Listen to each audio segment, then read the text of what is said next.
Well, good morning, good morning, good morning here from Torres Novas in Portugal, and you join us as nothing is happening because, remarkably, after what has been nothing but sun the last build-up and a forecast of nothing but sun, it is currently raining, and it's raining quite miserly.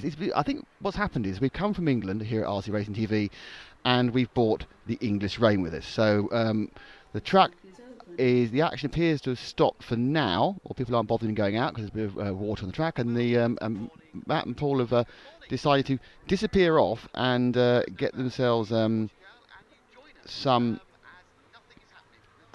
the bags onto the mini cameras to waterproof them, so everything's slowly being waterproof. One thing that's not waterproof is me, because I'm sitting slightly out on the side here, which is never good. So we are in Torres Novas. This is the 1/10 electric touring car, the ISTC race, and one brave driver decided to go out in the wet, I can see. We're currently in Group 6, Free Practice 2. There are 8 groups here. And first of all, I say thank you to our people who've brought us here. Of course, it's EFRA, our key sponsor, right, the European Champions. And then, of course, we have LRP. It's nice to have LRP with us again, first time for a couple of years. Team Orion, fantastic sponsors all year. Obviously, Team Durango, the DTC 410, who we have been working with for so many years now, and thanks to Stuart and all the guys. And Montec and Alberto down in Italy. So it's a broadcast thanks to EFRA, LRP, Team Orion, Team Durango, and Montec. But not quite sure we're going to see any action in the short term, mainly because, say, it's started raining, which is marvellous. And if you look, what actually could put you on air is I could actually put the camera being adjusted on air. That's never particularly professional. As the boys put plastic bags over this very pernicious precipitation. Generally not something you really expect. If you look in the camera top there's a grey day. Yesterday, when we were setting up, to put it mildly, we were a bit hot. Not personally, obviously. The person who's doing the testing there for that one lap has stopped, and the practice are carrying on. They've not stopped them. And let me see if I can give you an idea of what's happening over the course of the next 3 days. Today we have lots of practice. We're currently halfway through the second round of time practice. We kind of thought we'd come on air just in time to see the top 2 heats of Modify, but my guess is they're not going to bother going out now because it's going to be too wet. This rain is expected to sit in for about an hour or so, perhaps an hour and a half, and I would think it will burn off very quickly. But in the meantime, it's made us all a bit wet. Well, me basically. So you have two European Championships here. The Stock Championships, 10.5 untimed. That means for those of you who are new to electric racing, the speed controllers just do what the motors do and they can't do anything different. And then Modify, which is faster motors and clever speed controllers, which will do all sorts of things to make it faster or slower, depending where it is in its rev range. Today there are 5 rounds of controlled practice, of timed practice, and 2 rounds, I think, of seeding practice. Towards the end of the day ending here at 16, about just before 5 o'clock local time, which of course is UK time, is the same as Portugal time. The rest of you guys in Europe are an hour ahead, and the rest of the world, you're wherever you are in the clock. So that's coming up today. So we're probably have a little bit of a period here of not an awful lot happening on the track, and once the boys have finished cleaning up the track, we'll probably try and grab someone for a chat or two, as they try and just waterproof the various parts that need waterproofing. My guess is they should finish the waterproofing just in time for the rain to stop. That is the normal way. So that's today. Lots of control. Tomorrow it's a big day. We've got 5 rounds of qualifying in both European Championships, the stock and the mod. And that day actually keeps going till 10 past 6 local time tomorrow. Starts at 10 for us with round 1. And then runs all the way to 10 past 6. And Saturday is finals day. They've changed it this year for the ISTC touring cars. They're not running on a Sunday anymore for finals. They're like most of the other European Championships. We're now having our finals on a Saturday, and that will give you the first practice set of finals running from 10 to 11, and then you have finals actually proper starting at 11:30 local time and finishing at 4:30. So it's quite a nice little condensed day on Saturday for us all, and then obviously everyone can run off to the airport, and I can drive the van all the way home to England, which is quite a long way. So that is what's happening over the next 3 days. So we would normally have track action right now, but the miserly rain has put a stop to that. I can see Matt and perhaps on the camera you might be able to see Matt and Paul walking together, and they've stopped. They are walking together. You see this blow just coming out of the timing screen now. They'll emerge triumphant from the timing screen. There they are. Matt on the left, Paul on the right. They take up their positions with their tape. Everything's cleaned up. Matt rather awkwardly tries to climb over a fence. And yes, he's got special. Matt's got his special legs out today. Not quite sure what his special legs are, but he's got them out. So They're enormously long legs. they are enormous legs. So yes, we came on air just in time for nothing to happen. Perfect. As we brought the miserly rain. They should be practising in this weather, shouldn't they? I Well, think the they finals are in this weather. Well, I think they probably know it's kind of an aberration. Yesterday we were especially like the proverbial piglets, weren't we? It's good Walter White's here, isn't it? Yes, cooking up on the. Can we see Walter White's caravan? There we are. There's smoke coming out of that, and a rather confused guy called Jesse popping out every now and again with a gas mask on. And I'm now happy because I've got my becoming the world's latest and so behind the zeitgeist Breaking Bad fan as I have. Any chance of Breaking Bad reference at the moment is okay by me. So let's see what's going. I hope you're all staying with us. Just to say it's raining, I'm not going to bother. Nicholas Lee says still raining. Yes, it is still raining. So we're having a quiet start to the day of cars not doing very much. Good thing about the rain is it scared the dogs away. There were a couple of very aggressive dogs barking at the cars going round. I like a dog at an event. I do like a dog, but when they're barking over the commentary, that might be the thing that makes us look unprofessional.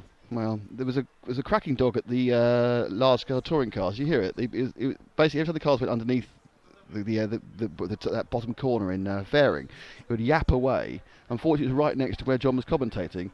So it was like, you do some commentary. No, you do John's commentary. And there they go. Oh no!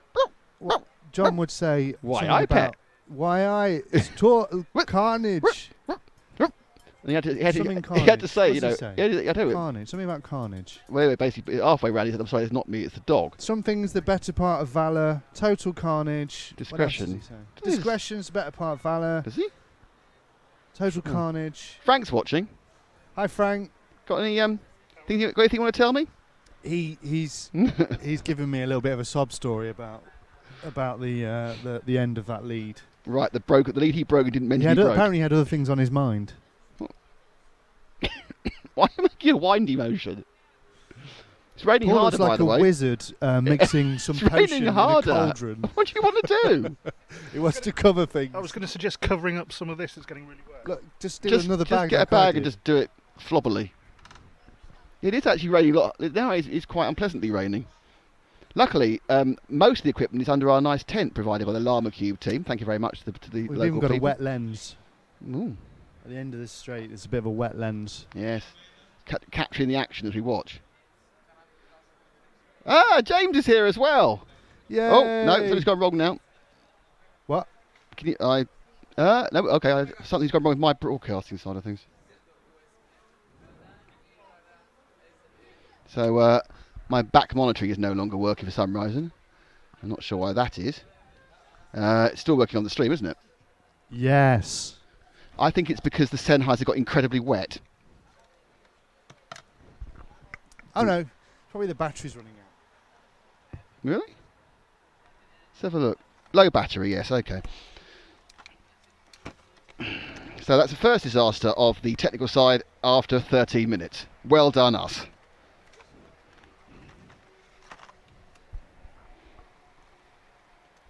Have we run out of actual proper bags now then? Oh, we're all back now.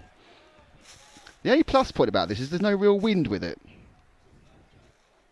So it's just wet and things aren't being blown away. Hello, James, by the way. Hello, Frank. James, I will answer the emails you've been desperately sending me about next week. Turkey. Yes. It's good news, isn't it? It's going to be good. Yes, okay. Hello to Tim Vessel from Australia. And Frank says rewrite the software. That's not a good idea. Actually, at the moment, everything's working. Yes. See, now Frank's worried James by saying... So James and Frank, as everyone who watches the show knows, are regulars around the world. And James is the software genius who does everything that basically we don't understand, like IP codes and computers and basically everything, really. Mr. Harper's turn. Harper's here. Gordon Harper, how are you doing? Hello, how's everybody? He's the English team manager, managing 2 people, I believe. I am, and Finland. You've got and Finland. Poland. The English team manager? Do you mean the British team manager? That's a much better way of putting Yeah, it. but Elliot's English. You sounded like Mr. Coleman. Yeah, so the British team manager, he's also picked up Finland and Poland. You know, he annexed Poland fast. No, I can't go there, can I? I get told off my references 1945 and 1939 normally. Yeah, so basically, did you expect rain? You ready for it? Not at all. I don't think anybody's ready for it, to be honest. No, we've run out of plastic bags. The track is really slippy. There's only been one track gone out and it's spun round a few times. It's Yeah. really unexpected.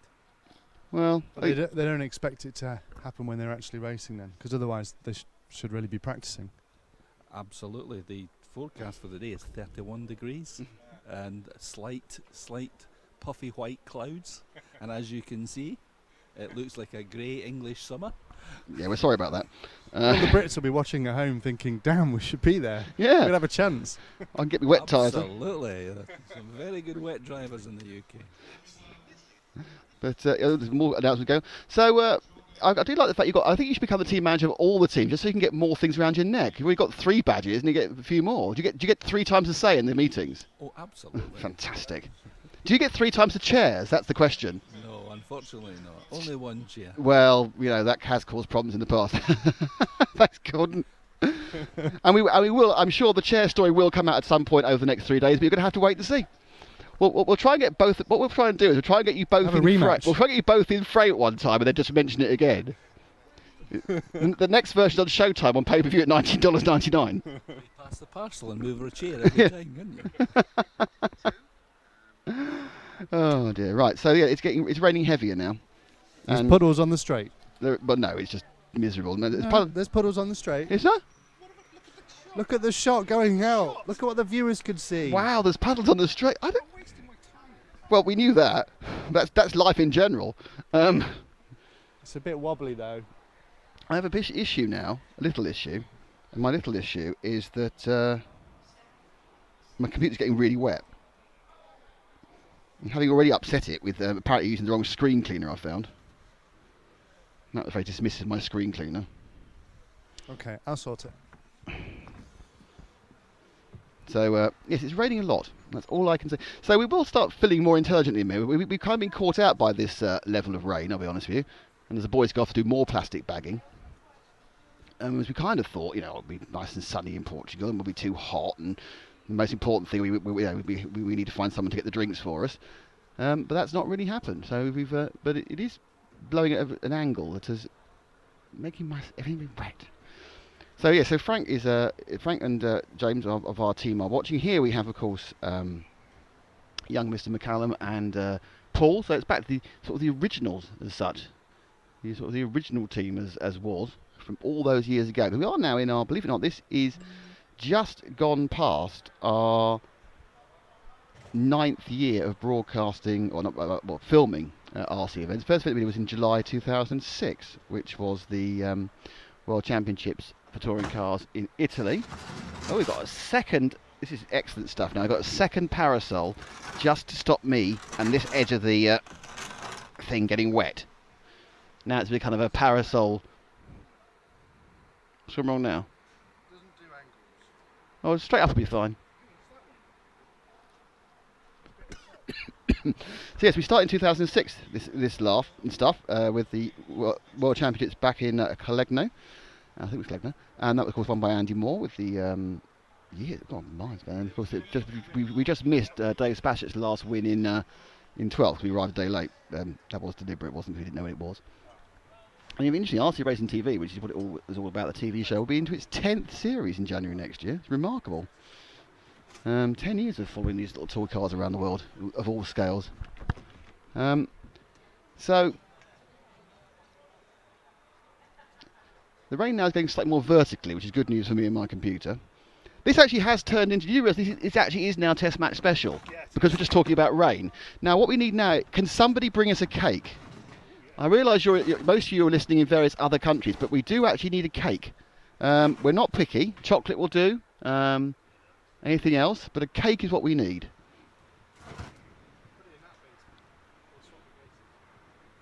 as it rains heavily. Oh, this is all getting very exciting. It's getting very technical this year now. Parasol B has been... that's worked very well. Parasol B is now linked up to where Parasol A was, and that's caused an excellent reduction in rain ingress onto my computer. It's good to know we have managed to do that. That's excellent stuff. But my guess is we might be a while before we see anybody actually doing anything.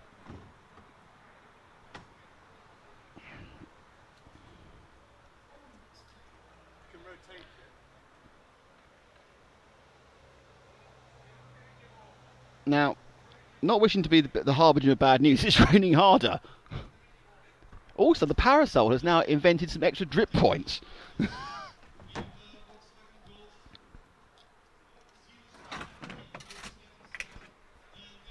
Now, if someone wants to leave, that's going to be a problem because my car's blocking everybody, but there we go.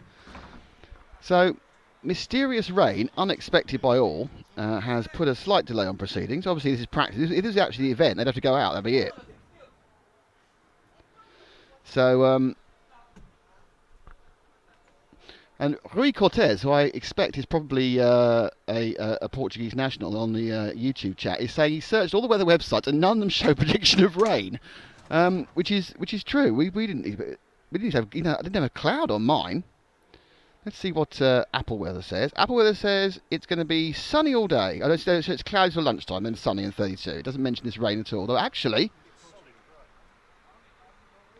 Not. I was kind of hoping it was going to stop that, but if you look over, if the camera pans to the right, it's not looking particularly positive about it drying up soon. Because that is what can only be described as sort of Britain in February. So if you've been to Britain in February, you'll know what the weather's like. But there is a plus side to this. It's not hot and sticky. There's Paul wandering out saying, oh, it's not. Oh, I like it. It's nice.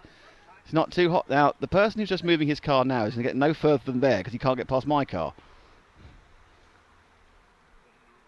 Yeah, everyone wander away because he's going to go and go, move your car. And I'm going to go, I really don't want to move my car. It's not what I want to do. Really don't want to move my car.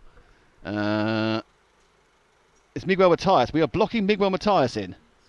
We're blocking a former European champion. Right, so someone's gonna, who wants to drive? Do you want to drive the car, or do you want to go on the mic? Paul can move the car. Yeah, I don't know, Paul.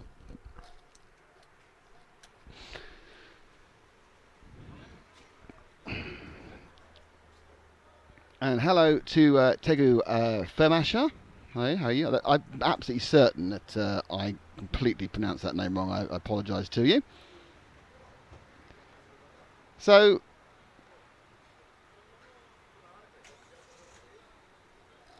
what we're going to be looking to do now is I think we have to start thinking about some interesting filling, aren't we, really? Because this is just me talking complete rubbish.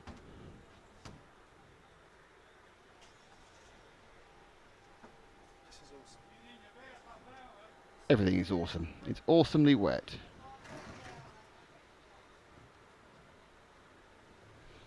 And, oh! The wind blew and half the rain fell off onto my bag. No, it's better to be on my bag than anything else.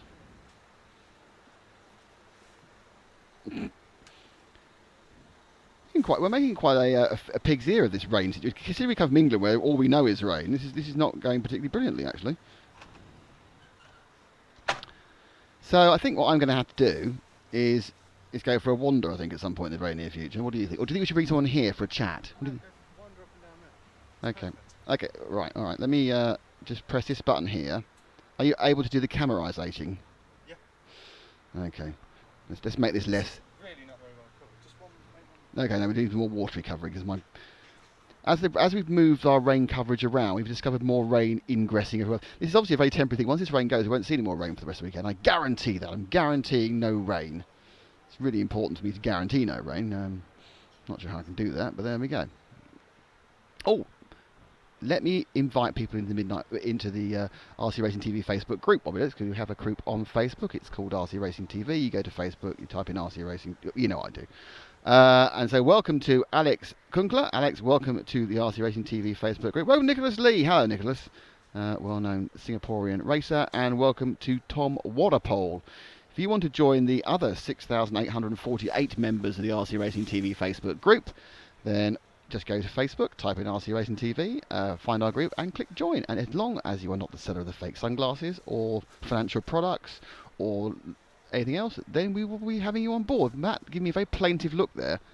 Are all the electrics getting wet? Oh, boss. Yes, they are. That's not good. Need to do this top bit properly. Right, I've now been given All these. an electrical clean-up job.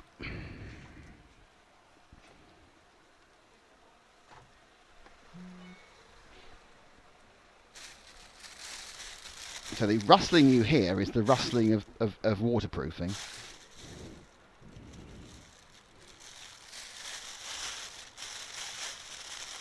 Oh, just clicked myself there. Hope that didn't buzz in your ears. So yes, you're now hearing commentary on a man waterproofing a sound system, which is never the greatest of things, if honestly. But that's what happens when mysterious rain turns up. Has it stopped now? No. Oh, all right. That was wishful thinking, obviously. So I am going to go and do some walking. Are you okay to film me walking? Nothing I like. I thought so. But you're not going to hear what I say, are you? You can hear what I say. Marvellous. Right, I'm going. You can't stop me. Okay, the main camera's died. Okay, we've got an issue with the main camera. That's not good.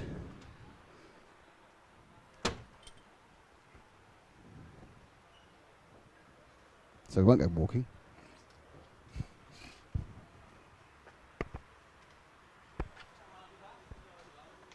It's all going very well so far, isn't it?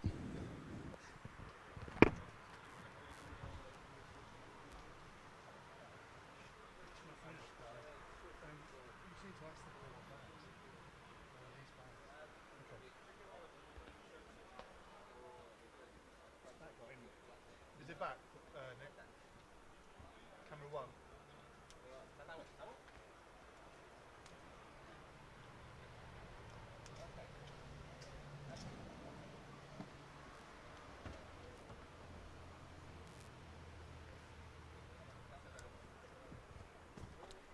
So whilst we struggle slightly with a...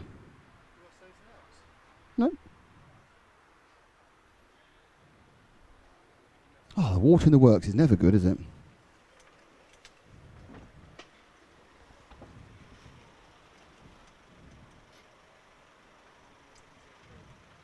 Didn't he turn it back on again?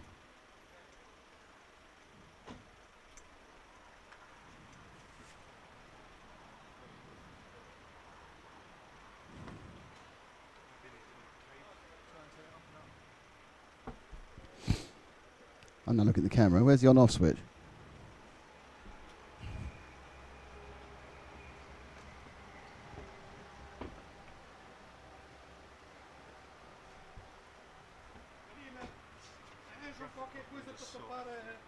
Hmm?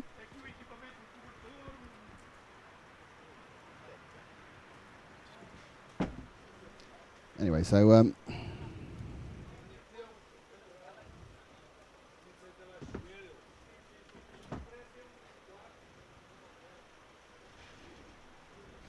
God, it's always fun when these things happen, isn't it? It just gets going.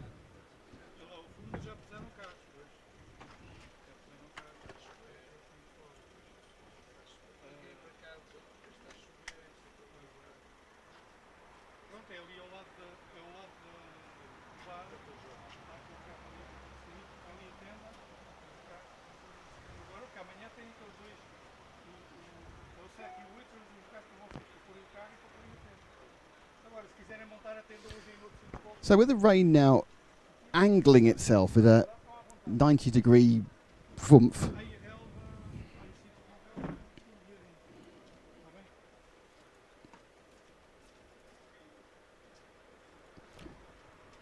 with the rain going, it really is quite unpleasant.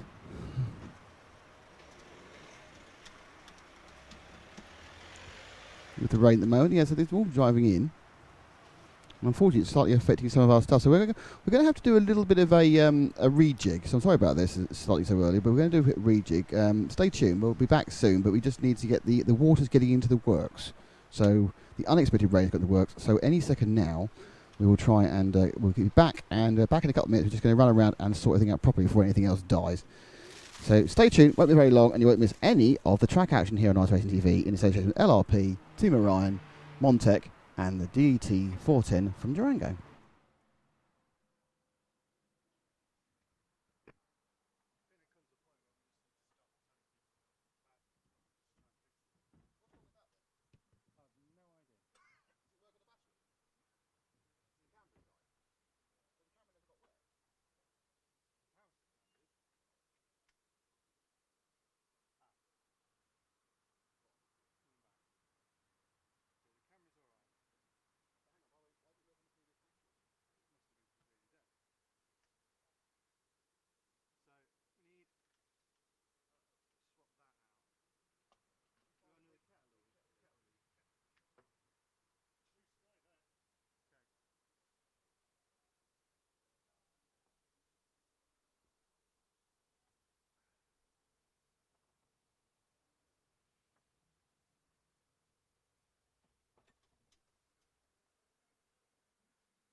Hello again. Right, we've the sun's come out, which is key. How do I get rid of this graphic map?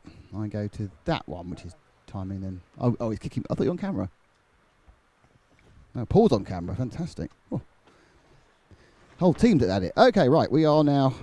It is still slightly rainy, but the sun's come out. But we have now done a massive amount of water protection. We are all officially damp, which is nothing new. People are positively wet. So the first thing you need to do, obviously, at this point, is some form of track guide. So I'm going to go on the track and show you how it's guided round. Hello, everyone. It's good, isn't it? Right, this is the track.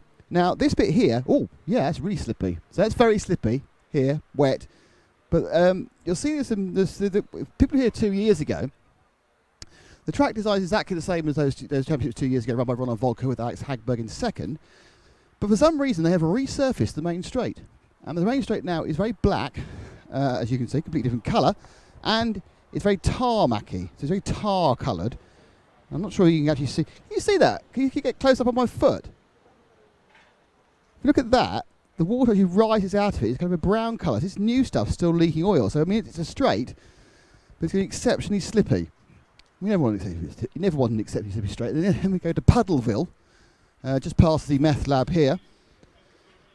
And I'm not sure, I'm also going to be rejigging the timetable now because they've lost an hour or so. The sun is out, it's not stopped raining, and there's enough running, lying water here, so there's going to be some, my guess is there's going to be a while for that to dry out, even in the Portuguese weather, but just suddenly lightened dramatically, like our mood. Everything is light now.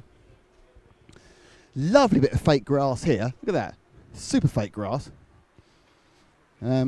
Should I wave on the other camera? Look. Hello. Can you switch it?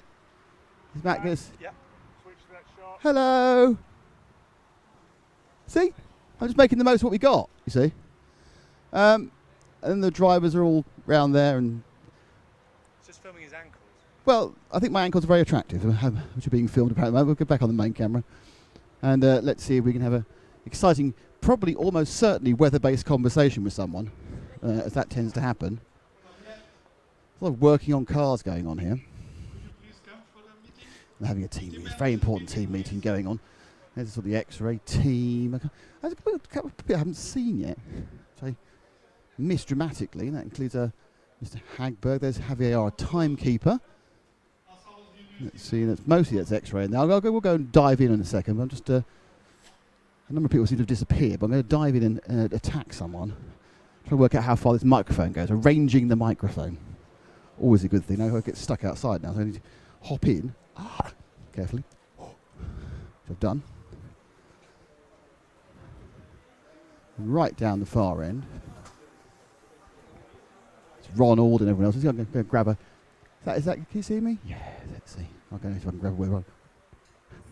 So, now Ronald's got 2 chairs. Now it's always a worry about 2 chairs. 2 chairs here. So we're going to... We're going to lean like this, you see? Timing graphic. Hi there. And say, wave to the camera on it. Hello. It's Ronald Volker.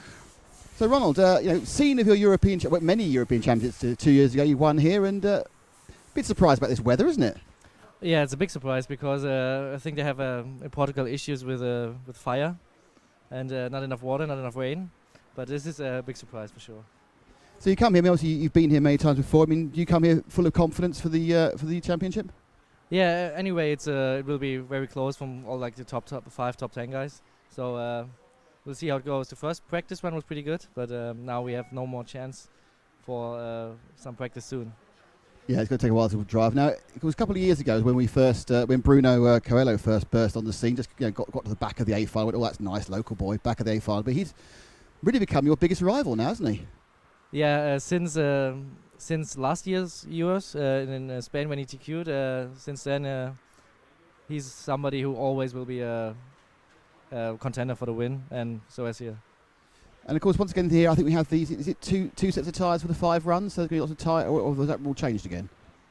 No, we have the same as last year with 2 sets for 5 qualification runs and 1 extra for the finals, and then you have also to see how the first qualifier goes and what the tyre strategy in a team and against the other. So this is also the key to DQ or to have good tyres for the finals. I mean, from your experience here in the past, not recently, I mean, is there as big a drop-off between the 2 runs as we saw in Spain last year? Will be less, in my opinion. I have not that much of experience, but so far I feel the drop-off is not as high as last year. But for sure there is a drop-off, and then you have to see if you can maybe beat some guys on all tires against them on you. This will be interesting. This is possible. I mean, of course, is it really a case where you're even thinking about the finals and saving tyres for the finals, or do you just take those 5 rounds, I'm going to use up all those 2 tyres and just see what happens, or do you try and save something for the finals? I think from the top guys, everybody will go on both sets for qualification, because even if you have 2 sets for the finals, but if you start 7th or 8th on the grid, there's no point. And yeah, it depends. Last year, I think everybody had 1 more set for the finals, and then it was an open race, but we have to see how the qualification goes and how the pace is, and yeah, that's basically the key. I mean, how has it's interesting regards to this? When you were chatting last year to Ollie at the event in Spain, I mean, the big focus was the Worlds, which again, that close didn't happen. I mean, how has your year been touring car wise? Is it living up to what you wanted to, or has it been a slightly quieter year this year? The whole year, it was pretty much up and down, but everything went still great because I won the DTS championship. I had some bad finals throughout some races, but overall it was still a great year with lots of win like the ETS series. And now this race will be the last big outdoor race for the year, or maybe until like December when the ETS starts again. So everybody is, I think, still sharp for trying to get trying to get a title. You've seen this year. You've been really. I haven't seen you do much else. Been pretty much only focused on electric, haven't you? Have you done much IC or any 12th this year? No, I did some off-road early of the year, but basically I focus for touring car throughout the summer, and then I will see if I do something else in the winter or next year. But so far, electric is the main thing, and try to keep up. Now, I do think, I mean, this is just personally, I do think you should start coming to the 12th Euros more. We need to see you racing 1/12 more, because you won a couple of Europeans. You're right at the front. And I mean, is it just the fact that you don't have the time, or you feel you can't concentrate? I mean, why? Because it does seem, much like Alexander turns up and does pretty well, that to be hops down to. Sorry, you're just behind a post. Ah, should we walk? Let's walk this way. Let's walk. No, see, the cameraman's there. This is the problems of. We'll get the moving camera later, but it's too wet. Yeah, but no, you're taller than me. Oh, sorry. Do you want to go there? And you can be taller than me. No, it's okay. It's back. It's a height war thing, yes. Yes, it's marvellous. It's all working fine here. You get irritated by the flies like I am, or is it they're just like me? The flies could be worse, actually. But talking about 12 scale, I stopped, I think, after 2012 at the Worlds. And so far I didn't plan to come back, but I may thought about it for the future to start again. But as tiny as the cars are, they're very complicated, also with the tires. So you need to spend a lot of time and effort, not only to show up, also to have a good pace. And at the 1/10 IC, is that something you just only play with? Because you did a couple of Euros there. I think you were at Ettlington a couple of years ago, and for example. Yeah, it's the same, but it's not only time. You need to have a mechanic, a full team covered, and in electric you still can show up alone, and but for gas car, it's for nitro cars, you have to have a team, and this is basically the first thing you have. You need to have. Fly, see? You need to have, and also it takes a lot of time, and so far I still focus for electric touring car, and think about nitro in the future. Going back to this event, I mean, we're obviously going to lose a lot of the time practice today because even the heats are carrying on running, but people can't go out till it dries out, and it's stopped raining now, probably 2 hours before it's dry. I mean, how much is that going to affect your preparation, or do you really know the car now? Is it you've run that car so long, it's got the same settings, and there's not much to change once you hit the track? I think it depends on my car was quite okay in the first practice run, but of course we had a plan like to test here and there some stuff. But I think it's worse for the guys who never showed up here and had maybe a bad first practice run, so it could be worse for me. Thanks, Ron. Thanks. And thank you for moving, and hopefully you can avoid the flies. And good luck later. No worries. Thanks, Ron. So that's Ronald Volker, our current reigning European champion and the man who won before. So did see Mr. Reinhardt walk past me earlier, but the interesting thing is it appears that most of the more famous names have meandered off somewhere. I've not actually seen Dr. Hagberg yet. Oh, there he is. There's Dr. Hagberg. Let's see if I can grab a word with Alexander. Alex? Alex, a quick word. So with Mr. Hagberg, I'm going to try and get him somewhere the camera can see. And, well, we just need to go out, right? Just out there. So there we go. Alex, first of all, it's you're back in Torres Novas. You were second here 2 years ago, so you've only got to go one place higher. That's pretty easy, isn't it? It's not easy with these guys. I mean, competition is really high, and especially with my teammate having the race at his local track, it's going to be really tough. But obviously, I hope that I can fight for the win. I mean, obviously, it's a very good point you make there, because Bruno was, 2 years ago, Bruno scraped in the back of the A final. Everyone went, oh, that's nice, local boy, lovely. And then suddenly the last 2 years, he's just gone boom, hasn't he? He's suddenly found himself up with you and Mark and Ronald. Is that a good thing he's a teammate, or is that annoying because it's another person you have to beat? It's definitely good because we have more information in the team that we can use to improve our setup, and also makes me have to step up my game, you know. So I think it's good for the team. So we last time we actually tried to chat to you with when you just won the European Championship in 12. How would you evaluate your summer season since then? How have the last 6 months gone for Alexander Hagberg Racing Incorporated? I mean, as always, it's been a little bit up and down, but I think this year our car has been stronger than ever. Obviously, the highlight of my asphalt season was the win at TITC. Then I've struggled a little bit at ETS, but I've always been up there and been quick enough to win. So it's definitely been a decent season. And next week, of course, it's the European IC 10th Championship. You are, for once, going into that as the reigning world champion. Does that give you a big boost or more pressure? I would say both. I mean, it's nice to have that title under my belt, and I hope it can help me have some confidence going into that race. Is there any sort of crossover between 10th Electric and 10th IC, or are they as different disciplines, say, as 8th off-road and large scale, or is there a similarity there? Because the cars, despite being the same size, are very different. Yeah, I mean, it's not that different because obviously the cars look very similar, like the shape and the weight is not that different. But the main difference is obviously the clutch and how the engine works. So the use of the throttle is different. And have you been to the Turkey track we're going to next week? Did you go to the warm-up? Yeah, I went there to the warm-up race. It's a brand new track, fantastic looking track, very big, very nice facilities around. So I'm really looking forward to that event. That'll be live on RC Racing TV next week, but not with me. That's with Adam. Looking back to this race, and more importantly this particular championship, once again we've got this situation where you have two sets of tyres for the 5 heats, and it was a major dominating factor of the event last year in Spain. And it was like, if you had the certain tyre, you were going to win or have a chance. And then the second run drop-off was huge. I mean, are you going to have to run an opposite strategy to Bruno? So you've got to have to make sure you're not on new tyres at the same time? I'm sure all the teams will plan some strategy where all teammates can benefit from. But in the end, I mean, it's an individual sport, so you have to look out for yourself first. About 10 o'clock, or about 11 o'clock for you tomorrow morning, you have the first round. Obviously on the first round, everyone starts on fresh tyres.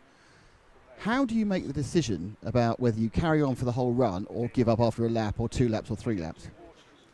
I mean, you can have the advantage of starting at the back of the group, and then you can obviously see what the guys in front are doing. But if you start first or second, I think you have no choice but to drive. But is it the case, like, say on lap 3 you roll, you think that's it, no, I'm abandoning, or do you have in your mind think, no, I can still make something out of this? Depends how late in the run it is and how your position is. So I mean, it's a really difficult thing, and to be honest, I'm against this rule. I think we should be able to have new tires for every run for our major championships to rule out this big tire game. But obviously now we have to deal with it. So. Well, it's interesting. I mean, I think it's a camp that's absolutely split that way. Of course, within full-size motorsport, there's always a limited amount of tyres, be it Formula 1, British Touring Car Championship, and even World Endurance Championship. The tyre management comes into it. I mean, do you not see the parallel there? I see the parallel, but I also see the problem of the top runners not running. I mean, it looks strange for a bystander to see a race where some of the cars just stop on the starting line. So. That's a very good point. So, but I mean, I suppose there is a possibility here with they could have the 2-tyre rule for cost saving within the stock championship, and the modified guys can just run every run. But do you think it would actually affect the result massively? Do you think different people will be up the front if we had a new set of tyres every time?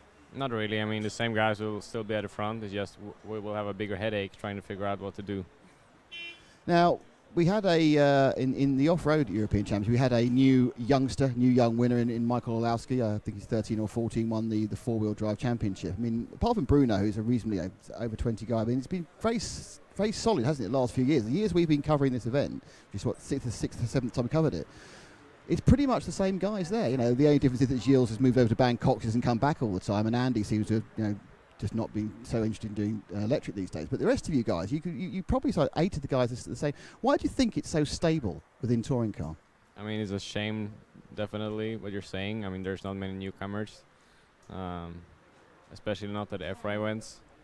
I'm not sure why, to be honest. Maybe it's too expensive and too complicated to race at big events, and the young guys are still at the club level and they're afraid to step it up. So.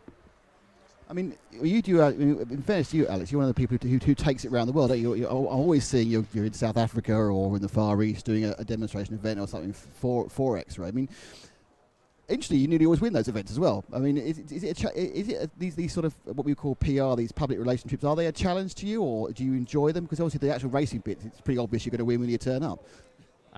It's always a challenge. I mean, sometimes it's a bigger challenge because everyone expects you to win if the competition is lower. Whereas at this event, people expect me to be quick enough to challenge for the win. But if, for example, I lose a smaller race where there's no competition, it's going to look very bad. So, yeah, every race is difficult.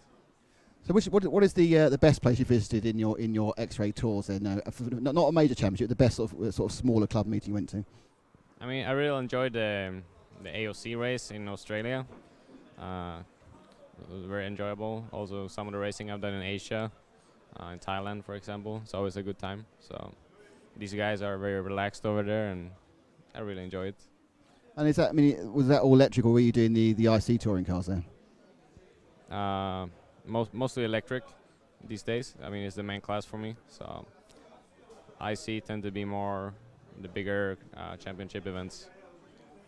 Alexander, thank you very much for talking to us. And I suppose you've got a couple of hours to wait before, even though your name will come up on the run round. No one's going to go out until it dries out, but that could actually happen, thankfully. Yeah, okay. Thanks, Alex. Cheers. Thanks a lot. So that's Alexander Hagberg from Team X-Ray. And still give a couple of other people. I did see Jürgen walk past me a second ago. I don't know where he's gone. Always have a quick look for Mr. Lautenbach, because obviously Jürgen is working with us this time with LRP. I'd like to thank LRP for their sponsorship, and also like to thank obviously Team Durango, Montec Bodies and Team Orion, but also of course EFRA, which is why we're here watching nothing happening. Let's see if I can persuade Jürgen to come and talk to us. Let's have a quick word with Jürgen. Can I bring you up to our camera area, which is kind of this area in front of the barrier? So with Jürgen Lautenbach from LRP. Now, first of all, I have to say thank you for being with us on this event. It's great to have the LRP logo on our screen. Of course. We appreciate it. I mean, the coverage is great, and I mean, it's been a good race here 2 years ago, so yeah. Coverage at the moment is quite quiet. I mean, I don't know, did you have a magical sort of LRP technical weather forecast telling you it was going to rain because no one else knew? No, I mean, we also didn't, and I mean, maybe it's down to you guys from the UK. You brought the weather with you. I mean, you heard that before. Sadly, there's been a selection of people come up here and go, didn't rain till you came here, so it didn't rain, no, it's all your fault. So once again, it's really quite interesting. I was chatting earlier on the stream that this is we've been doing this now for 9 years, and the first year we did this was 2006 at the Worlds in near Turin. I remember talking to you then, and you were the busiest man there because you and your guys, I think it was maybe Rito back then, who all you were doing was working on motors, truing commutators. Ask your dads about that, kids. Changing brushes, and now you kind of wander around like a kind of an overseer. I mean, it must be so different from your career. You were a European champion a couple of times and 20 years of racing, and now you just kind of like look at people and they're going, yeah, I'll just put an extra power boost number on the thing. I think, I mean, we actually talked about this not too long ago, and I mean, still today you might think we walk around, we look, but sometimes we still struggle to have lunch. And we also asked ourselves, why is this? And I honestly think in the past, it was more that a top heat of a top guy was more like, how do I say this? A mechanical thing. You would you would cut the comb to perfection, a new set of brush. You bring the batteries, the 6 cells which you selected out of a couple of thousand, and it added a lot of drama. But it was to a certain point, it was also a lot of rebuilding work, like not thinking too much, doing your job. Now it's really observing the cars. We make more notes these days than we did in the past, because there is so many more things we can do now. So I think it has changed from a more dirty hand, cutting a comb type of thing, to really think it through, look at charts, see what you can do. And honestly, I mean, I think today one of us couldn't do it, what we try to do with being precise with the top guys and learn and understand more about it. So it's not that now we are here in the sunshine or rain. The thinking part probably is bigger than in the past. It's an interesting point. So what are the top guys adjusting with their, obviously it's the speedos, the motors pretty much work, and then it's how they're managed by the speedos. I mean, because I do a bit of club racing, and I just use a setting, and it seems reasonably okay, and it doesn't spin out on corners, and it goes fast. But obviously that's because I'm just a very old man club racing. I mean, what are they asking for? What are you changing? Because I look at the cars. I mean, I'm sure you must I look at the cars, and I can see understeer or oversteer, and I can see those sort of things. But I certainly can't see what the effect of the speed controller is. I mean, there is a really big effect. I mean, we have here a very unique track. We go on a hairpin onto the straight. The straight isn't too long. And we have more or less a hairpin at the end of it. So braking is really critical. I mean, we on our speed controller in Modified, we have 4 parameters only to adjust the correct brake feel for every driver. So braking is a major thing. One brake might feel a little stronger, heats up the motor more. You try to get away with another brake where the motor temperature stays cooler. And the most important is to tailor it to every driver's feel. I mean, there is drivers who go deep into the brakes, others they just go a little and modulate it. So only the brake is a science for itself. And then obviously we have the power side. We want to have a lot of power on the straight, but we don't want to have that kick in the infield. So you need to define those points, adjust the boost. I mean, there is plenty to do. I mean, I take it, just like on full-side motorsport, you've got some guys who are really smooth and precise, and then some guys who are absolute monsters, and each way can be quick. I mean, but and I take it, therefore, you're perhaps giving one more power and one you're taming it back. Yeah, I mean, on the power, I mean, it's always difficult, because the more power you have, the more spectacular it gets, the greater it feels, and the faster you think you are. But then you check the lap times, and at the end of the day, the target is to do the fastest lap times, which we do not necessarily do with the most impressive speed. So that is a little bit more difficult than the braking side. I think on the braking side, the drivers accept, or they can feel, oh yeah, we changed something and that was better now. But to tame them on the power, to make them faster lap times, that is a more difficult part. Now, there's 3 classes. There's 4 or 5 classes now which use speed controls. I mean, you just won the inaugural European 1/8 Championship, so well done there. I mean, how different are the requirements of those classes? Now, I'd imagine that 12, which is 1S, it's still putting the amps in a different sort of way, but it's only 2-wheel drive and foam. I mean, is that a very different requirement to touring cars, or is it quite similar, being a track-based environment? No, I mean, for us, what we have gone to with the Flow speed controller series, we have a class-specific software. So actually, for off-road, for on-road, we have to start with a different software, which we think reduces also the amount of mistakes people can make, to an area which we tested before and think, yes, this is the area in which we should play. I mean, in off-road 110 scale, of course, it's not about power, it's all about feel. Do you have confidence? Does the motor do exactly? It's more like you are driving ahead of the car and you do not really think so much of the car, and the feel has to be really perfect for you, but the power is not an issue. Touring car, obviously, long straight, no spinning or less spinning wheels. It's more a power game than the 10 scale off-road.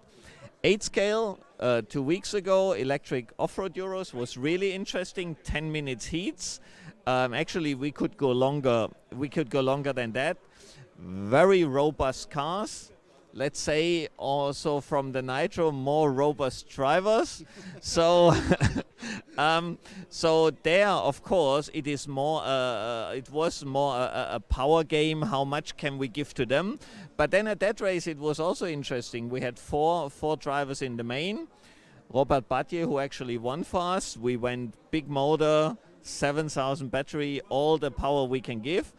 And with JQ, he was running shorties. Actually, in 10 minutes racing 1/8 scale, he ran a shorty of ours, a smaller motor.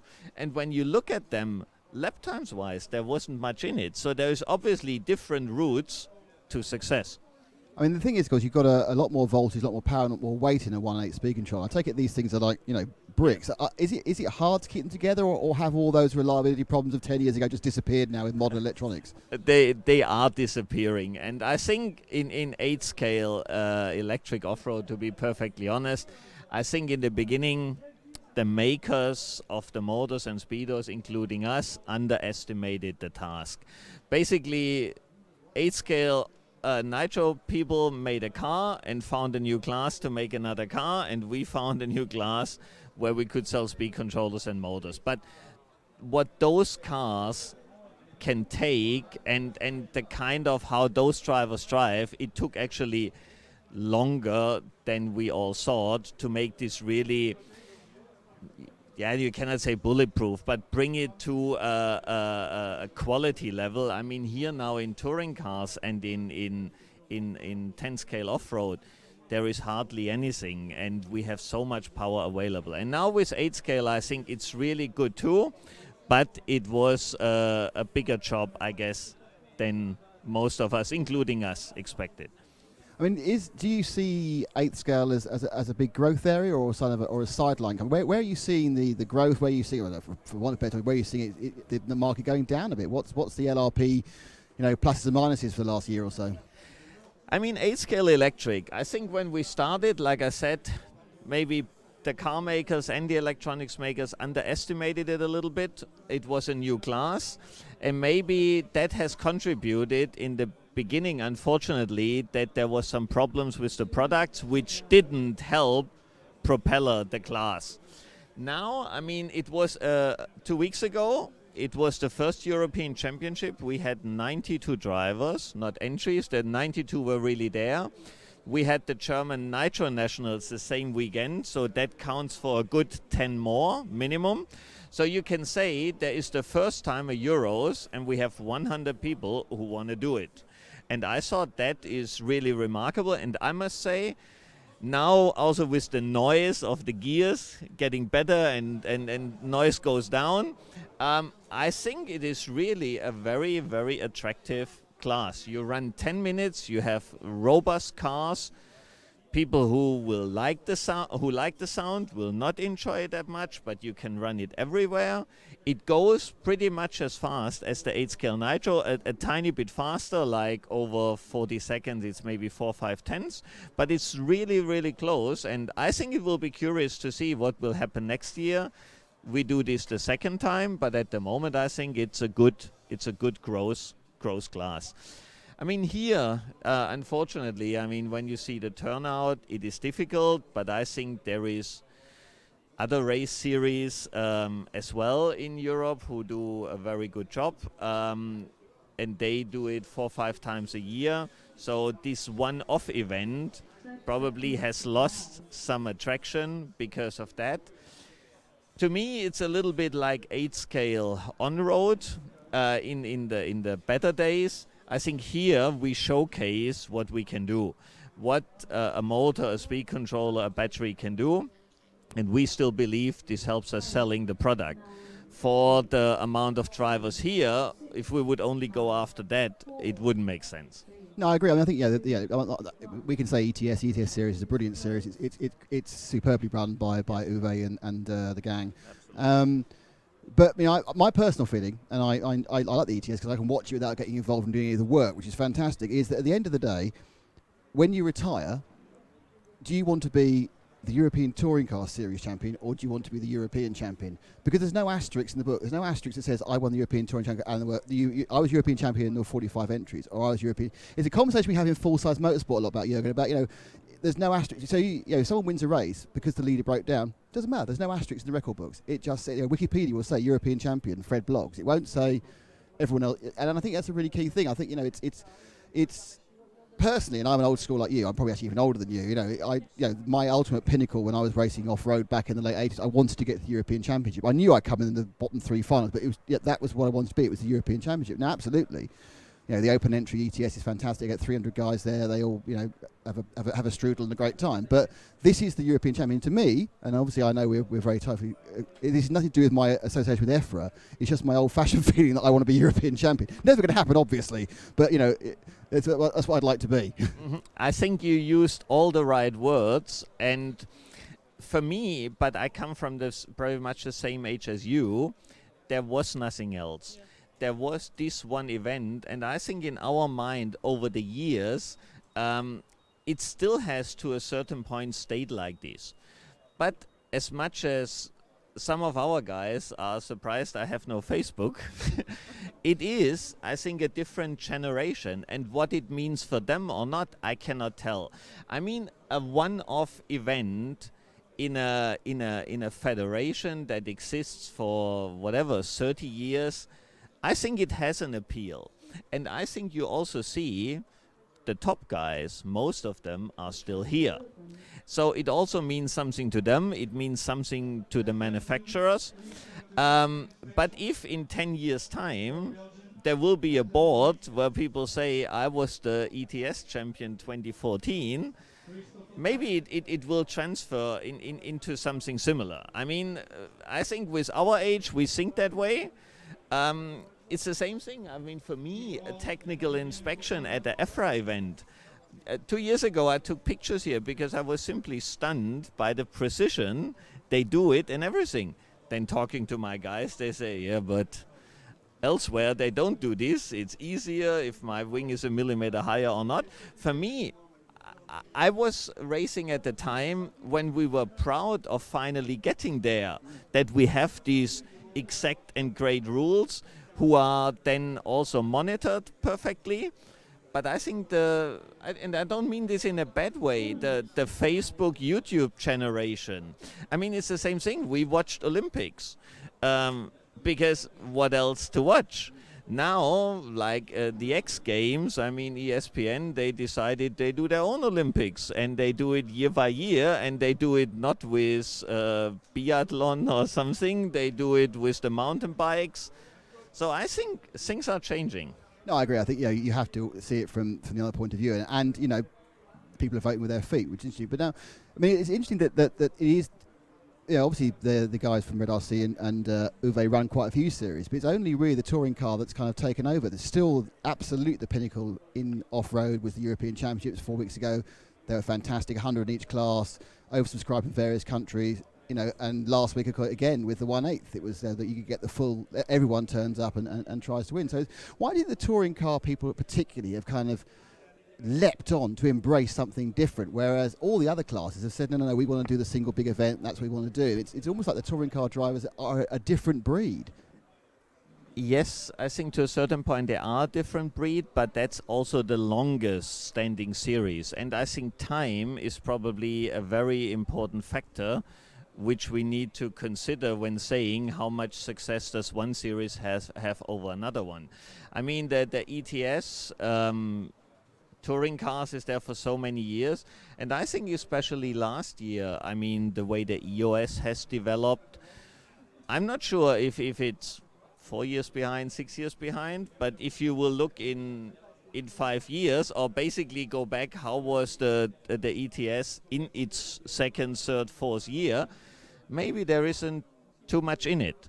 I mean, I can only say in Germany with our LRP HPI Challenge Race Series, it's also that the touring cars is still a lot bigger than the off-road series we do. And maybe it's a phenomenon that maybe in Central Europe, I mean, the ETS, I think with Uwe and of course Scotty is German-driven to a certain point.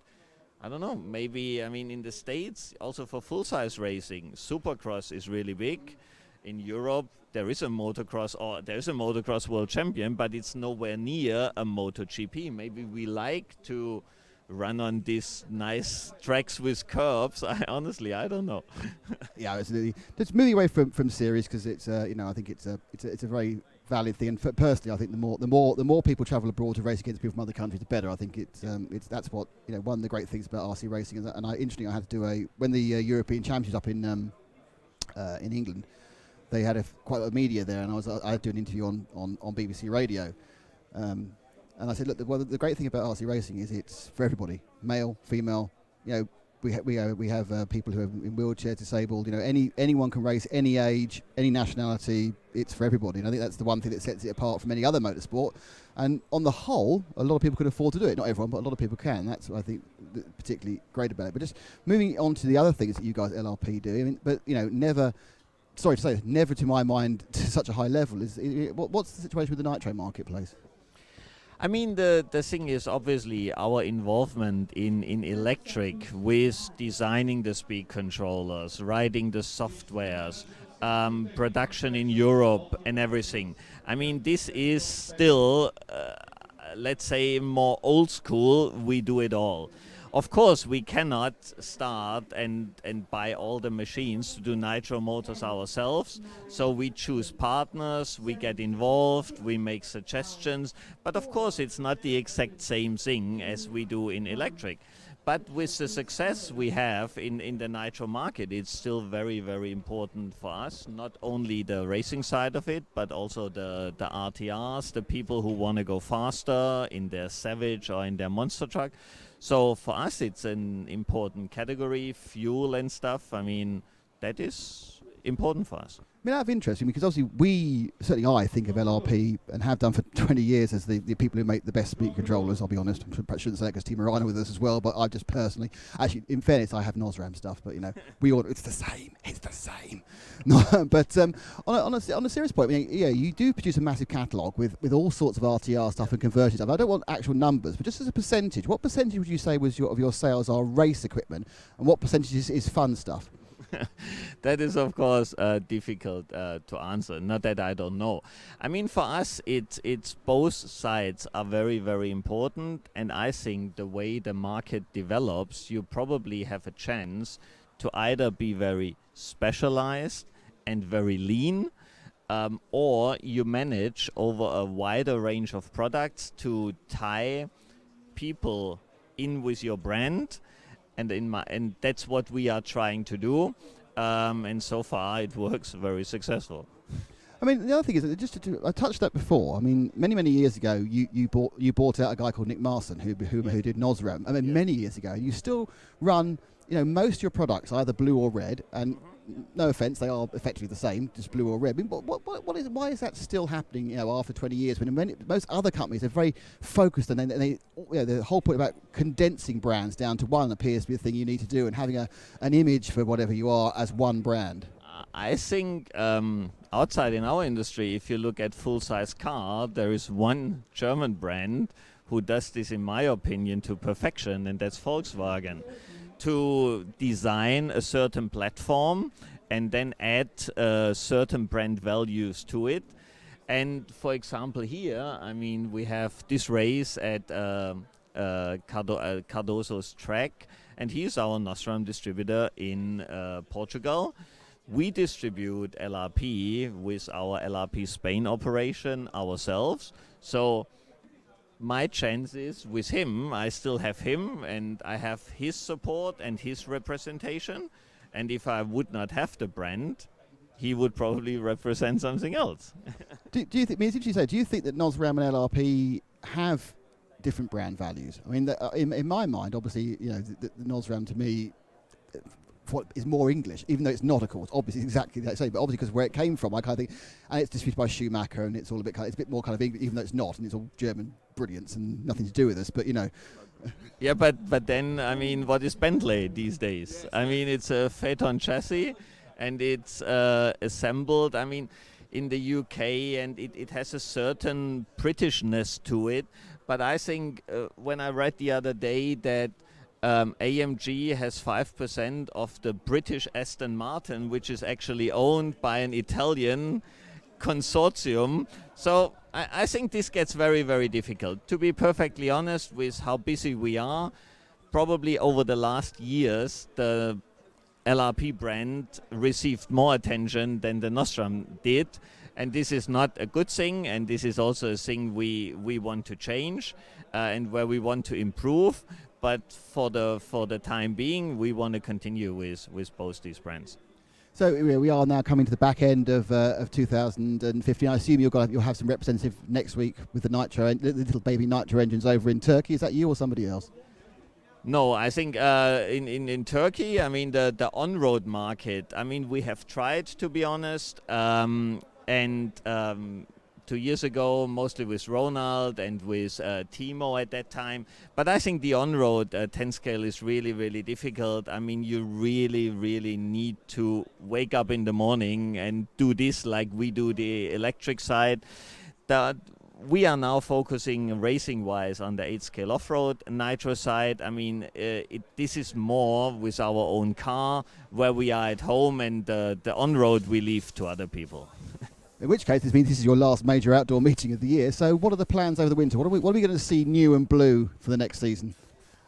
There will be a couple of things. I mean, this year our batteries have been really well received. The ideas we had to go away from a standard size and just increase the capacity and the power to a level no one needs. We have the lower ones, the lower center of gravities. We have super shorties, and I'm really pleased how well this is accepted. And there will be for sure more things in that direction. Good, because my 12th car's way overweight, so I need about 5,000 milliamp that weighs nothing. Can you do that for me? 5 and nothing, but we can do 3.2 and a bit. No, 3.2 is too. I need more than 3.2. I need about 42. I think I need. That 12 scale, and to me, I mean, this is the same thing when you say old school and where we come from. I still enjoy very much going to a 12 scale world, and to see, like at the last Worlds, to me in particular, Mark in his last final in the third A main, this was a 12 scale car set up to perfection, driven to perfection, and there is an art to this which I mean, my hair stands up when I'm telling you this now. No, I know exactly. This is where I come from. This is what I have done so many years in my life. An 8-minute race to me has an opening phase, a middle part, you finish it, and it's still a class where the runtime is make or break. So it's not like here where they probably finish their battery half. So it's a little bit of what I said before, to finish with 100 milliamps or something in the battery. And to me, this has a great appeal. When I look at the sales figures, then the appeal unfortunately is less. And also people at my company say that I'm old school and that it doesn't really justify the effort, but fortunately enough, I don't have to report to a board, and I can still do what I like to do. Well, yeah, carry on doing what you like to do. Thanks to you for being with us this time, and I'm sure we'll speak to you again. And the sun's come out during that interview, so any minute now, I'm sure that someone will actually go on the track. Germanness, sun comes out. Yeah, it's a combination. You've got the German sun. Thank you very much indeed. So that was Jürgen Lautenbach, of course, from LRP, and I believe there has been a new timetable posted. I can't see it. Have they posted a new timetable? I saw someone handing a new timetable. I'm not sure whether that was a new timetable being posted. Is it? Oh, Gordon, is there a new timetable, Gordon? There is a new timetable. Yes, it's been issued now. They've adjusted the this afternoon. So the the open practice that was due to start at 12, as you can see, the track is still wet. That will run through till 1 o'clock for the lunch break, and then open practice starts again at 2. They've got a block of 4 timed practices. They've taken away the control practices from this afternoon. And then at the end of the 4th one this afternoon, they'll have the opening ceremony. Tomorrow morning, they'll adjust the start time to 8 o'clock with a time practice. Well, that's good news.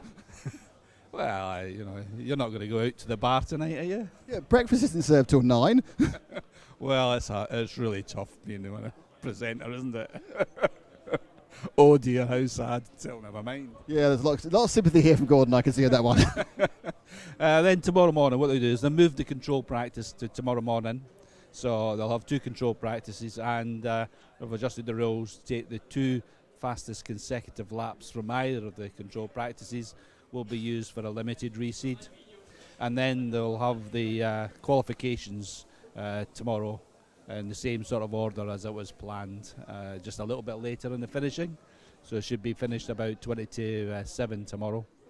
And then the finals remain the same with an overall finishing time at 4:30 on Saturday, with the prize given, I think it's at 5. So a nice busy day tomorrow for everyone to watch it. Thank you, Gordon. Thank you very much indeed for that one. Is this now the correct one? No, so that's the wrong one. I shall pick up a copy of the correct timetable in a minute. That's great. Thank you very much, Gordon, for that one. Right, so that is coming up to midday, which means that we're probably not going to see any track action now until 2 o'clock, I would say. Is that my understanding? So what I think we'll do is that we will go and do some bits and bobs off air, and we will come back to you with 4 rounds of control practice starting at 2 o'clock, because I think, you've had enough of my voice and we have to go and do a couple of little special things for a couple of little special friends of ours. So that's the end of our morning broadcast now. I'm Nick Doan. There is Matt. There is Paul. Thank you very much, LRP. And thank you for Jürgen for that fantastic interview. It's great to get his views. He's always a great person to talk to, and he's as old as me, which helps. Thank you to Team Orion, and of course the Durango and the DETC 410. We'll be back. Oh, sorry, and of course Montec. We'll be back with the EFRA European Championships here in Torres Novas with blue skies and a dry track and cars going round at 2 o'clock local time, which is 2 o'clock in the UK, but of course 3 o'clock in Central Europe. See you then.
Hello, everybody. How are we all? So I'm going to turn down 2 knobs.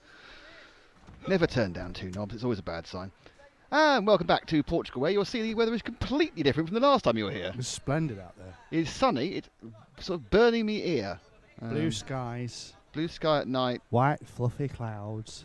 From up north, apparently. Yeah. Nick throws his phone away. It's the first of many cack-handed moments of the day. Hello, this is the we are RC Racing TV. It's Matt to my left. Hello. And Paul to my right. Hello. That was hello from Paul. And we are here, obviously, in Portugal, in Torres Novas, for the 1/10th Electric Touring Cars, the ISTC Championship. 2 classes here, stock and mod, and we're here thanks, obviously, to EFRA, because the European Federation of Radio Automobiles are the people who put this whole thing on, and are the people who make sure we can be here to cover it. But we have some special friends this week, and we'd like to say hello to LRP. Hello. Team Orion. Hello. Montec Bodies. Hello. And Team Durango with the DETC 410. 410. Oh, is it 410? Sorry, Stuart. 410. Oh, yeah. I mean, 0 is a number. O is a letter. It's 410. It's not. Is it 410, I suppose, isn't it? O. If it's isn't correct. a number, is it? If it's the correct, it's a 10-4. Eh? Michael Olowski's having a lovely time in the shade over there. He keeps coming to sit over here. Okay, Do I sound really weird? no, you sound actually okay. Do I? Or less weird than normal, I go It's for. just these headphones are. They're very big. They're very like 1960s, 1970s, aren't they? Like a BBC camera operative of the 70s. Can you show up Matt's headphones? Can you turn me up? No, you're loud in the mix. You're fine. No, I mean just turn my headphones up. No, can you turn mine up then? You want the headphones up? Okay, hang on. How's that? Is that better for you? You didn't do anything. Just turned them up. How's that? Is that any good? Is that better? Not changed. Nothing's changed. That's maximum. It's really weird. Right, how's that now? It's terrible. It does change until it right down anyway. Okay. We're not going silly line on the green, are we either? No. No. Excellent. Marvellous. You say something. Hello. Yes, it's about right. We might just go for a little bit more master volume, I think. There we are. We're not getting excited today and blow your ears out. So this is the first of the practice races. It's 5 minutes. It is a Portuguese benefit because 7 of the 8 drivers doing this are from the country of this particular event. I've lost the timetable. Matt's thrown something on the floor. Let's go and get that in a minute.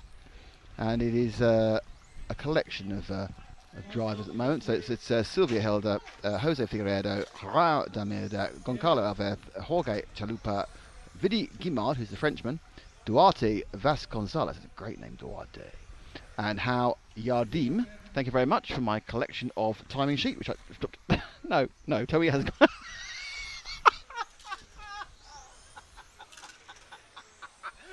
Oh, I wish you could have seen that. He passed me the timing sheet and literally I just knocked it out of his hands back on the floor again.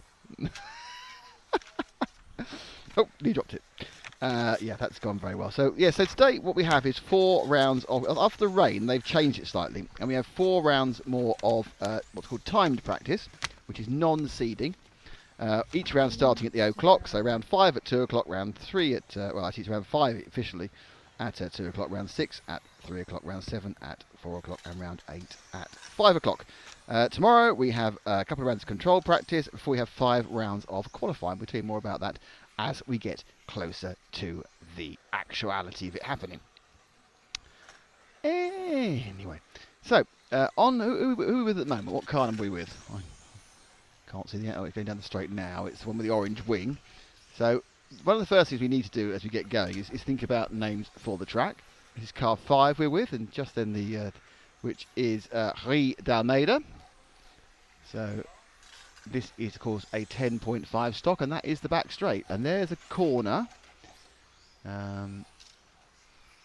which I think is probably D-shaped, so we'll be the Durango D at the bottom there. Do you agree, Matt? Yes, I think it was probably that last time we were here as well. Wasn't This section here, sorry, the section at the end of the straight was definitely the EFRA E as well. So we come up with various unnamed parts of the circuit. Let me not be able to speak. But if we get to this bit here, we were here 2 years ago, of course, and this, I think, was the EFRA E, wasn't it? That bit there. In, out, that's the EFRA E area. So then to Durango D. Got 3 more bits to name now. Are there 3 more bits of the track is the question. Oh, he's broken it. Is there an O anywhere? for Orion.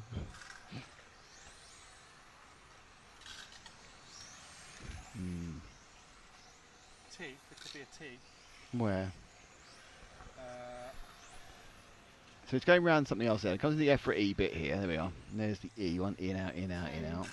9, And then into down the main straight. 7, Whee! Into the Durango D. Heavy braking. 4, Right, left in front of the driver's stand. 1. Coming to Track is closed. the Finished. 3, Orion section. 2, 8, 4. I don't know, we've lost our cameraman, just walked off. He's had enough. He's gone. He's waving. One other thing is he's got the car keys as well. He's going to the car. He's just driving away. He's had enough. One heat's gone. It's weird, isn't it? Strange little man. He's obviously got to get something to. So, yeah, so it's lovely, lovely, lovely warm day now. We're all It very is relaxed. balmy, isn't it? It certainly is. It's positively glorious now. And the quite heavy rain dried up very quickly under the Portuguese sun when it came out again. Yes, it did, despite the track man. Yes, with some Keystone Cop elements. He tried to sugar water it, then fell over and dumped about 3 pints of the water on the track. Yeah, creating a couple of wet patches, but people have managed to avoid them. And now they've dried up, so that's good news. It is. Hello to Bernard Cosmo. Hello to Jonathan Porter. It's nice to have races covered like FIA races. Well, I'm not sure we do that, but I think we do it with far more openly than an FIA race. So the cars were all waiting for this second heat, and it is Rudy Amaral, Frederic Santos, Jeremy Delamondre, How Grosso, Steve Favell, Jorge Simones, Simones, Pedro Canastra and Luis Carrera. Again, a lot of local drivers in the stock class. We've got, I think, 4 heats stock and then we have 4 heats of mod. In fact, it is a French and Portuguese benefit. There are 5 Portuguese drivers and 3 Frenchmen in this one. French embracing this event down here. So nice. Some people got their practice bodies on and some people got their super colourful bodies on. I'm still kind of a bit lost about what to name the rest of the track, actually. The track is open. Well, it usually takes us the first day to do that, so no rush. But it needs to be named after our exciting sponsors. Who are LRP, Team Orion, Durango DTC 410, and Montec. Well, Durango are all right. They've got a D already, mainly because I think it was the same as apparently it was exactly the same who named it 2 years ago. Yeah, not very inspirational, are we? No, but we are consistent. If anything, yeah. Yeah, consistently great. I'm glad you added the word great there. Everyone else was shouting at the screen going, consistently. So, Paul has picked up the yellow and reddy brown fire flame into orange. Car number 6 of Jorge Simones, who's actually currently leading apparently. No, it's not. Just temporary leading because on the time thing. As you can see, we have timing on the right-hand side of the screen. Matt will explain the timing to you. The timing is counting down. There's 3 minutes 59 seconds. It's going to run down to 0, and when it runs to 0, you'll know that time has run out or expired. But explain to me, I don't understand. Why are there? Who is Sim? Who is Fav? Who is Can? Well, they are the first 3 letters of the surnames of the drivers who are on track right now. So Del would be Jeremy Delamondre from France, who is on his 4th lap. He is the fastest guy out there right now, and everything's going great for him. So you can see that is happening, and behind him is Jorge Simoes from Portugal. That is indeed true. Of course, these times actually don't matter that much today because they're only trying to get a Nothing feel. matters really. Well, life matters. Everything matters tomorrow. It's a very busy day tomorrow. It gets increasingly matter-like. Well, everything matters at the end of today when we have the opening ceremony. I did kind of think, okay, it's going to be a nice quiet day, no problems whatsoever. And then because of the rain, they've shuffled everything back, and now tomorrow is an unbelievably busy day. Schedules will end at 20 to 7 with 5 rounds of qualifying. And of course, don't forget, it's the same situation as last year, which Ollie handled brilliantly with a spreadsheet. I'm just going to write things down and hope for the best. It's only 2 sets of tyres for 5 heats. 5 qualifying heats. So sometimes you have new tyres on, sometimes you have old tyres on, and one time you have to have really old tyres on. Oh, he's calling for a replay. Did you get that? Oh, I'm going to initiate the replay so that when things happen, Were they not on we then? can have replays. Excellent. And when we Replays have initiated. replays, who helps us provide those replays? Oh, VRC Pro, they are the people for replays. They are. I'm expecting to have something go semi-viral and be replayed and shared on social networks. They've done it twice so far, which isn't bad going. They what, sorry? We've done it 3 times, haven't we? We've done 3 times so far. 3 or 4, actually. Every event I've been to, there's been something crackingly awesome happen. Yes, we got in trouble for one of them, didn't we? Yeah, I nearly got beaten up by Dallas. And that is like, he may be 66, but you don't want to be beaten up by Dallas. You do not want to be beaten up by Dallas. And we also got... what else happened? We had Lee Martin attacking we Ben Jemison. We did. That was the funniest. That has to make the highlight clip. I'm We had a telling you now. fantastically bad overtake. I am actually giving you a direction for the highlight clip you make. What? It needs the Lee Martin Ben Jameson incident in it. Yep. And if you don't know what we're talking about, you need to join the group and go and find it. You do. The first one we did was Ollie Jeffries' amazing overtake in the 12th. Yes, and that was really, really fantastic on the straight.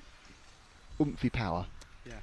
But yes, the Martin Bear incident to him, which was probably seen by every single RC racer in the world, did have some repercussions with you having a stern talking to by Dallas, weren't you? Yeah, I wasn't keen on that, but I think it's fine now. We are independent media. We are Yeah. independent. Apart from the fact that we are, yeah. we're Anyways, here with our hand out. yeah. Hello, our independence can be bored. Now, if you get off the We track really for a must second, interview Elliot move at away some from the point. track for a second. Can you go and look at the man in the blue shirt on the in the stands over there? I just Which want man in to the blue show. shirt? Oh, the light blue shirt. I want to show everyone that Elliot Harper's dad, the GB Poland and Finland team manager, has a chair. He has a chair, and if you don't understand the significance of that, it's all about 2 years ago. He has so many chairs, one might call him the chairman. Oh, look at you. Pick another car, Paul. Can you pick that pink one? Cause just go main straight now, because it's number 8, and I can see which one it was. And that is Luis Carrera, 4, who's doing his last laps. He comes around the Durango D, which is that's a high car. And then comes to this switchback. Don't know. Oh, we could call it the LRP switch, couldn't we? The what? The LRP switch, 4, Okay, yeah. because they have switches on their speed controllers. I know I'm really clasping at straws here. 6, 1, 8. No, sounds good. 2 to go. That might be the Orion O, even though it's just kind of like half of one. Which? Where? There. That I'm going to do is that. a triangle. Yeah, but they go round almost entirely. It's almost like a boomerang. But we aren't sponsored by any Australian sporting goods companies, are we? No.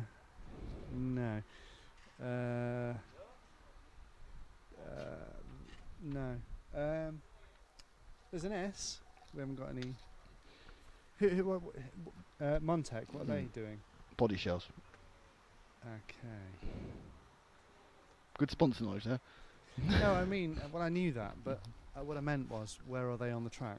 Nowhere yet, and neither are I'm sticking with the Orion O there, even though it's not very OE. It's kind of OE, yeah. I'm glad you've come to my way of thinking. Yeah.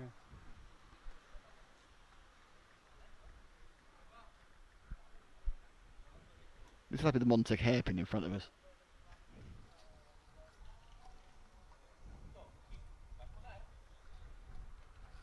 You don't seem convinced by that.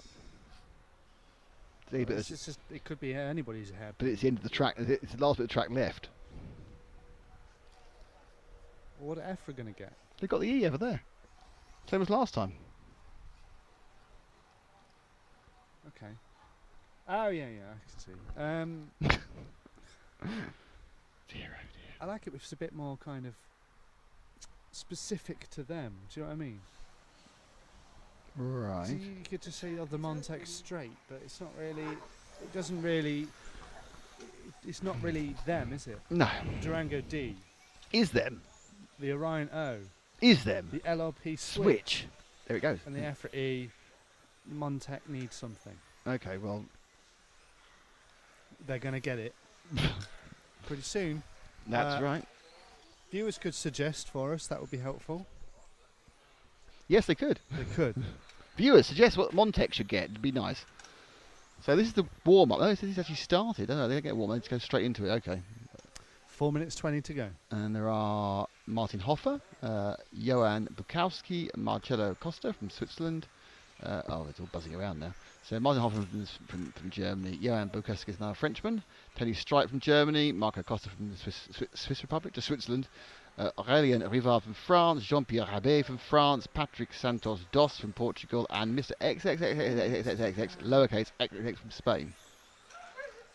And that's a dog. It's quite a that dog's been barking at a lot of stuff. There's only 5 people on track at the moment. Helps with the microphone when you say that. There's only 5 people on track at the moment. Who are you covering, Paul? 7!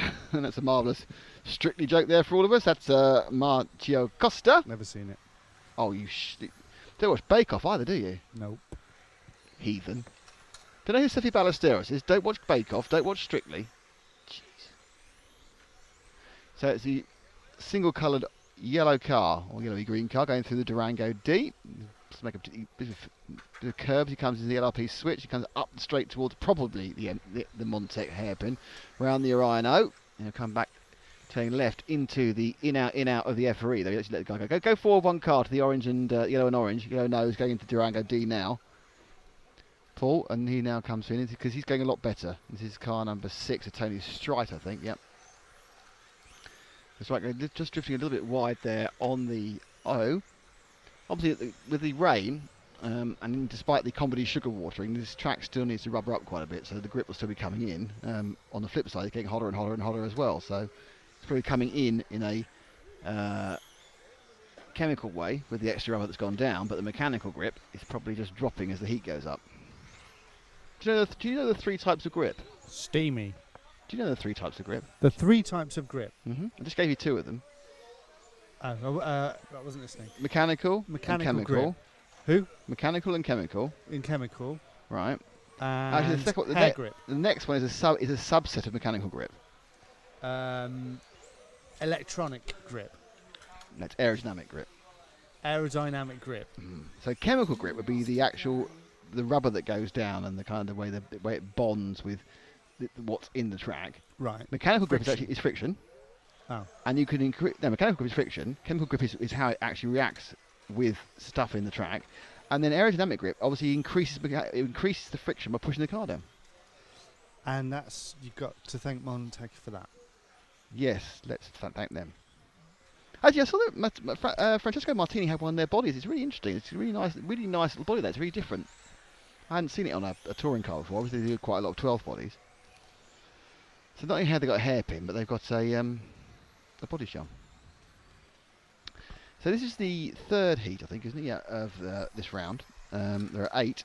Next up will be the top seeds at the moment in the stock class. Then we have 4 heats of modified.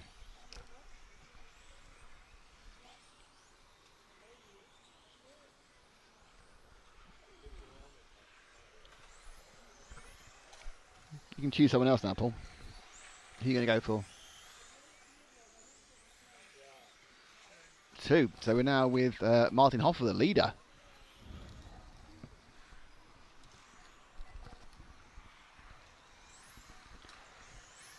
Rather nice. This is obviously a proper race body he's got on there.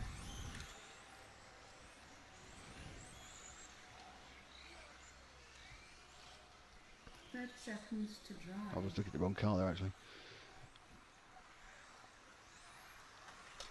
Oh, he has got it's fine. He has got race cars, race body on because there's a couple of non-point. But that is the Hoffer machine going through the EFRA now, coming down the straight. These cars obviously just running 10.5 unboosted motors, so they're not going to be breaking the speed barrier down the back straight and having to haul on the anchors.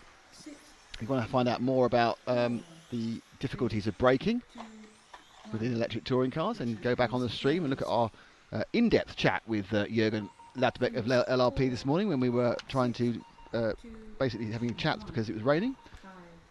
Always had a word with the reigning European champion Ronald Volker and the man who came second here 2 years ago, Alex Hagberg.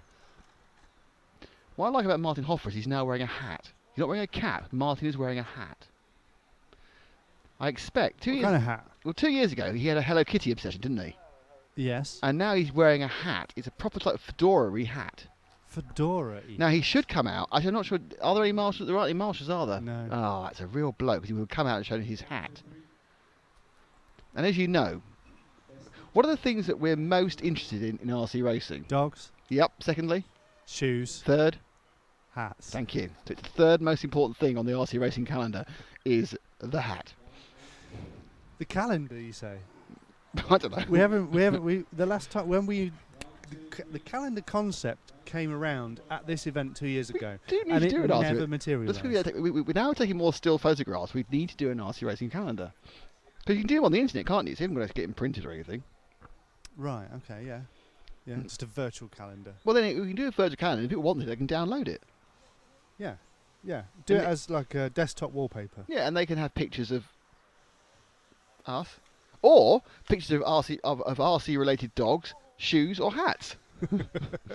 And of course, July is December the most? is Martin Hoffer's fedora. Yeah, so is December the most important month? Would you say? December. Yeah, Why would it be? because Christmas. I don't know. What if you were like doing a calendar? Which month would you put your best picture in? November. Is it your birthday? EFRA Is it? AGM. Oh, very good. Excuse me. When is my birthday? December the 24th. Well, there you go. Come on. Christmas Eve, baby. Yeah, his mum Almost said. Jesus. His mum said, "Yeah, but I wanted a radio." The track is open. DAB. Yeah, well, but you don't pretend you were around when you were born when DAB radios were around. I want to see this It was fedora. still a cat's whisker when you were doing it. Yeah, I don't know what so that means. what you're basically saying is when is the most important month, and that's when you put the best picture, don't you? August. August. Okay, so the August month needs to have a picture that's just Nathan. no. What is the most important picture we will have this year? What has been the seminal moment of this year?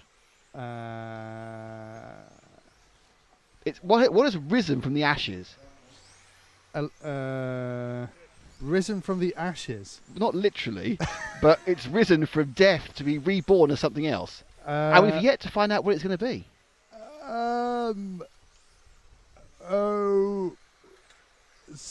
Satellite. The satellite. Sally the satellite. Jeez. Oh my goodness. Yeah, that was a bit of a journey, wasn't it? Yes. Yeah. James Parry says, "Can I be Mr. July?" Yes. It just sounds like a... As long as you let your hair grow for 2 months and then we'll take the photo. I can see it now. Nathan's one for the ladies. I was about to be really politically incorrect there. I'm glad I stopped myself for that next sentence. No surprises there. So that's the thing. So what month will we all be? Anyway, but before we veer onto this one, we have some of the top drivers in. Can we find car 1 with Merrick Cherney of the Czech Republic? Have you got him? Yeah, he's the next. He's the last. He was no, he's not. He's absolutely the last car that came round. Now, there's Merrick. So he's the X-ray driver. Goes for the EFRA and down. I think we would all be naked, right? This is not selling it. And we would all be holding different RC cars. So somebody could be large scale. That'll be me. I'd need a large scale. And somebody could be 12th. Ollie. Anyway. So where were you Well, going? Adam's younger, so he needs to be 12th. And John needs to be large scale, 'cause he's the largest. What, 4-wheel drive? Yeah, Ollie obviously needs to be touring cars. Yes. I would be 1/8 nitro buggy. I'd quite like to be a 4-wheel drive large scale off-roader. Actually, I might be large scale touring car. No, it's just John. John never even done that event. He's got to at least be one of the off-road ones. No, fair enough. So you think, I suppose really, who will Frank be though? 2 minutes to drive. Quadcopter. What, crashed? Crashed quadcopter Twisted wreckage. of a quadcopter. James wants to know what hair. We need to grow hair to get to Mr. July. The sideboard bits, so you can look like a monk. Ah.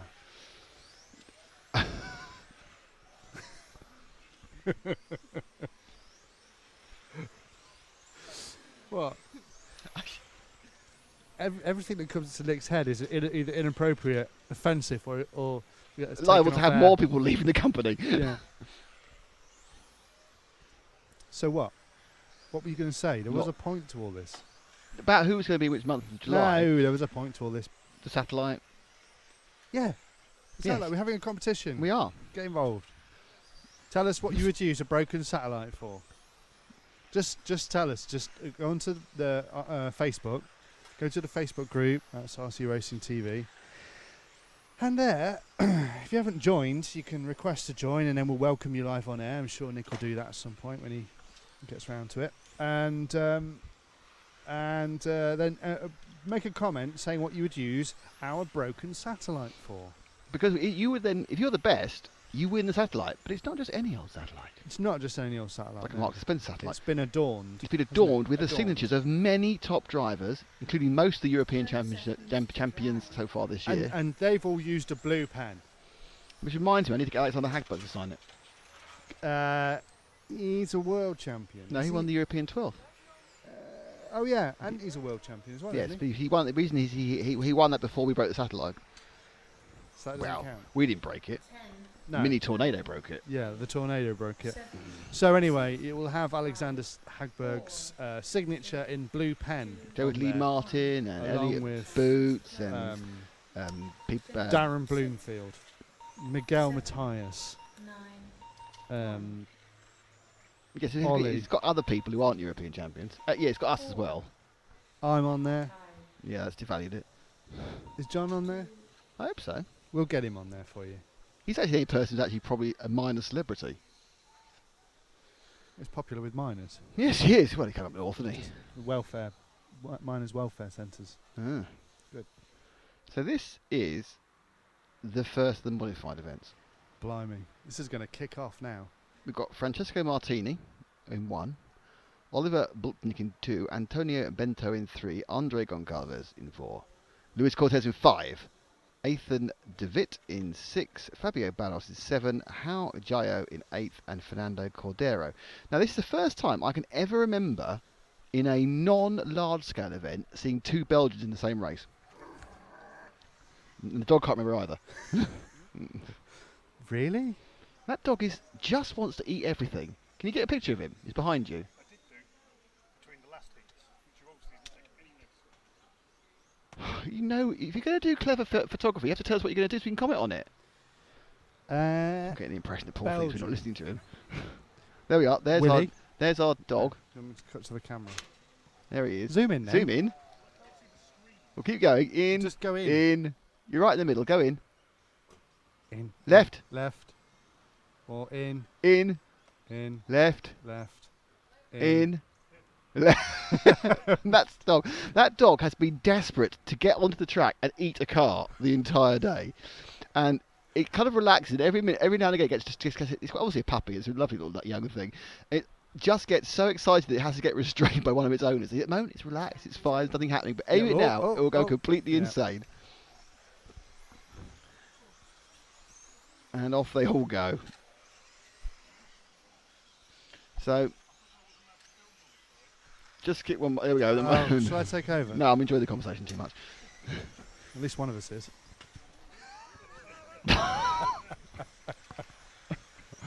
This is what keeps them tuning in. Oh, no, it doesn't. About that chat with Jürgen. It was great, wasn't That was it? fantastic. That was really, really in-depth conversation with Jürgen from LRP, talking about everything. Literally everything. I would urge you to rewind to About 48 minutes in, I think. about 48 minutes into this stream today, and Nick asked all the questions that I would be interested to know, but never bothered to ask.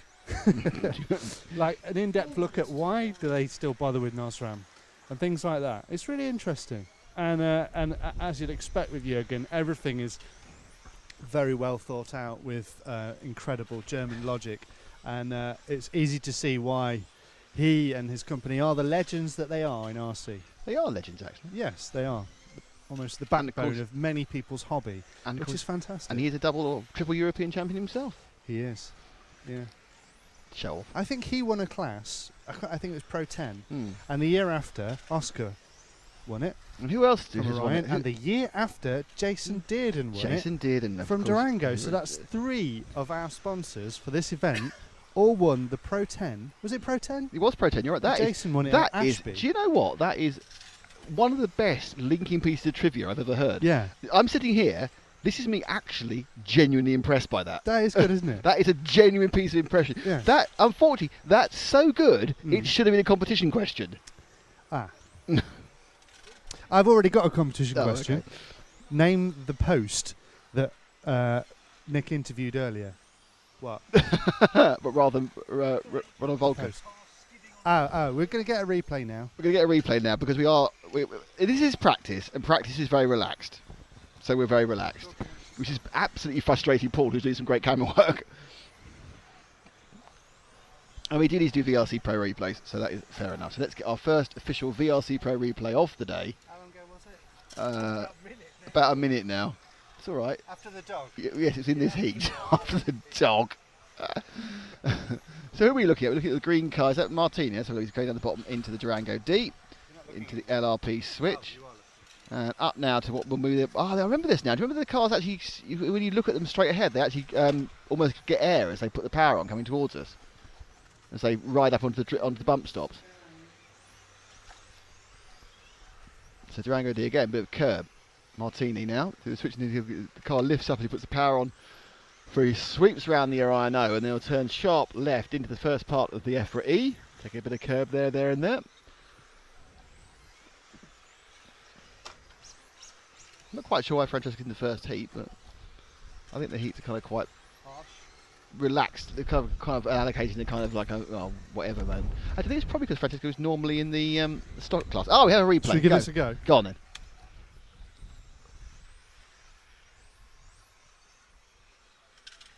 Oh, nice spin out there. He comes around the Orion and he just kicks up. Oh, that is a good slide.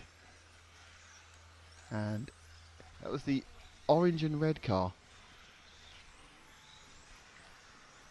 Which is probably that car there, number 6. I think that might well have been Ethan de Witt from Belgium. Oh dear, we're getting a spam message. It's now blocked.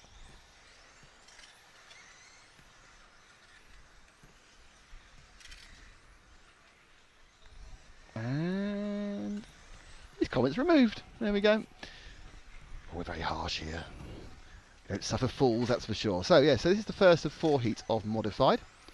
30 seconds to drive. All begin to speed up all the time.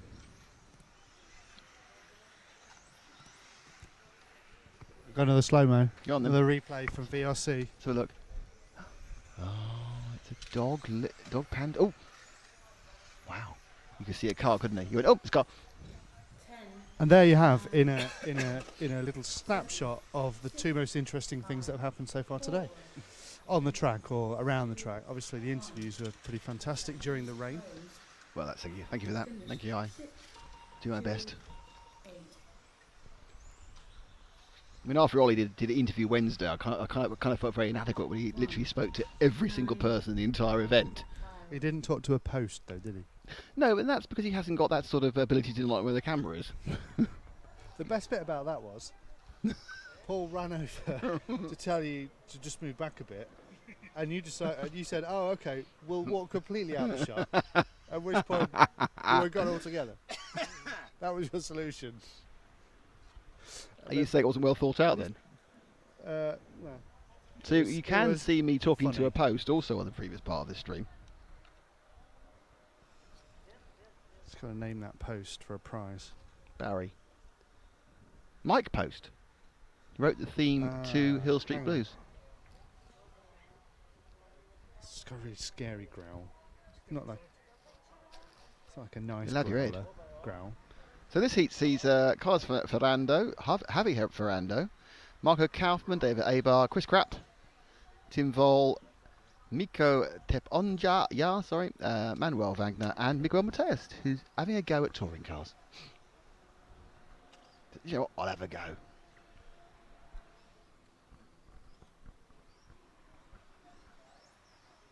No, we're looking. Oh, we're going to look at the cameras this time, are we? Ooh. They're all a bit quick. Oh, even that one. Yep. Even that one. Just for information, Paul, they're all cutting instantaneously. Yeah, I think you've got sticky fingers.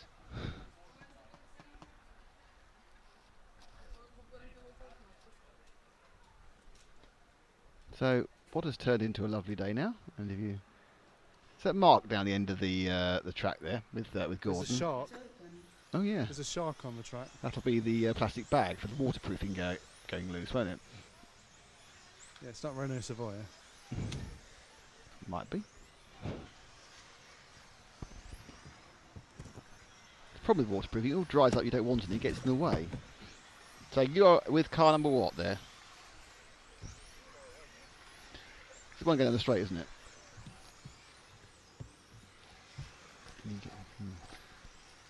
Up through here.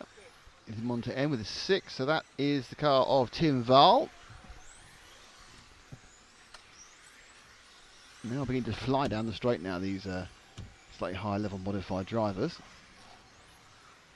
In the Montec hairpin, you're going to sweep round. Ooh, do a nice little front end washout there as you try to turn into the Rhino.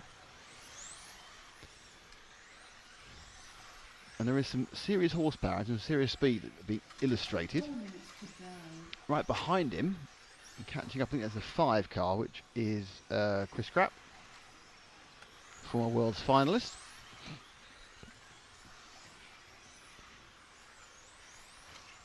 You've got quite similar cars, a little bit more blue in Wild's car than Crapp's. Both using the white base.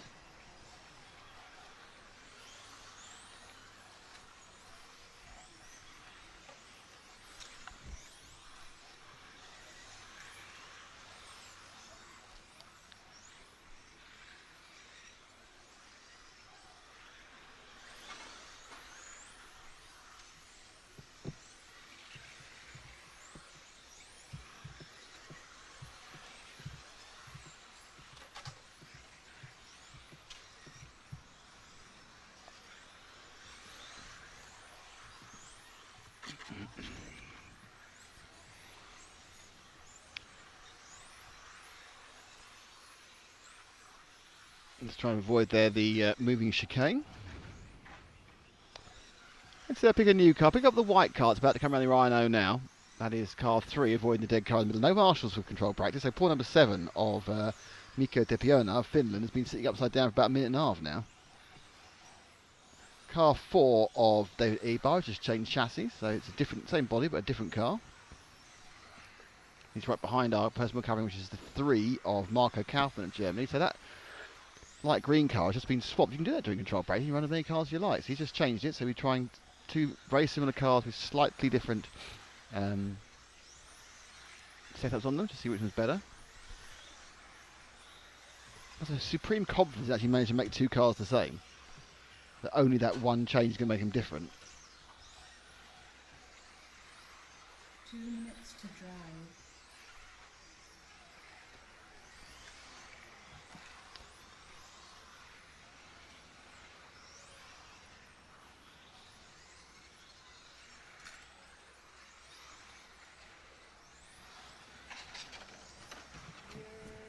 Car 3 has rolled on camera.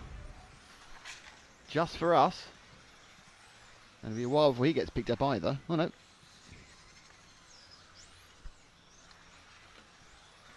There's a lady marshal or a lady team member runs across to rescue car number 3. Let's see that again. In he comes. Kaufman. Oh, that's what coming in is far too much curb. 1, 2, 5, 6. 6.5. That'll be a 9.3 from the German judge, I would think. That's your VRC Pro replay. Excelente. So, we've run car 9, which is Miguel. There he is. He's the red nose car going round the. Which has been followed for the last. Oh, gee, we've got the world's sarkiest cameraman, haven't we? Oh no, it's fine. It's fine.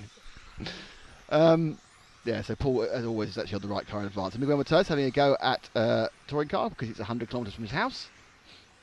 It's quite a big change from 37 IC off-road and electric off-road.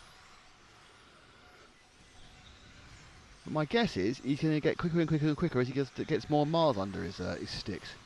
Or maybe a wheel, I don't know. It is a wheel. I don't approve of the wheels, by the way. Still be sticks. Because, as was the theme of your interview with Jürgen, you're old school. I am. I'm very old school. But actually, in fairness, even the Americans, even the old school Americans, used steering wheels. track is closed. Just the Brits and the Japanese were 4, always sticks. 7, 6, 9, So that one finishes. Tim Val takes a new fastest lap at 15.084, 8. which is a good time. Guys right at the top were doing 14.8 earlier, but the track should be quicker now. Not sure who's got the fastest 2 laps. That's a bit difficult to hide. So this is the in second place is Mr. XXX from Germany. So Michael Olowski, your reigning European 4-wheel drive off-road champion, is in car 1. Biljami Kutoven in car 3. David Perez from Spain in 4. Cylindar in 5. Thomas Wingeren in 6. Jeremy Limoges from France in 7. And João Martino from Portugal. David Perez. Yes. I know him from somewhere. Now, I'm wondering, did he drive large scale touring car? May well have done. That would be a... Really rings a bell. I really think I filmed him when he was about half that size, driving a large scale touring car. It was either him or another young Spanish driver. Oh, you haven't been saying now. Yeah. The Perez. Yes, I think Perez is quite a popular name, though, isn't it? Yeah, could be someone else, but I'm pretty sure because If you know David Perez and are listening to the stream and would like to give us information on David Perez, as in, is he the same person who Matt filmed at the Bayer Arena back in 2011? blimey, When he was about 7. Yeah, worryingly it was 2010. Oh God, I was 30. That was the first year, wasn't it? 2010 we did this. Yeah, Wasn't That live was- stream, of course. That was that was- reportage. That was your 11 days in Slovakia. that was an enduring Czech Republic, sorry. trip. The track is open. I didn't mind. Oh, it's gone. Dog's gone. It got too exciting. He's been calmed down. He's got big paws. He's a real puppy. That's all he is.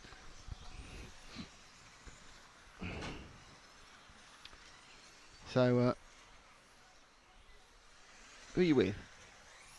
3. Viljami Kutoven.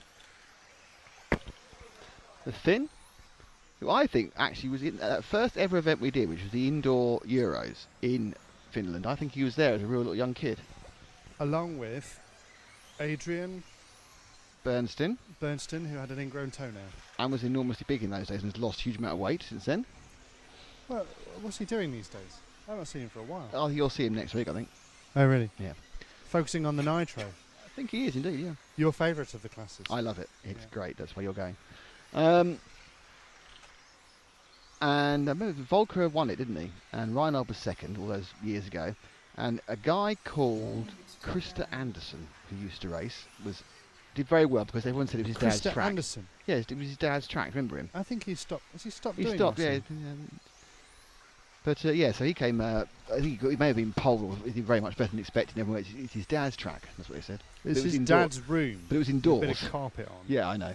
Yeah. It was a kind of Can't a. for much. What you got to remember is complaints by RC racers don't always make much sense when you analyse them. It's his own backyard. It's a just a sports centre. But if my memories are incorrect, please don't correct me because I'll just feel he's more thin do than I do. correct him. Oh, Do correct correct him. We need that final pass me. Yes. of you be devil's advocate for us. Please pull us up on anything we get wrong because we're not infallible. We don't have a great deal of knowledge. We do have knowledge, but in a really weird. Yeah, we have not. We have. sections of- Yeah, not the only person in the team who's got a great deal of knowledge is Ollie, and he's not here. We have knowledge, but it's not a great deal. And I have odd fragments of memories. I that have I've tried loads to of black knowledge out. that doesn't really kind of fit anywhere. It pings into my mind Yeah, randomly. yeah.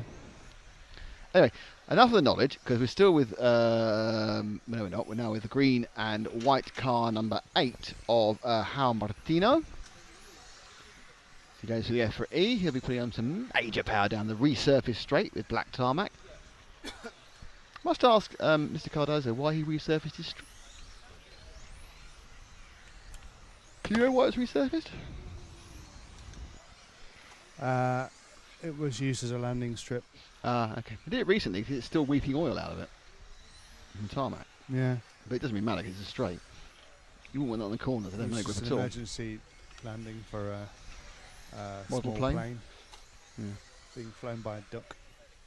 2 minutes to drive. Is it only a duck you can flown by or any waterfowl? It was actually a mallard Oh, okay. Makes a lot of sense. So everyone, the transporting Barbara Streisand. next up is the top heat. All our big stars will be in this one Well, this one's pretty much a who's who. of stardom. Well, you did go who's David Perez. Who is he? That's two who's, isn't it? No, I know who he is. I think I know who he is. There's a European champion there. There's a Viljami. Mm-hmm. Cyril Ndai, who's been doing this for longer than Yeah. any of us. Yeah. Frenchman.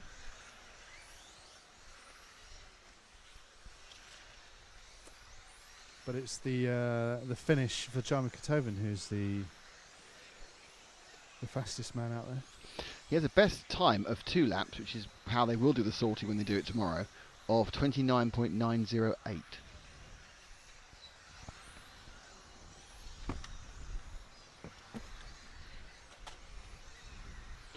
Bernard Cosmo wants to know, who are you guys betting your money on for the win? Well, we had a long conversation about casinos last night. Who are you backing for the win? He's cleaning his ear out now, but who is he backing for the win? Who am I backing for the win? Yes. It's 2 days away, but who's going to win? Well, the same person that's been winning for as long as I can remember. You're going Ronald, are you? Huh? You're going Ronald Volker, yeah. But I think either Alexander Hagberg or Bruno Cahello are the 2 men to stop him. I think there's going to be a rhinoceros sort of reconnaissance. A what? A rhinoceros? You know, like, no, yeah, that didn't go well. You know the reconnaissance? The Matthew reconnaissance can come back. Reconnaissance? No, reconnaissance. It's not a reconnaissance. It's a... 10, What's it called? 9, 8, When something comes back. That's not reconnaissance. No. That's when you check something out before. 3, 2, 1. Philosophy used to be English language temporarily, Huh? which is right, it's the only language I have. 6, 8, 3, Reconnaissance, Renaissance. Renaissance. 4, Is it Renaissance? Rhinodaissance. Yes, a Renaissance. Really wish I hadn't started this whole thing now. It's gone It's horribly, terrible. horribly wrong.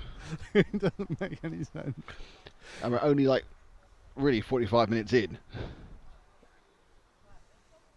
We may as well just read the ingredients bottle off water bottles. Oh, we can't because you don't do baking, do you?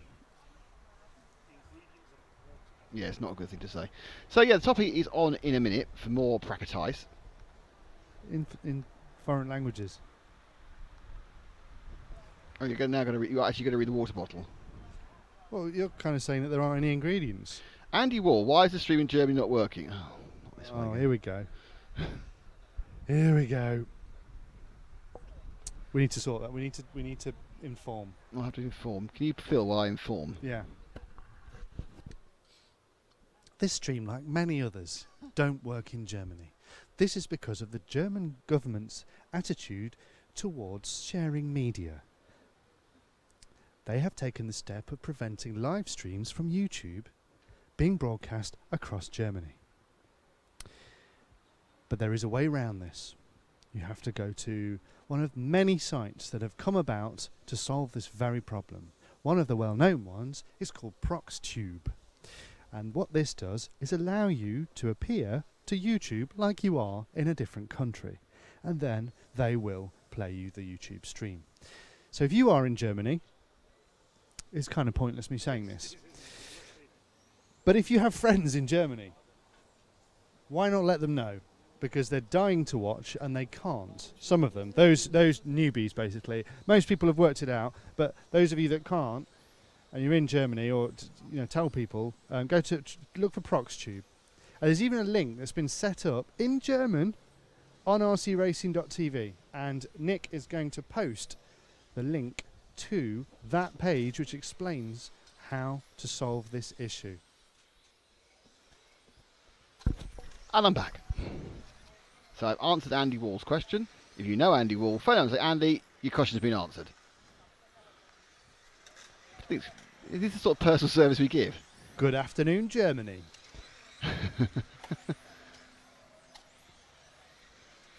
Hello, Germany. And now the roads from the German jury. Right, this is top 8. So we've got Bruno Coelho, Elliot Harper, Ronald Volker, Alexander Hagberg, Martin Hoodie, Loic Jasmine and Freddie Sudhoff.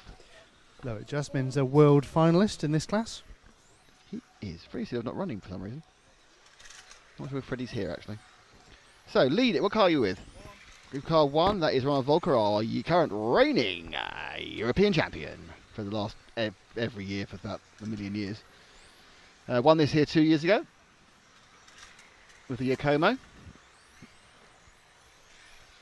Now, one of the things about having a more spread out entry list is it means we're probably not going to have the traffic problems we've had in the past. So it means everyone may be able to get a good run in every heat, but of course they'll be running tomorrow. They only have 2 sets of tyres for the 5 heats. So Ronald already looking very good as he goes around the EFRA. He can turn around now, put the power on the main straight, and go brake hard into the Durango D. Come through the LRP switch. LRP driver, of course, is Ronald. And he swoops around the Montec and into the Orion O. And that's a lap with Ronald Volker. And Volker's fastest lap at the moment is not the fastest of all. So Volker's slightly off the pace actually by a couple of tenths. Because your fastest man is the man who we all think is going to be a major contender. And that, of course, is the number 2, if we can find it, of local man. Well, he comes from Portugal. There he is in the orange and white car of Bruno Coelho. 2 years ago, he scraped on the back of the grid here. We were all very surprised. I think he was 9th.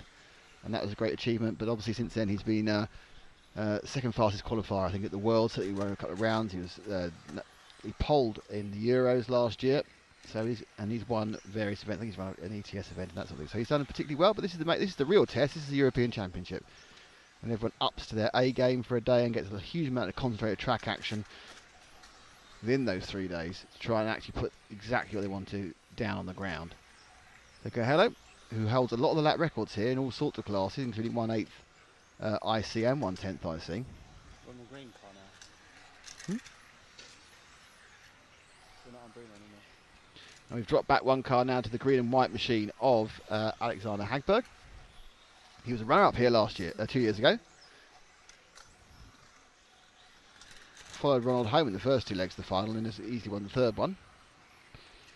Sort of matching pace with Coelho ahead of him in the orange car. Hagberg had the fastest lap at 4.771, 14.771, but Volker's just taken the fastest lap with a 14.731. So Volker's finding some speed already.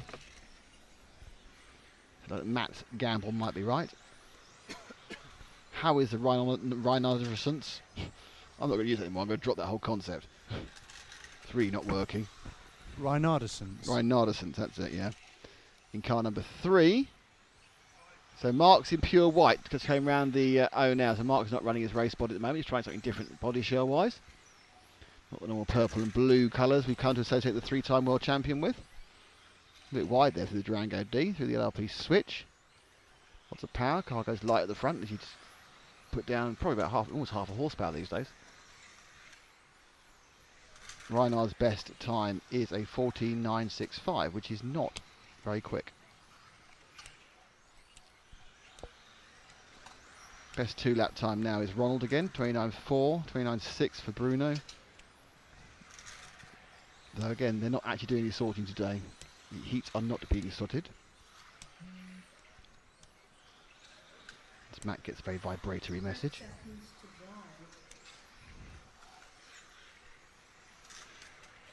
He seems to go with Mark as he comes down.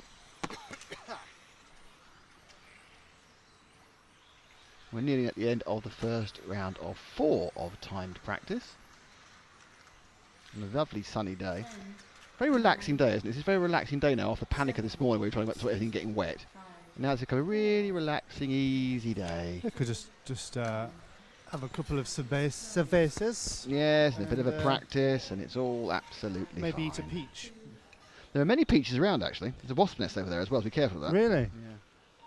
There are peach trees around the satellite. In fact, we are broadcasting to you through a peach tree. Now, Yes, that's never happened before. No, and luckily it's a good. If the reception was much worse, we'd have hacked the peach tree to bits. Maybe what we need is a peach tree that we take with us to events. If broadcasting through a peach tree That's a really makes good point. life as easy as it has done here, then I'm willing to use that every time. I'm thinking that's an excellent idea. Other fruit growing based news at the hotel. We have lime trees. We do, and I am lusting after those limes because I have developed rather a liking to for caipirinhas. You've already had 3 today. If I had 3 today, I'd be asleep, or I wouldn't be able to stop myself those 3 times I have stopped myself saying something inappropriate. Andy Wall says thanks for my link on the Art Racing TV Facebook group to how you watch in Germany. Andy Moore. Wall. Not Andy Andy. Moore. Andy. Wall, as in side of a house. Ah, okay. I was going to say Andy Moore is not here, and No. he's probably not in Germany. He's probably in Bangkok. That's where he normally is, Yeah.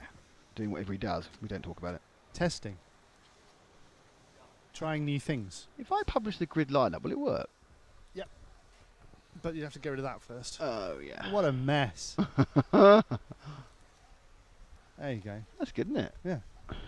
This is what everyone was doing last week, which I didn't do before, and I felt inadequate about my not doing the right things on the graphics. But I've got plenty of time to practice. These are your drivers for in a few minutes for the first. It's basically the next round of control practice is starting. Oh, I'll swap with Paul. And notice that you're going to do things, aren't you? Yeah, but that whole plan, Hmm. and then we had one where we didn't know what to do. Why don't we slow it down? Okay. So he does a whole round. He's done it. I'll do a whole round. Okay. And then we'll do the thing where I... Okay. We'll do the thing with the thing. Yeah. Excellent. So there's a couple of minutes before this one gets underway. So it gives me a chance to say thank you to LRP, who are with us for the first time since 2012, when you went to Germany to cover the LRP Challenge. It's great to have them back. One thing I can say about the LRP Challenge is It's in Germany. fantastic food.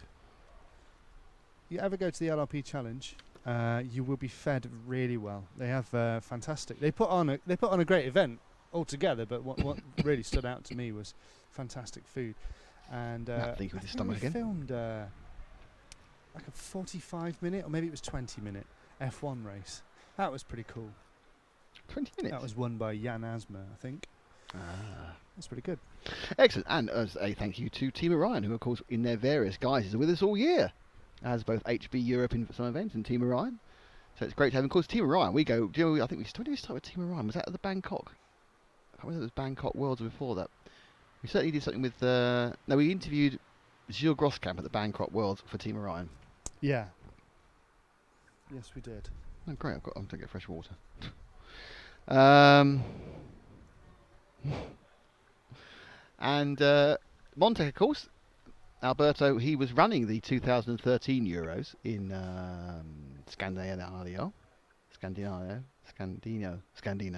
and Scandiano. he was also the man who got the satellite by accident and then forwarded it for us when TNT sent it to the wrong place last year. Great guy. And he's now with Montec. And of course, Team Durango and Stuart and Jason and the gang have been ever present on the stream. They are stream ever present. Wow. Integral to the birth of RC racing in some senses. Well, in a different guise. Without Jason, we wouldn't be here. He's our father. He's a spiritual father. Father-in-law, perhaps. Edward Pickering, hello from Japan. Crank up the volume a little bit, boys. Are we quiet, are we? All right, okay.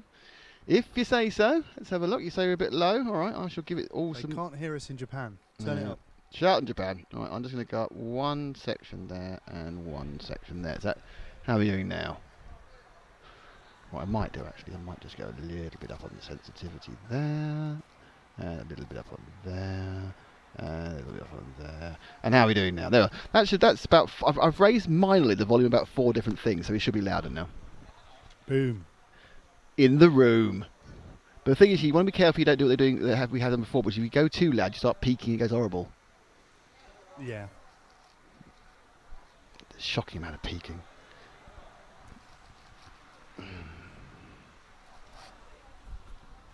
It's a bit tardy getting out for the next heat. Oh, they're doing it now. They've just been... You can see this is the first heat because they only put their own cars down, poor men. who do their own work with the car and put it down themselves. Can you believe it? What sort of person just puts his own car down?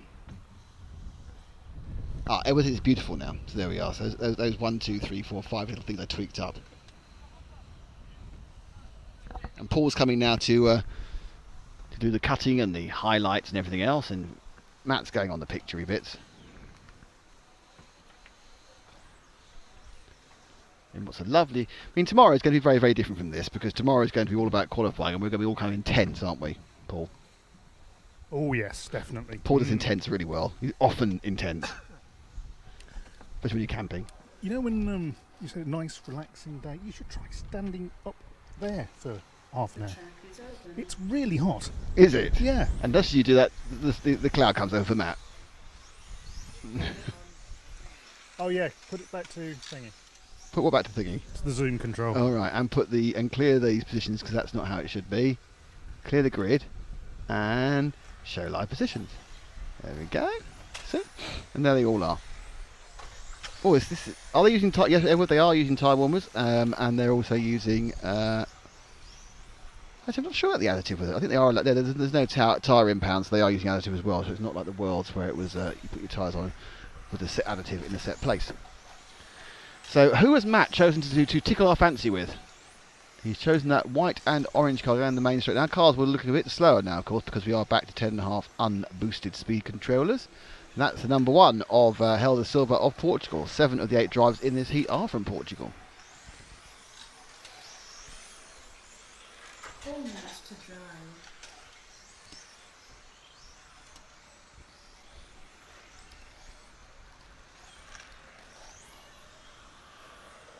So there's the man who actually, in the blue shirt, that's Mr. Cardoso, who owns the entire circuit. He's eating a sandwich and doing marshalling.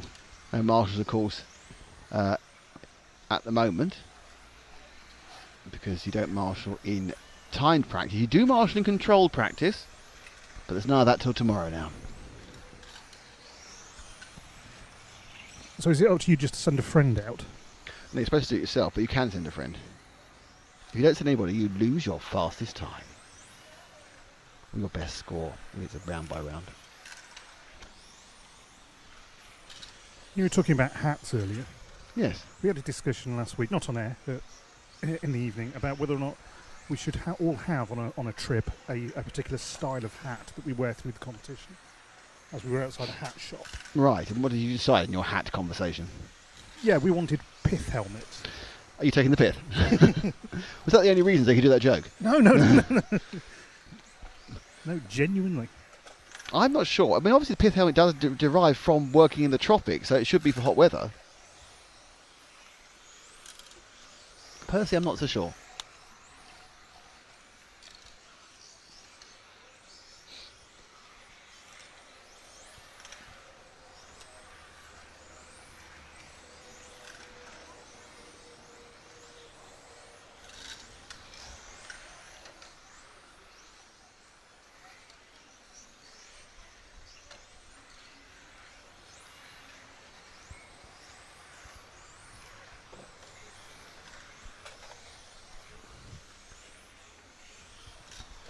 And we're now we're going to drop back a car, or go forward to car 4, the yellow one. Or just pick up any old car. Tell me what car it is. Go for the purple one that's coming around the O now. The second car around the O, it's sort of purpley colour 7. Which is How Hardin.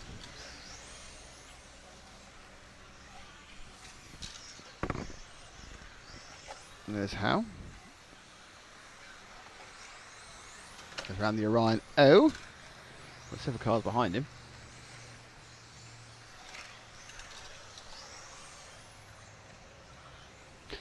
Now, the best lap time that Howe's done, he's the bottom level of, well, say bottom level, the lowest heat of this particular, it's a 16.6. Of course, we saw like 14.7, so it's about 2 seconds quicker in modified, and up the levels of talent as well. So they're not hanging about here, because the corner apex speed is the same. Whether you are, if you're a good driver, it's the same, whatever motor you've got in it, because that is effectively the laws of physics. It's how you get to and from those corner apex speeds is what governs your lap time, is where the advantage of having more power is, or can be. You can control it, of course.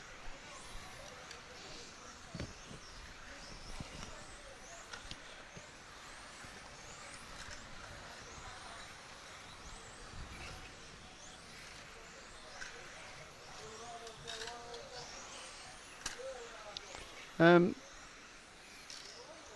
back 2, Matt, 30 to the seconds to drive. white into blue into orange, yellow car. She's going round the O now, and that's the number 2 car of Goncalo Alves.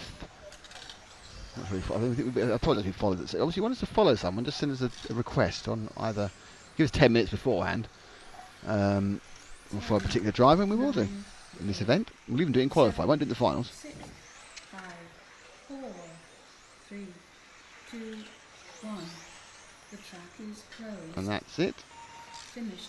2, 3, It's really hot. 8, 6, Might need that parasol back. 1, 4, 7, 5.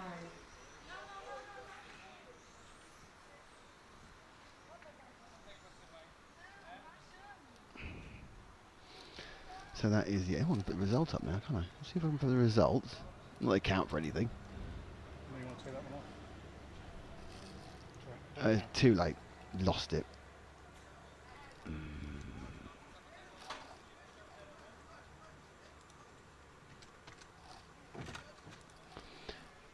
This is the grid for the next one. Rudy Amaral, Frederic Santos.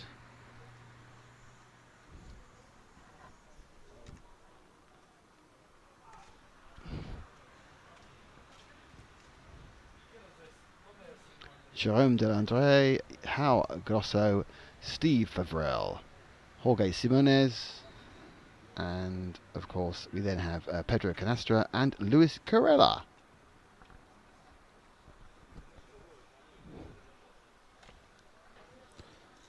Is Roger not on yet?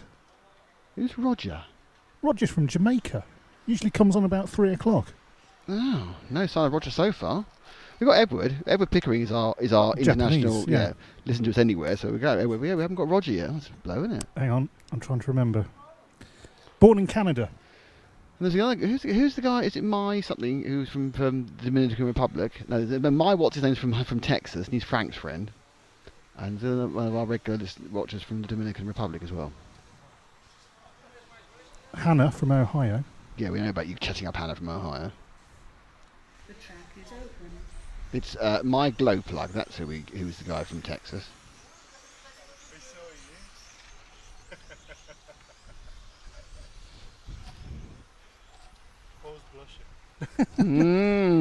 Hi, Hannah.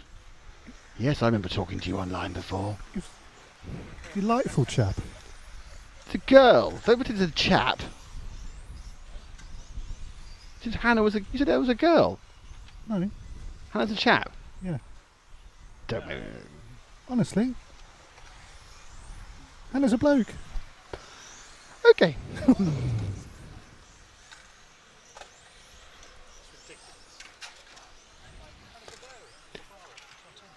Anyway, so that's interesting.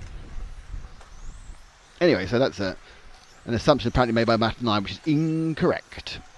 So they are up and running. So let's pick a car, any car. 4 minutes to drive. Pick a chair, any chair.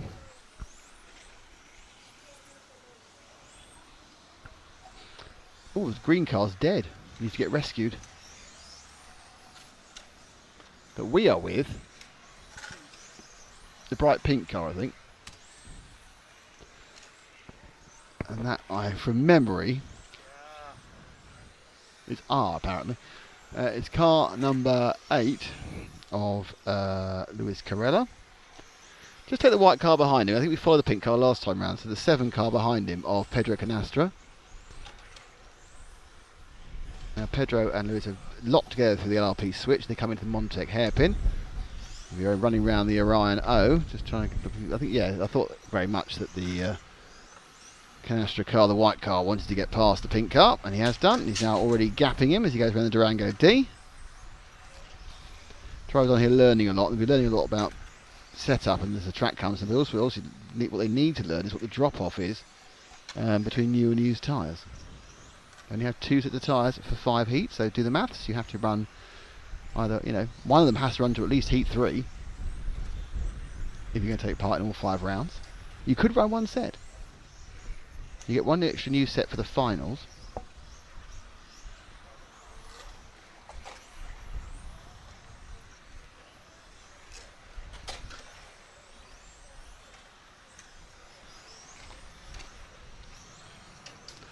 So do you say, how much of the life of them do you say for the finals, or you just in the finals go, no, I'll just run one set of 3 runs? It's all pretty complicated. As far as I say, whoever gets the FTD in the first round is a massive advantage. 2 minutes to drive. That'll be tomorrow about midday by the time the first round's finished. Going on to the 7 o'clock nick tomorrow. Here we finished before 6. That's local time. It's an hour later if you're watching us in mainland Europe.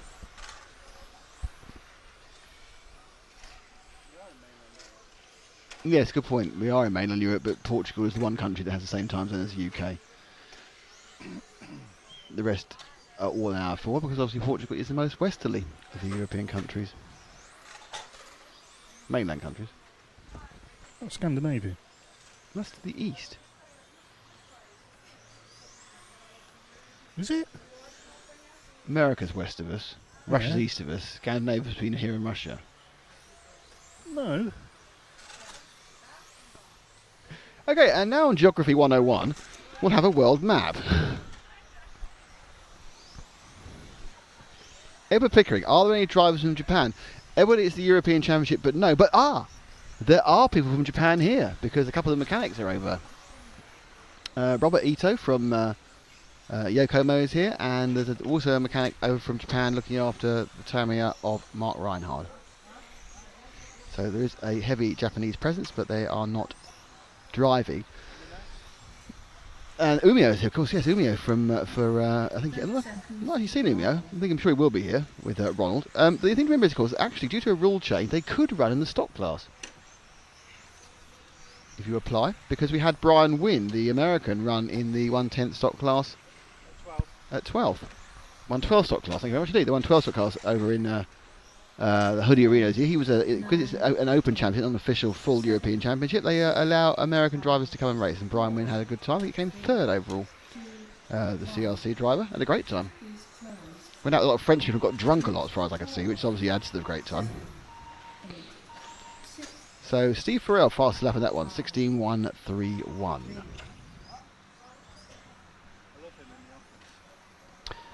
And now he's not actually on mic. I'm getting non-stop quips from Matt. Apparently he loves Steve Farrell in the office. Yes, that's right.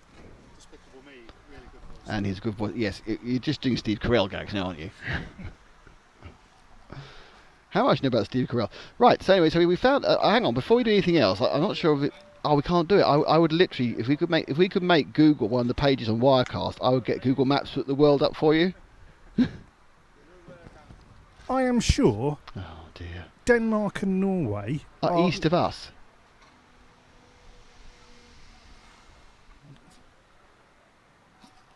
And the clocks go forward towards the east and go back towards the west.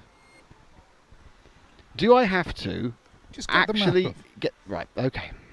I can't put it on the screen, but everyone who knows the world is going, "Oh, Nick, it's just sad, isn't it?" I go, "Yes, I know." So Google Maps. Where does Google Maps think we are? It thinks we're in Manchester for some reason, which is really interesting. We've got fixed IP for some reason. Okay, now we wait for the magic of the internet to rebuild this map. Right. United Kingdom. There's Portugal. That's America. Oh look, Norway, Denmark, sweet, it's to the east of us. If you look at it like that, yes. And how else do you look at a map? Explain your slightly to the side looking of east and west. Okay, I might be just a little bit off there. In 100%. The track is open. Not 100% off. A few degrees off. Yeah, 180. So this is the third heat. Pierre-Jean Rabet, Martin Hoffer, Patrick Santos dos Santos, sorry, Jan Bukowski, Tony Street, Aurélien Rivard, and Marcel Costa.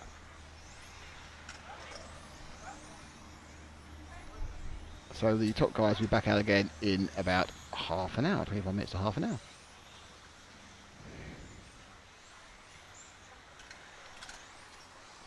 And Matt is on his answering a text. So there's cars going round. He's actually, but apparently he's answering a text from the Ordnance Survey offering you a job.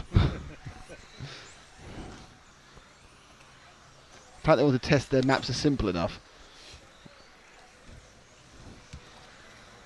And with the bright orange, yellow car going down the straight, I think it was car 7 of Marcio Costa from Switzerland, Hop Suisse.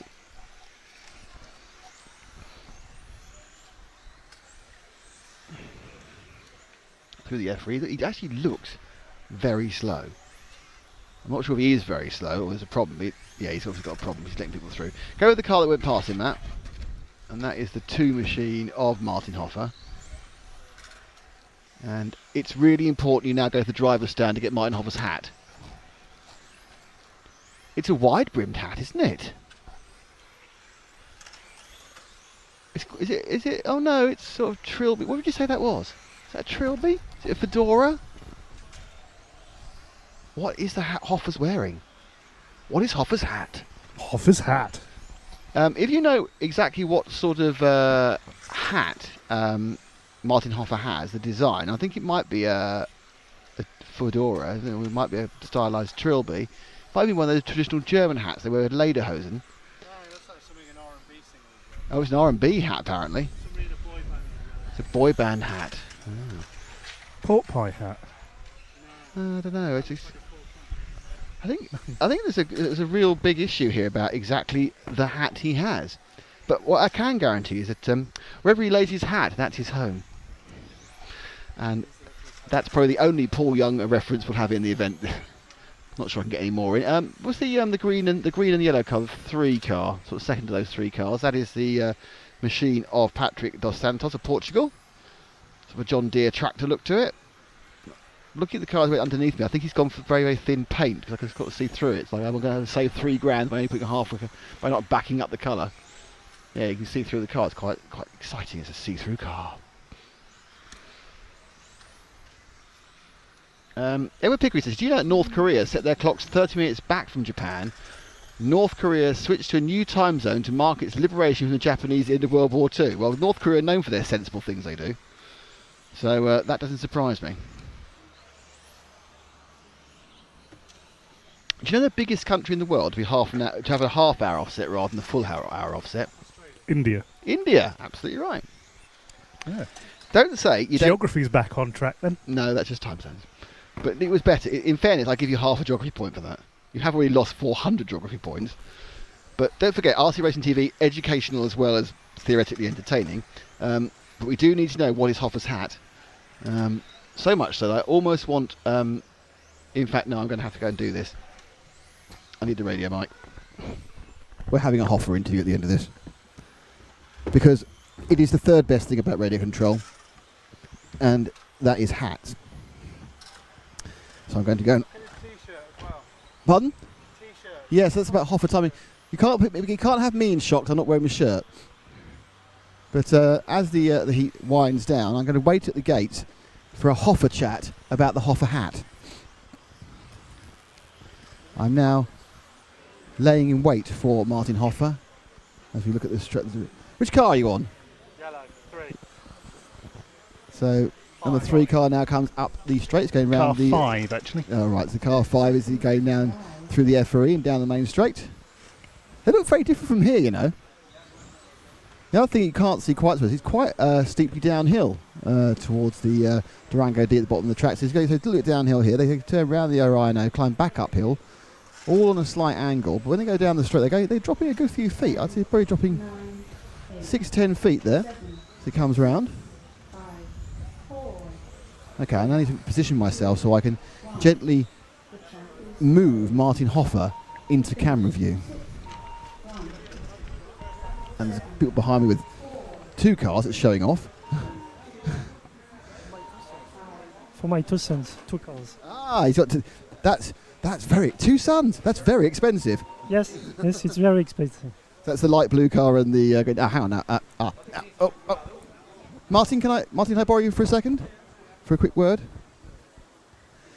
And this is it, Martin. We're having a long conversation.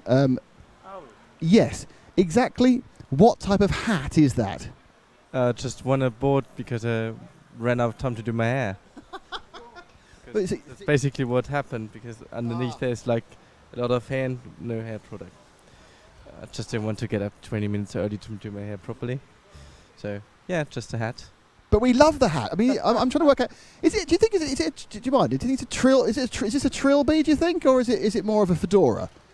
I don't know. Do you have trilbies and fedora? Did you buy it in Germany? Yeah, I bought it from H&M.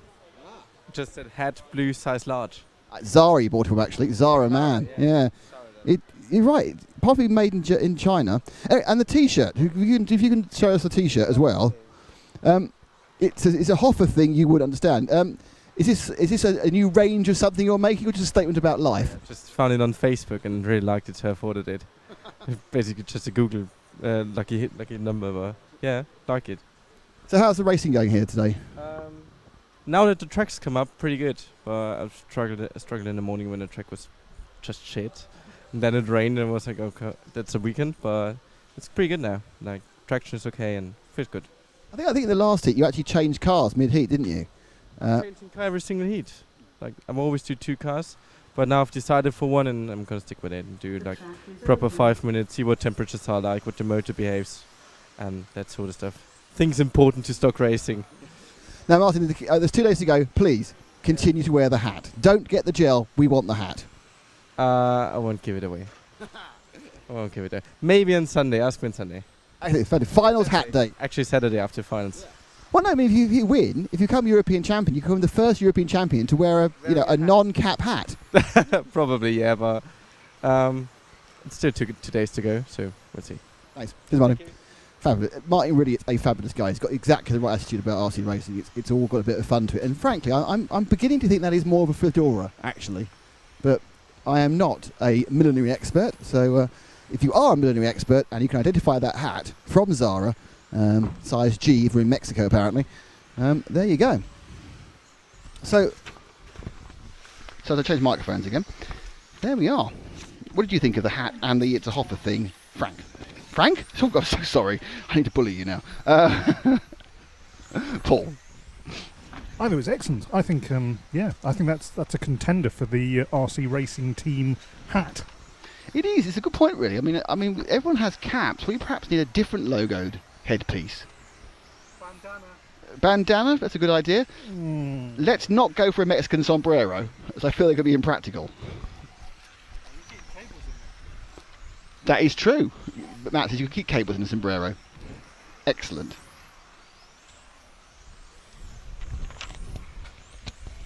Breeze has picked up. That's pleasant. Just wiping away the edge of the heat. Anyway, so don't say you don't find out all the ins and outs at an event that we're covering. You now know exactly what's going on with Hoffer's hat. So at this one, we've got a few laps into this, which is Heat 4, which is the sort of equal fastest of the... Well, interesting, that man I very briefly talked about having 2 cars, Mr. Delorme, Pierre Delorme and Jean Delorme are first and second. The light blue car, that's coming towards us now, Matt, that is Jean Delorme, who's in second in this heat. That's a really nice blue colour, actually. That's the sort of colour I used to paint my cars way back when I started in the 80s. That sort of light blue. Quite a big fan of that, actually. It is a sort of 80s colour. Yeah, thank you for that. Yeah, because it's not metallic, is it? It's not fluorescent, it's just a colour. It's a solid. Like me, solid. Or fat. Well, I wasn't going to say that. And the other Delorme brother is car number 3. Let's see if I can see that. Here comes to us now, which is just underneath us now, which is kind of orangey with white, mostly white in the middle there, that's it. And that's the other Delorme who's leading, which is Pierre Delorme. There was a lot of rows over the breakfast table when they're both in the same heat and very close together, wasn't there? It is not fair. He has the best motor. No, you have the best batteries. Oh, that is fair. Daddy put you down better than me. No, he did not. Oh, no. Oh, replay. Ah, that's absolutely frightened the heck out of Paul there. Now we've called for a replay. So, about... I know, it's all different now, isn't it? It's all gone. So the three. Hey, Adrian Comtat has written down Del Power. I'm not quite sure why he's written down Del Power, but he has, which is good news.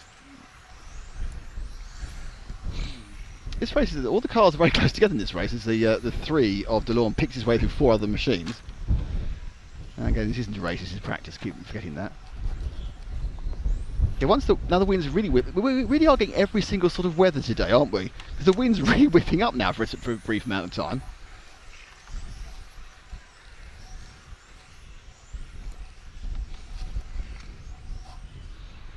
And the replay will be coming sometime before Christmas. This isn't set up the same. Oh, he's bad. Work was There blaming. isn't the bar to make the thing go expanded, bigger. Where? You do it on there. 30 seconds. No, it should be underneath there. Hang on. There's a living tutorial going on now. Where? You know where there's a magnifying glass? That's the magnifying glass. And you click on it. And then that does that. Yeah. I love the way that when you obviously didn't know what was going on, when Matt showed you, it's like, oh yeah, I knew that, yeah, I knew. Yeah, it's all coming back. It's just like me when I'm trying to set this thing up at the beginning of the year and I've forgotten everything. And I regularly just swear at myself that I've forgotten every single little nuance. Finished. 6, 3, Well, we've seen that replay. 7, 9, 4. Adrian Compton said the brothers are amazing. It's the first time I've met the DeLorme brothers, but they're way ahead of everyone else, so they've got a good shot. They're way ahead of everyone else. They've got a good chance of them at the A final. A good chance of getting somewhere into the top of the podium as well.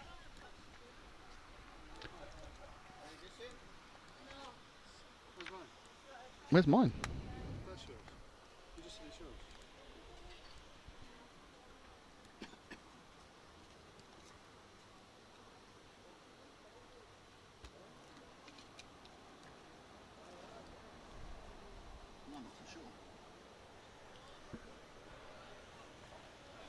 Replay ready yet?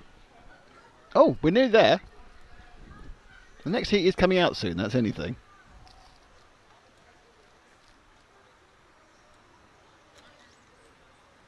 Right. Okay. This bit worth. So Mr. DeLorme takes far too much curb and he's upside down. Didn't do any spins, did he? No, it's too short as well. Yeah. It's too quick of an outfit. This is what these days are for. Bit of practice. So we're now about to move into modified. And it's Francesco Martini, Oliver Boltnick, Antonio Bento, Andre Goncalves, Luis Cortez, Ethan De Witt, Fabio Barros, João Gallo, Fernando Cordero. Did you do the 5-second thing on the replay, Matt? Right.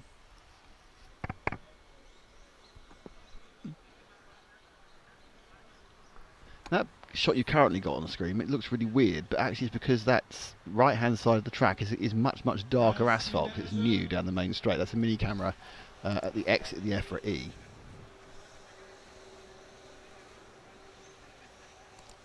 The track is open.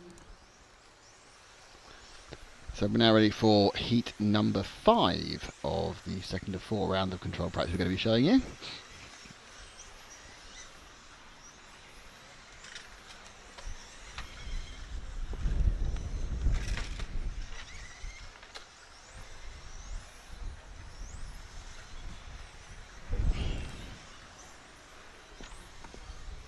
So I'd like to see where we're going with this. So we've got pick a car, any car, Matt.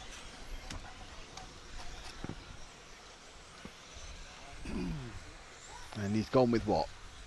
The white car with the pigtail. That's car number 8 of João Gallo. Once again, there's 1, 2, 3, 4, 5. There's 6 Portuguese in this. 2 Belgians and an Italian. And number 7 of Fabio Barros has got a problem. 4 minutes to drive.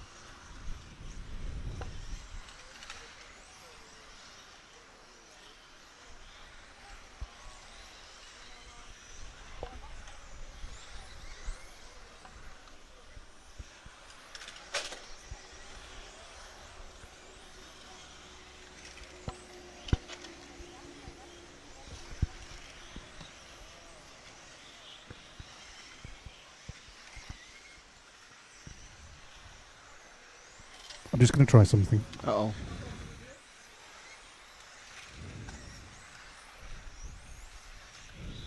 VRC Pro practice replay. Yeah. Going round the Orion O for the 8. He's just been. Oh, Martini falls over in front of him. Anytime, any place, anywhere. That's Martini upside down. And he's marshalling. Pick up the orange car, Matt, number 6. That's going round the EFRA E at the moment. That is car 6 of Athan de Witt, one of the Belgians in this race. So there is Oliver Boltnick, who we know well.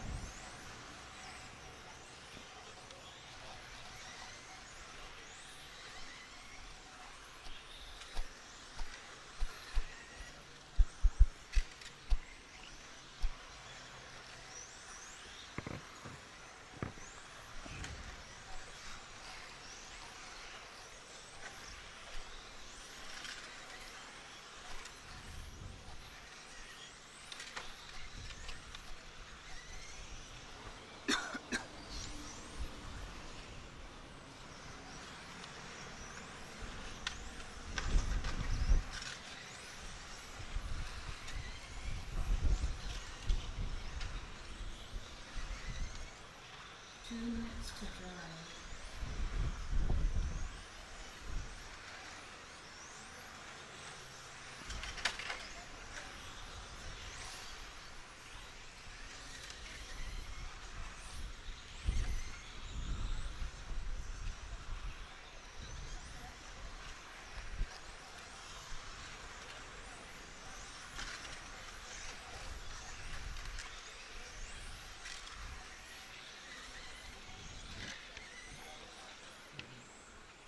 That's the EFRA E down the main straight, coming hard now, braking the first of these modified heats into the bottom corner. He's trying to avoid the little accidents in front of him. Goes for the LRP switch now.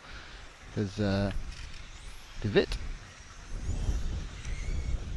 and the Orion.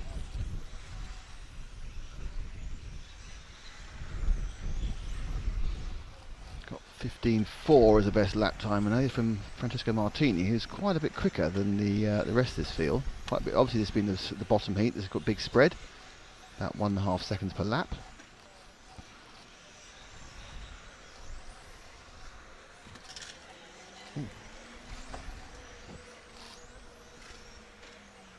And with about a minute to go, drop back one car to car 4. It's coming up the road, quite a way back actually, and that is the machine of Andre Goncalves. There's a couple of Goncalves in this one. Quite nice little paint job with that, mostly white with some quite nice strikes or strakes, or what do you call those little ticks down the side? Coming towards us now, you have a look at what would you call those sort of lineage down the side of the car? I think it's quite nice. It's quite understated though. I like that paint job. No, no idea what you call them. But they are there, aren't they? They are definitely there, yeah. 9, 8, 7. So we approve very much of Carnival Force colour scheme. Andre Goncalves, I'm not sure whether he'll approve of being 6th in that heat. 1. The track is closed. Francesco Martini 8. is your winner, and by a comfortable margin as Are well. we keeping you up? Yes. I've been lunch now. Had my toasted sandwich, and things are all looking good. Right now, the RC Racing TV Facebook group. Do you know about that? Yes. Are you a member? Yes. Is it the best thing in your life? One of them. Good answer. We have over 6,800 members, and we are about to get 3 more because Alexander Perek wants to join us. Hello, Alexander. Hello. David Michelle Liddle wants to join us. I'm wondering if it's David and Michelle Liddle. Well, I'm going to check out his page now. 'Cause I'm not, yeah, it's a bit like a boy named Sue, isn't it? But no, can't tell. But David and Michelle is friends with all sorts of people we know and mutually like. So David and Michelle, you are a member of the RC Racing TV Facebook group, but it's locked itself going back, which it does occasionally. So he is in.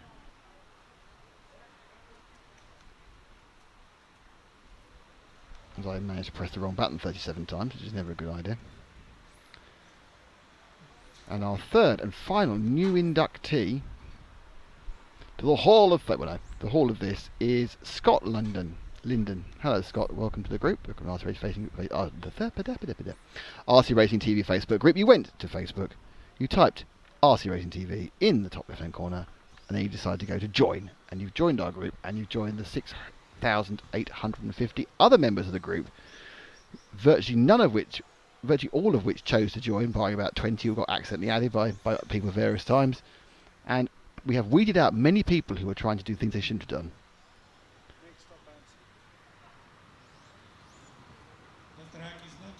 The track's not open. How exciting!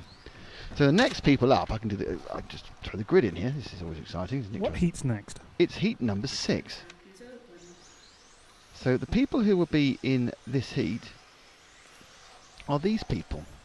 You can see it's Carlos Ferrando, Javi Ferrando, 2 more brothers, I assume. Marco Kaufmann, David Abar, Chris Grapp, Tim Val, Miko Ononia, Manuel Wagner, and Miguel Mateus.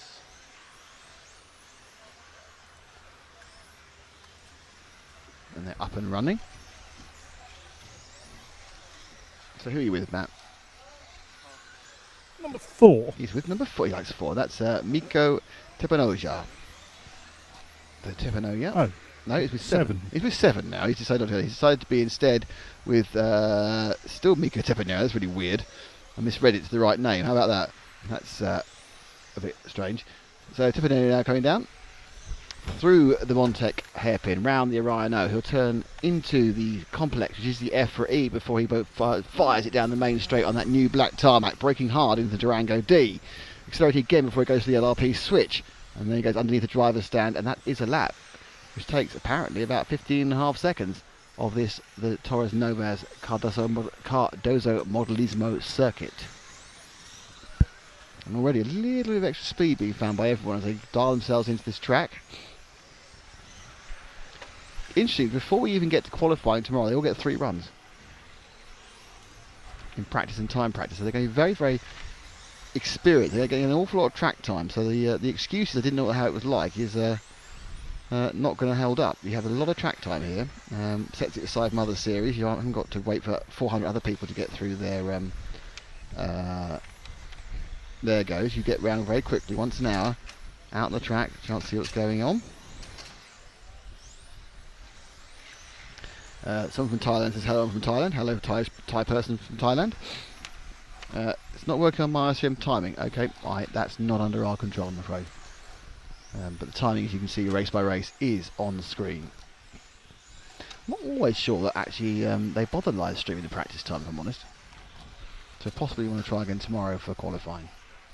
But as I said, the timing is there for you to see.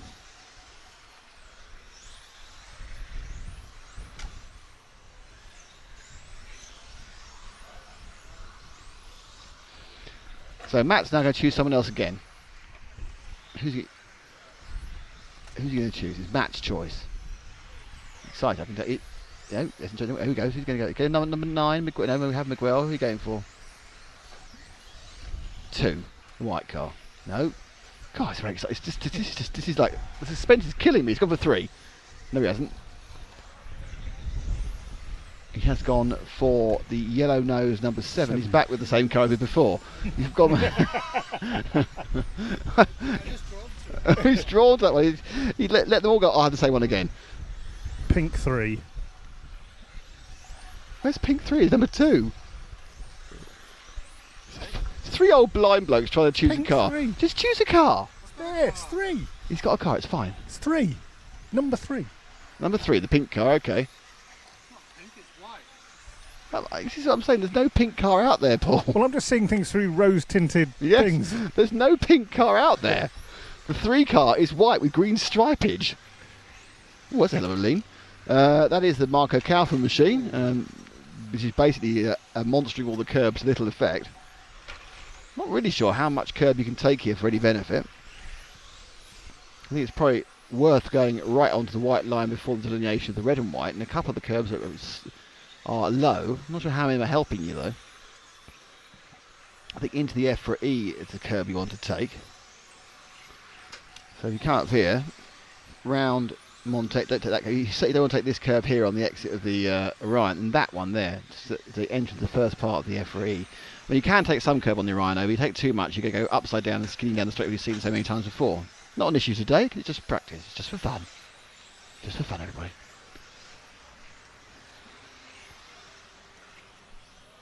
No marshals getting in our way, which is nice. And next up will be the penultimate heat of this round, and then the round then tends to about 10 minutes time. You're going to see all the top boys are back out again. Replay. There's kind of replay bingo going on here because they're both trying to tempt each other with replay concepts. Here we go. So that's quick if it is a replay you want. Blimey. Go on, Paul. That's impressive stuff. Thank you to VRC Pro for our replays, and Paul is now super. Well, I'm afraid that's the fastest yet. I'm afraid. I think Paul's. You need to get back on. That was at half time. That was at half speed. I think you'll find. Oh, it's getting all very, very testosterone-y around here.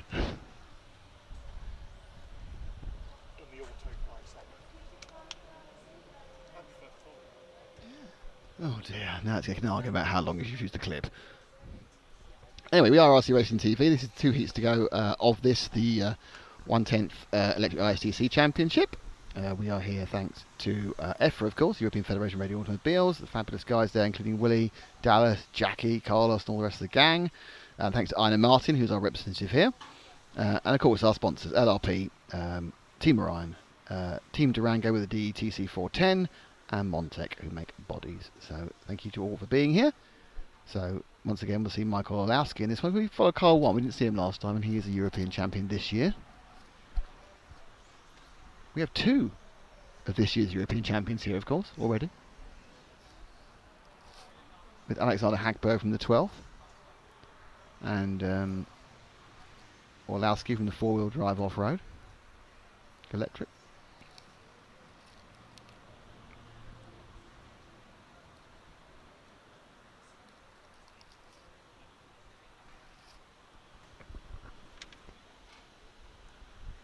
What do you think the distance is they travel in 5 minutes? Oh, that's a really good question. I expect that somewhere the central line distance this track is written down, and then all we have to do is multiply it by 18. But my guess is probably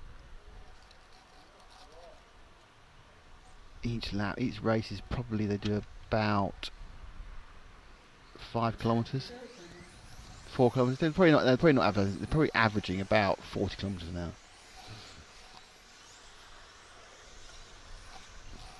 So they go off. So let's see if we can find car 1. I don't know where he is. As always, he's the last person I can find in my head. I think he's the car that's not got a number in green and blue. Because everyone else has got a number and it's not him. So this will be Olowski.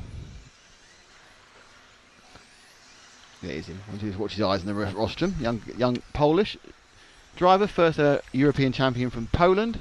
Won it about 3 weeks ago in Retford. A place that Paul can't wait to go back to stay at the fantastic hotel he was in. It was obviously very close to his house. The facility and the track was fantastic. Now, unfortunately for Jeremy Kotovens, already had a problem just beneath us, so the number 3 car is taking no farther part. 4 minutes to drive.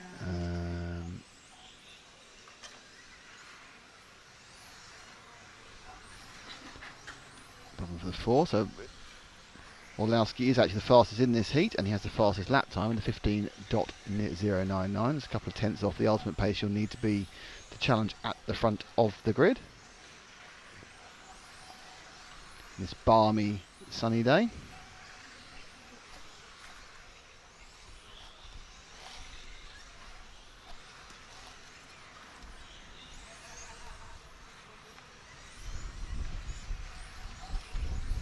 Next up, it's your Volkers, your Reinhards and everyone else.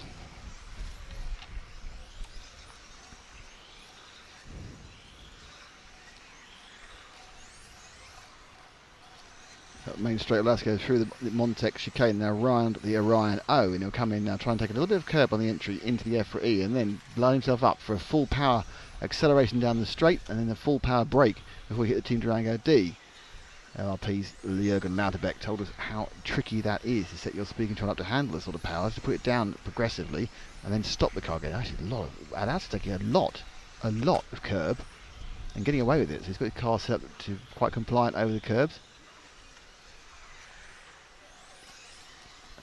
The last lap round was not particularly quick. It was a 15.4. Because the first lap, one thing you don't know on these heats is who's wearing new or old tyres, because that will make a big difference in the overall lap times. Well, as he went too deep into that corner as well. He needs to just call his braking down for the Durango D. Let's see if we can just drop back one car to the other green car, the 8 car of João Martino.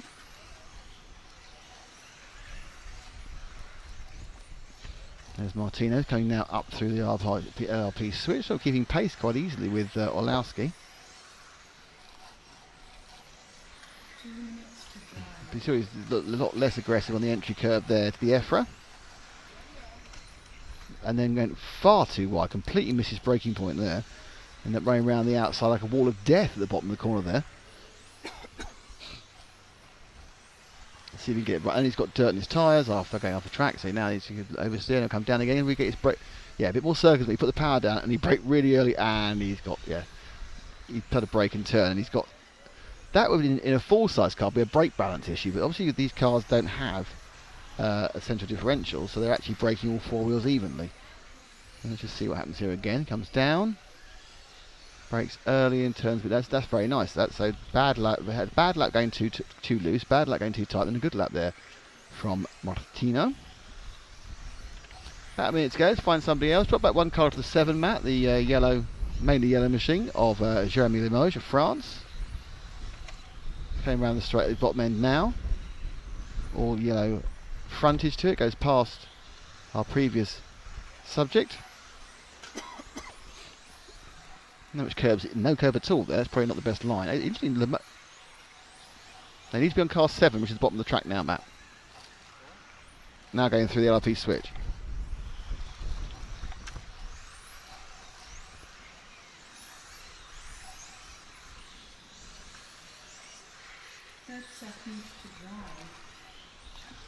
So he's staying right off the curbs on the whole. Look at how much Limoges is staying right off the curbs the whole way round.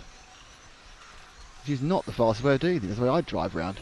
Don't go near the curbs, they're frightening. I think he's got some problems actually. Maybe suffering from terminal understeer, maybe one of the problems. 10, 9, 8. So I get attacked by a fly. Let's go Cyril. Cyril and I. Says Adrien Comtat. The track is closed. Finished 5, 6, 4, 7, So 8, 1. that's your results for this one. It's very exciting. So it doesn't really matter that much. The 19 lap thing's not particularly key. It's the fact that he has the best time of whatever it is. So let's clear that one, and now it's the grid lineup. Oh, I'm doing this all properly with this. Now there's the grid lineup. And there's your famous names. Ronald Volker, Bruno Kahler, Mark Reinhardt, Alexander Hagberg, Elliot Harper, Freddie Seedorf, Loic Jasmin, and Martin Hoodie.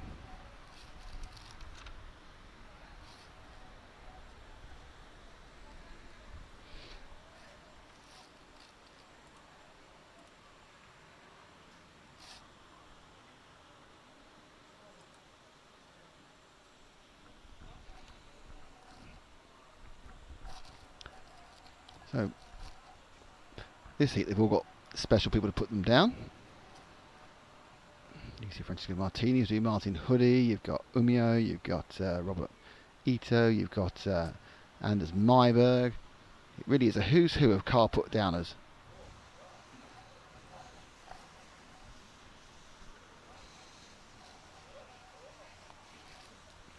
Both Ronald and Mark have decided the sun's out, guns out, haven't they? They're very much going the rocking the sleeveless t-shirt. Is a car put down somebody who says, call that a car? No, and neither is somebody who puts cars out their misery either. But well done, thank you. Call that, yeah. Oh, the car? It's rubbish. Mark Reinhardt again running a white body. The track is open.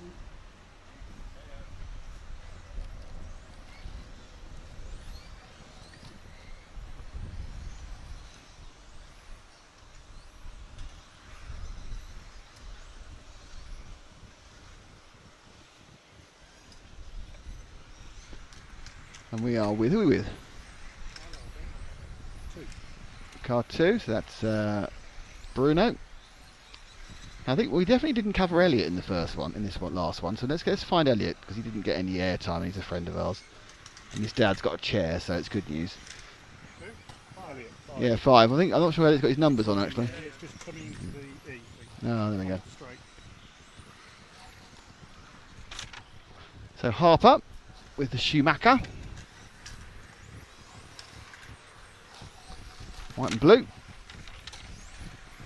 Man who suffers most days at work because he works Ollie Meggett in the same office.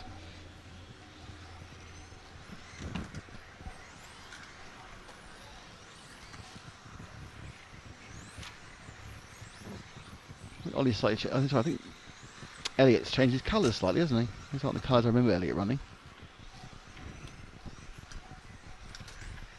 So he's decided on a new dynamic scheme for this year with his Schumacher car.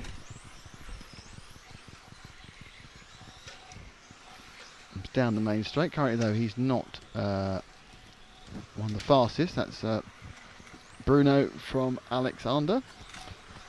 Volker was quite slow actually in the beginning of the last heat as well. And found a lot of speed later. Apologies. And Ronald comes in for a pit stop. Romeo takes one car down, puts the second car on, waits for a gap, put it on the middle of the track. And that's Ronald Volker's car change. So he's looking, trying two different things, still deciding what chassis he likes best. Do anything you like in this. This is just time practice, not even control practice. So there's no marshals. It's just a chance to go out, run around the track, and have a bit of fun. Does he need 2 transmitters, or can you flick between the 2 cars? That was a nice sight. Now, you got a question, Paul? Yeah, if he's got 2 cars, Yeah. does he have 2 transmitters? Well, no. He's got one transmitter. But the transmitter has multiple model modes on it. Now, if he's got them set up perfectly, he could just carry on going, because you can bind 2 receivers to one transmitter, or he can flick a switch and he would change the minor settings between Model 1 and Model 2. It's very unlike, whilst you can get most things the same, it's very, very hard to get a car actually going exactly straight with exactly the same trim levels and everything else. You have to. It's very hard to do. But these are very good drivers. They can probably very hardly do it. And does he have to make a decision after free practice on which one he's going to go with? I do believe you do have to get your chassis signed, and then control practice, which is seeding practice, you have to use that car. Obviously, a rules expert I am not, but that's what I think. Let me see. Who we not? Did we get any Hagberg last time? Let's get the doctor. He's about to cut the start finish straight. That's right. The front of the thing here in the green and white car with the X-ray.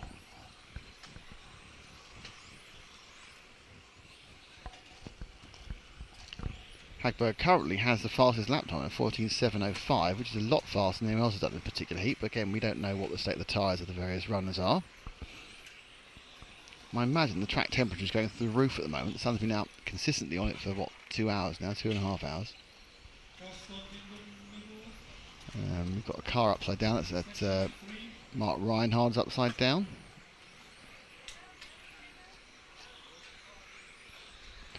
Hagberg, I haven't seen him swap cars. He's stuck with this one car the whole way through. I mean, obviously the advantage of changing cars is that you can get the idea between 2 minor differently set ups, 2 different tyres. The advantage of the same car is you get to know what the temperature is of all your various electrical motive parts at various times. So, you know, these things do build up heat, and as Jürgen was saying earlier today, especially under braking, and there's a massive heavy braking. Watch this now as Alex comes in here. That is hitting 50 miles an hour, 80 kilometres an hour, and he has to brake the thing down for that very sharp Durango D loop around. And he comes around through the Orion O and switches back and taking plenty of curves. So Hagberg certainly has owned this particular heat as it comes to an end. Got another lap and a half to go. The numbers don't count, but his best lap times are 14.705, 14.70. Cahello's best are 14.82, Ronald's are 14.83. And whilst we're only talking a few hundredths of a second, that's a pretty tasty difference to have in your pocket at this time of the event. But everyone improved. There is more changing. And Burmese 34 has got us confused. He says, "Hello live RC, I'm back again from Columbus, Ohio, USA." Yeah, thank you for saying hello. We're not live RC. Many may bemoan that fact, but we're not. We're RC Racing TV. Brandon and the guys are lovely people, but they're not us, I'm afraid. Now, Willie's on the line. Willie Vite says, I can see the modem is still behaving. Well, it is still behaving, but Willie, you've still not told me what you did. What did you do to the modem to resuscitate it from near death? We actually have 3 modems here, by the way, and 2 triaxes and 4 power supplies to make sure all the issues last week didn't happen again. But we are actually using the original modem and the secondary power supply, I think. So, yeah, there is a lot of equipment here. Hence the reason that even though we've got a massive people carrier, it was very full of stuff. So that is the end of the 5th round, 6th round, or 5th round. No, I'll start again. That's the end of the 6th round of free practice. And we'll then have round 7 and 8 to go. So that'll end at 10 to 6. And glasses lobs down there by my erstwhile colleague, Mr. McCallum.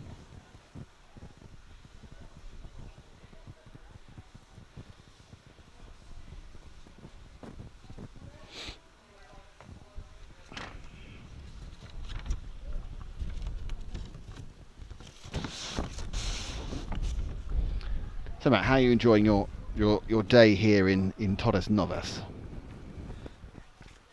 I can find very little to complain about. Do you think that you could be Frank? I'm not 'Cause sure that they've I got possess ice those cream. skills. They've got ice cream. I want you to be Frank. Yeah, I can try. Excellent. It's not a drink. There are rules. Well, if it isn't a drink, that's fine, but I'd like an ice cream. I'd also like another Coke. Can you give me some money, please, Dan? You've got no money? I left it at the hotel. Oh, come here. No, you just need to talk whilst I get money out. How much money do you think he ought to give you? 50 euros. That's more than you get him for the whole week. Yeah, I know. I'm looking for a bonus. To buy some new sunglasses. Yeah. What change? I'll change. He gave him Promise. €1. Which is Right, can you rephrase that? I want the correct change. I could complain that the sunshade we have isn't shading us at all. You need to have it behind us, don't we? Do you want an ice cream, Paul? Boring. Burmese 34, it's fine. It's just funny. It's not a problem at all. It's not your bad. It's just a musée. La musée. Blah, blah, blah.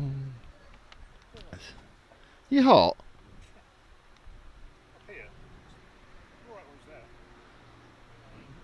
So I got a little bit of gap before the next round of stuff starts. Yeah, that's as accurate as my English gets at this point of the day.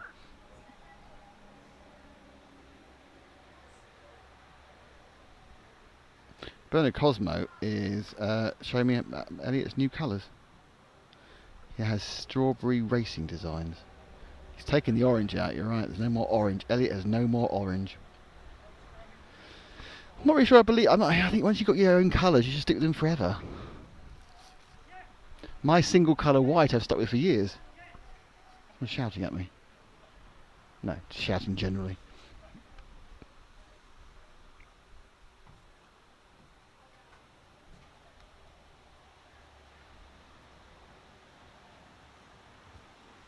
When we were in Retford, Yes. I think was it Chris, the race director?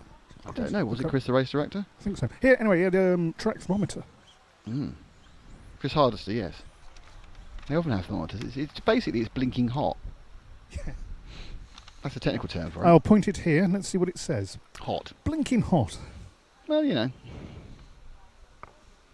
Sometimes you need to know that the hot is indeed blinking. Where's the hottest you've been for one of these?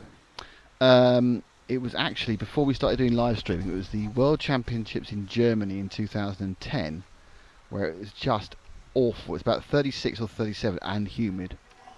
And you'll recognise this fact, we didn't have air conditioning in the room. And we were working till 3 in the morning as well to do clips. And it was a punishing day. You were desperate to get in the car, not because you were going home, because it had aircon. Yeah, that's the whole I remember. That whole summer of 2010 was really hot. We weren't live streaming then. Was that you and Matt? Was me and Matt. 'Twas Matt and I.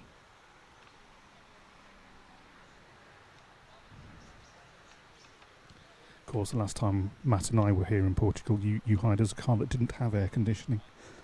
That was a long time ago. Yeah, it was one of those things that we were talking earlier. One of those things that will always remain in memory. Yes, it's our constant trippage is. Oh no, yes. Oh, I'm liking this. What did you pay for the ice cream? Huh?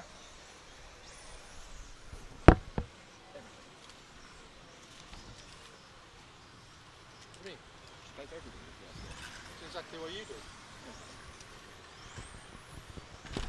Paul, you need to get drinks from now on.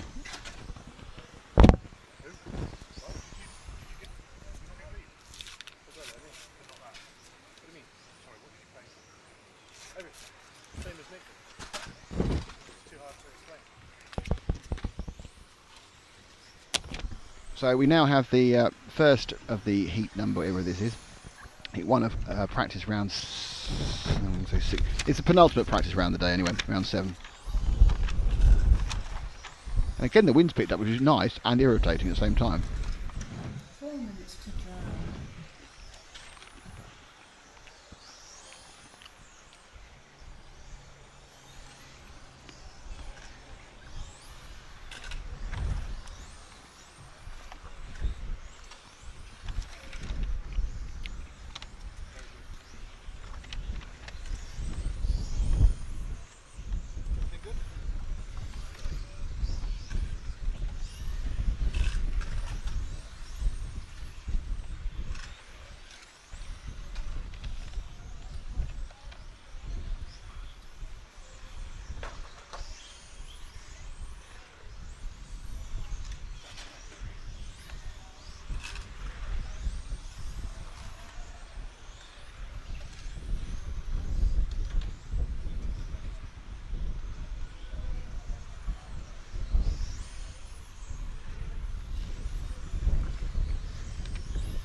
Willie tells me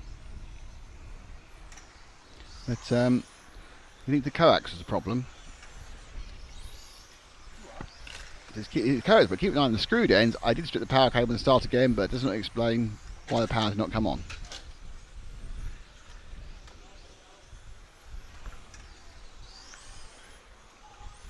There you go.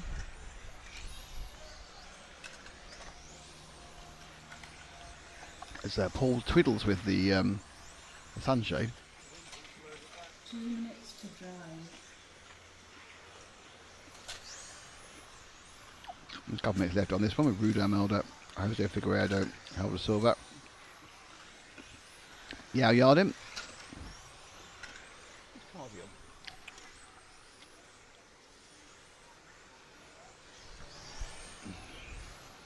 What's Frank saying?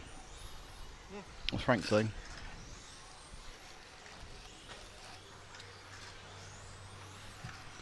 So as we're currently following the number 2 machine of Goncalo Alves.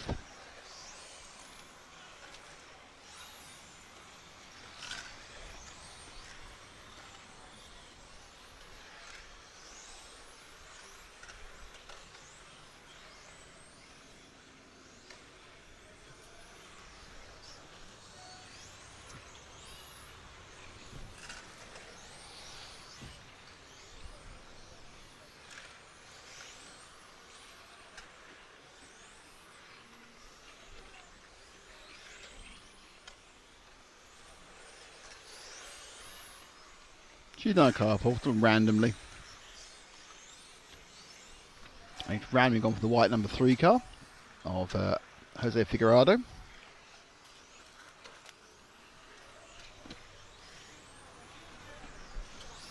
30 seconds to drive.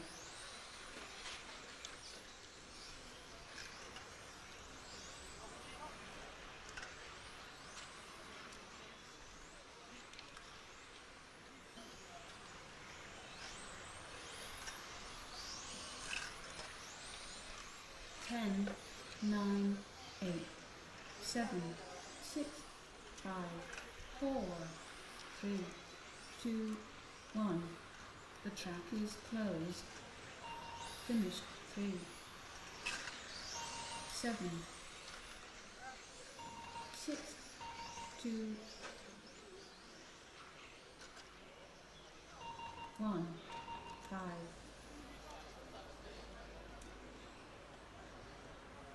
8, 4.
Here's 2 more shots for your basketball championship.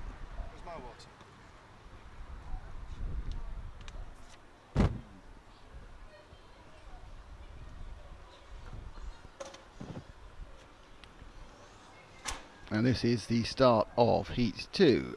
Rudy Amaral, Frederic Santos, Jerome de la Ronda, Hal Grosso, Steve Favrel, Jorge Simones, Pedro Canastra, and Luis Corriella.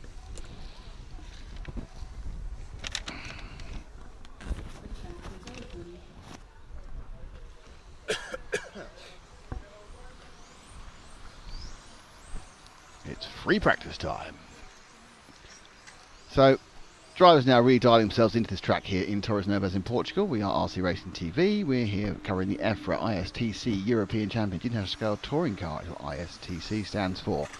Thanks to LRP, Team Orion, Team Durango and the DETC 410 and Montec who make bodies, and of course EFRA who make this thing happen here all around Europe. And this is our penultimate live stream of the 2016 season. Next week we are embracing a new country, an almost new continent. They are actually in Europe, they have bits in Asia. It's Turkey for the 1/10th IC event.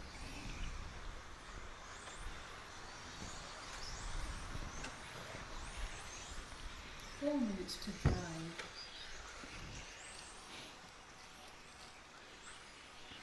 Who are you with, Paul? 3.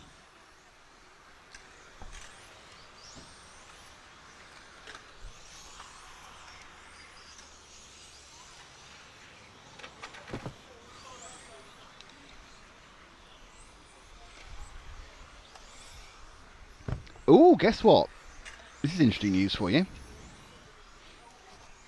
Some interesting news. Go on. The satellite has cleared customs in Turkey. Awesome. So that will get there. That's good news, Willie, isn't it? So the satellite has cleared customs in Turkey and will then find its way to FMOD. So that's excellent news. It's amazing you can find the internet these days, isn't it? That's next week's event, and that is a fantastic facility, which I was going to go to, but I've had to go to. My day job is taking me to Abu Dhabi instead, which is nothing like as good. And so Adam will be back with you, Matt and James. Yes, ladies and gentlemen. That's right. And you've got a nice hotel, and a nice everything, and a lovely charter flight out. Can me and James have a shower in the bedroom Yes, you can. Do you want to do this with no glass? with nothing but see-through glass between us? Yes, you can. That's what you want. So I can wake up to the James's soapy body. Yeah, that's slightly weird now. Bernard Cosme, he was talking about servo speeds, about 0.6 degree and 60, saying they turn on a dime. The turning on a dime actually is a lot more to do with how well set up these cars and the front end grip. Yes, they've got very fast, very powerful servos, but a lot more of that is to do with how they actually transmit that turning power. As car 4 continues to be dead beneath us, that's the machine of Hal Grosso. He needs to get again, there's no marshal on this.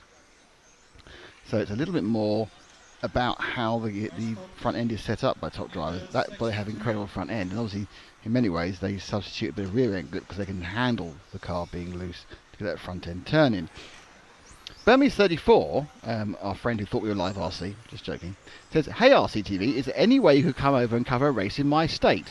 We have an awesome indoor high bike clay track. Within a month we could have 150 races." Well, there is a way. Unfortunately, the way is... Will you pay my bills? Will you pay my telephone bills? Then baby, we can chill. Well, a little launch there into the modern music scene from Matt, but the basic fact is, we'll go anywhere for the money. As a serious point, it's just very expensive to send out 3 people, which is what this team takes, and all the kit around the world. Especially with Paul's wages. Yes. Paul's paid a fortune to do this. Paul would rather drive a car for us around Europe than do anything else. He's that rich. No, seriously, we will go anywhere in the world. The only problem is, it will cost you some money. And you know, you just think about it, 3 people being flown out, all the kit, everything else, it is not cheap. I'm not going to war zones.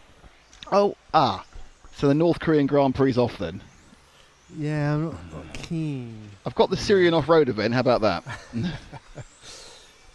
Fine, yeah. How about the Somali Pirate Cup? Can we fly to Batman Airport? We can.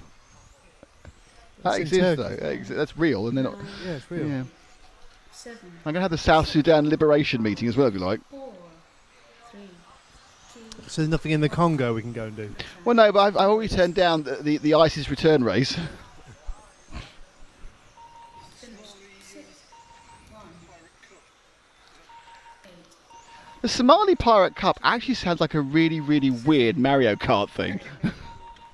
5, You don't throw turtle shells. You like throw little skiffs at people with machine guns.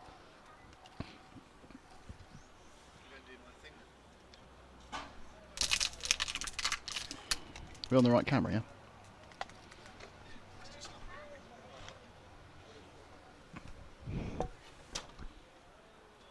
So Matt is going to go and make everything look pretty now. Some lovely pretty shots for our end of year things.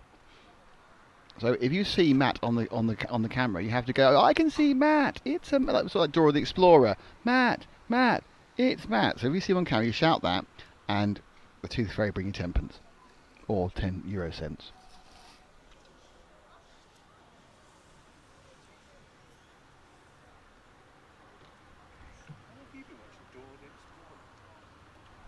My child was young.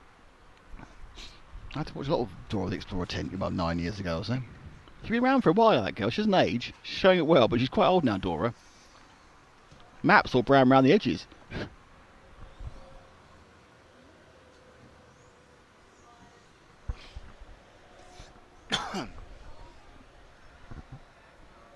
Delondra 18, great. Delondra must have got an 18 lapper. Sorry, I wasn't following that one, Adrian.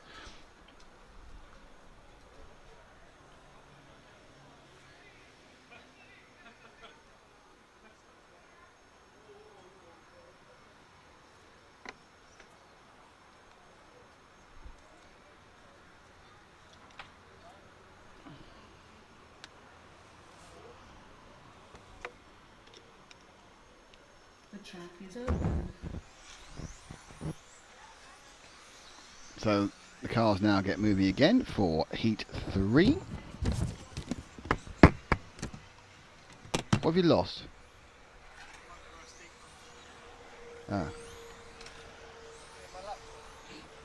I don't know.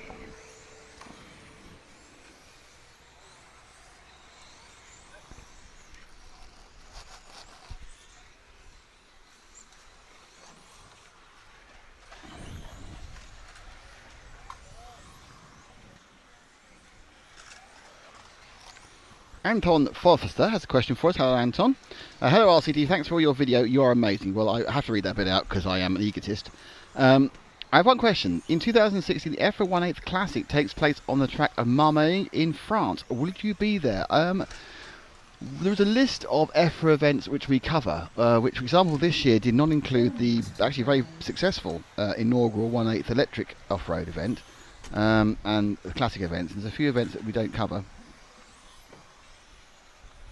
There's a few events we don't cover because sometimes they clash week to week, and sometimes just the cost. I mean, there'll be a negotiation and a chat with Willie and the gang about what events they want us to do for next season, and where, and how. So then we cover B's and A's, and we're always interested in covering new events, and there's nothing that's off limits. But obviously it is again. I hate to say this, but obviously it is all about. The finance and EFRA are fantastic in supporting us, but there's obviously a finite amount of events they can afford to send us to go to, so we can bring you this coverage around Europe.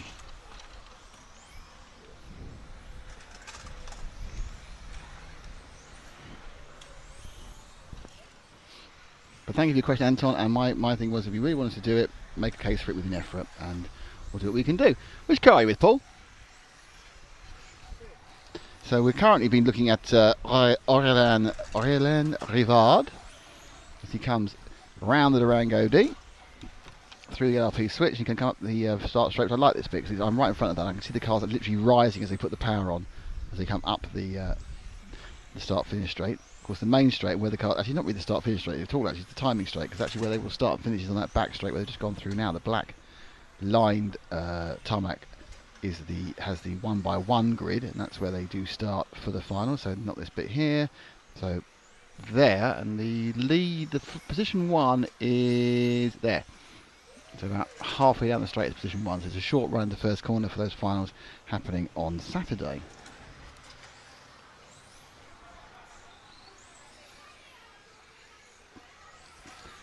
Let's drop back 2 cars to the yellowy car. 2 minutes of this heat 3 to go. Again, this is just a learning process, just a bit of practice, just a bit of fun. And that's car 7 of Marzio Costa from Switzerland.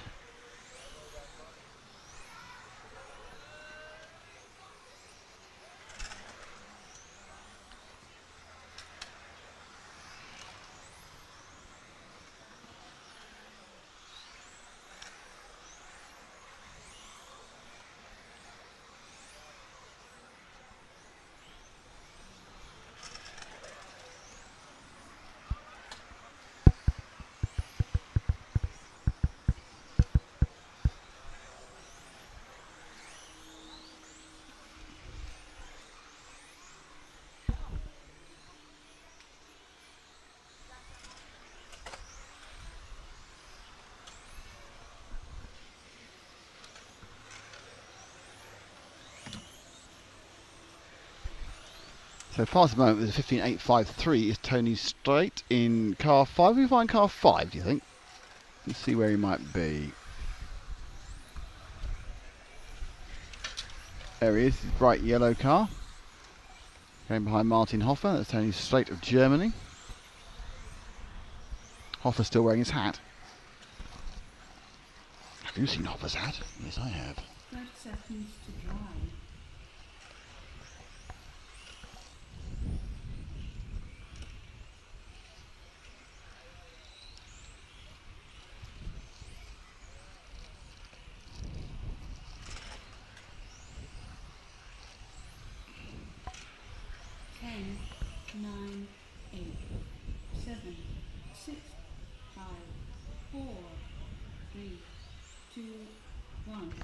The weather now is remarkably pleasant. It's sunny and it's got a bit of a breath of wind. And you would not imagine it was miserly and disgusting only about 5 hours ago. And it rained early this morning as the cars spin off the track. 1, 6, 3. So straight got that one from Martin Hoffer, Rivard Aurelien. See if I do that. Did I get it in time? I did. That's the run. But of course it doesn't really matter because they're not really, the overall lap times aren't that important. Because what they're doing is just practicing, and they can come in, they can stop, they can do 5 fast laps. He's back thinking about something else. There's Mr. Delorme, who's got to put 2 cars down because he's got 2 sons.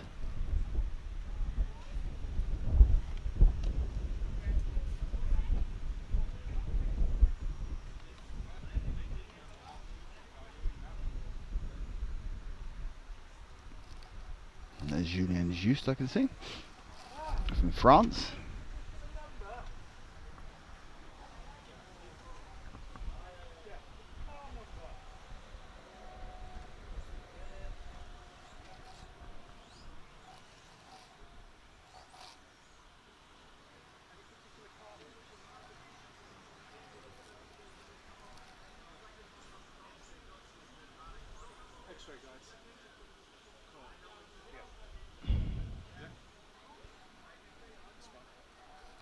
Yep, so it's Merrick Cherney and Jan Rathansky, number 1, number 2, and Mike Gosvig, number 4.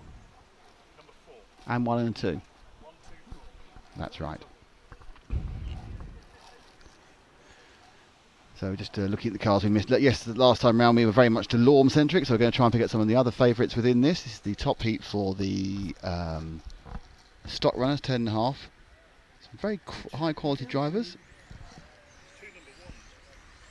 What? Yeah, you got 2 people driving the same car. Someone's borrowed someone's body by accident. I don't know why. Must be trying something different entirely. Must be trying a new body shell. So that's interesting. There's 2 number 1s. Merrick and Jan are both driving the same car, or the same body shell. So follow that car 1 that's in the lead. So one coming down the straight now. That I'm pretty sure is Merrick and not Jan, which is a bit odd. And that's Jan, is it? I don't know.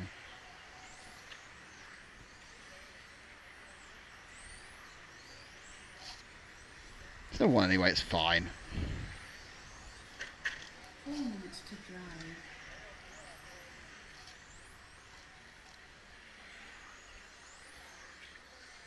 Okay, number 2 is at the bottom of the track straight now.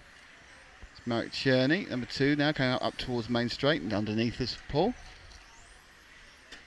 The 2 one's a bit confusing. I think perhaps actually he's changed with Mike Gosvig has borrowed a body shell from Jan. This is Merrick in 2. Oh, sorry, but I've left the wrong piece of stuff up. I do apologise. That's very naughty. I shouldn't have done that at all.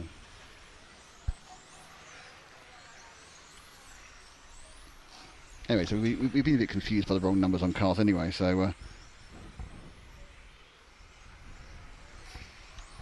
so the Delorme, it's Jan from Merrick Cherney first and second at the moment. It's interesting, the Delormes who dominated the last time this Heat 4 was run, down in 3rd and 4th. We're with Merrick at the moment.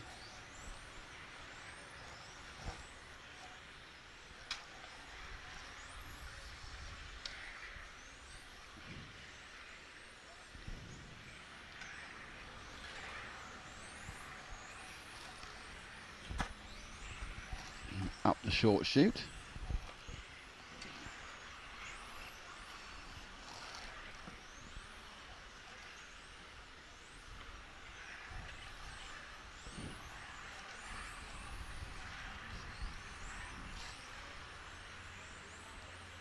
Oh, right, no, I've now realised where I've gone wrong. This is Raflinsky in car 2 we're with right now. Are you with 2? 4 isn't there, there's 2 1s instead of a 4. They swap bodies. That's why our attempt to show the top 3 is failing miserably. So you need to find the 1 again. Merrick, but because Jan has borrowed Merrick's body, I think that's happened there. Doesn't matter in a time practice. You've got the same underneath it, it's fine. So yeah, so there's a 1 at the bottom of the straight as well. So there's 2 1s. He's about to overtake himself in a minute. They're together. which is quite amusing. That might make quite an interesting shot with the same car overtakes itself. And so it's Jan Rothinski who's winning this one. Fastest lap with Jan with a 15.75.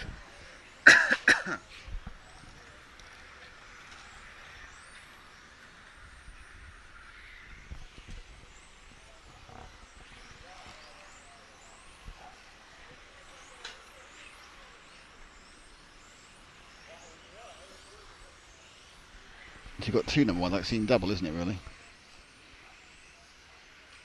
Ah, he's passed himself.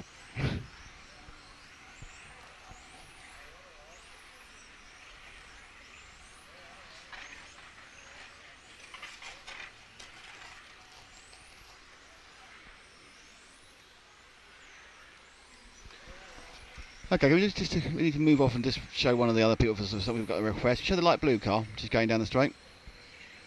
Car 5, light blue car. Just give him a couple of laps because we've been asked one of our viewers to see one of the Delorme brothers, and there he is. Always Glory, car 5 of Jean, who's leading out of the pair of them.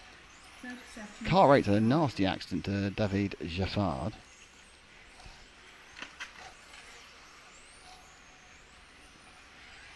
There's Delorme, since we're another lap, will come up. And let's see if we can just finish off with car number 2. We can find car 2. He's now going through the Rhino now, underneath it there, through the EFRA E. The man I wrongly identified as Merrick Cherney about 73 times. It was, of course, this is, of course, Jan Raflewski, and he's going to be winning this heat, and I think putting in the best time as well. 15.75 times, a little bit misleading. Since he just finishes the last lap.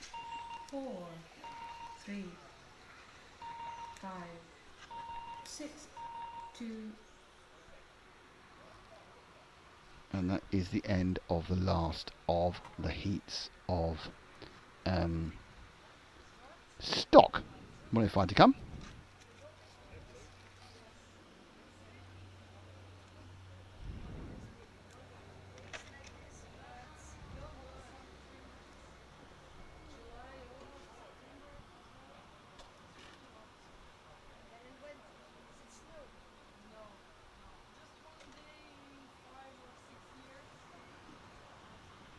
Sun's out, it's blooming hot. We need to work out something to get some sort of coverage behind us. Yeah, I'm alright. Just about. I'm glad you're alright, that's excellent news. It'd be really nice to have one of those covers that came down. It's just in the afternoon. Normally you can get a little cover. Oh, I don't know.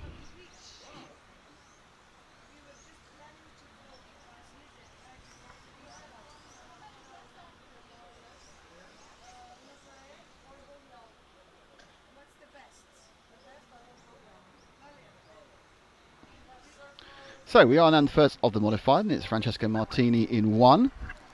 It is Oliver Boutnik in 2, Antonio Bento in 3, Andre Goncalves in 4, Luis Cortez in 5, Athan De Witt in 6, Fabio Barros in 7, Hao Yao in 8, and Fernando Cordiero in 9. They're kind of randomly, they really have, look how far apart they all are. Start on car 1, by the way, who's also one of our targets. He's to your right, there he goes.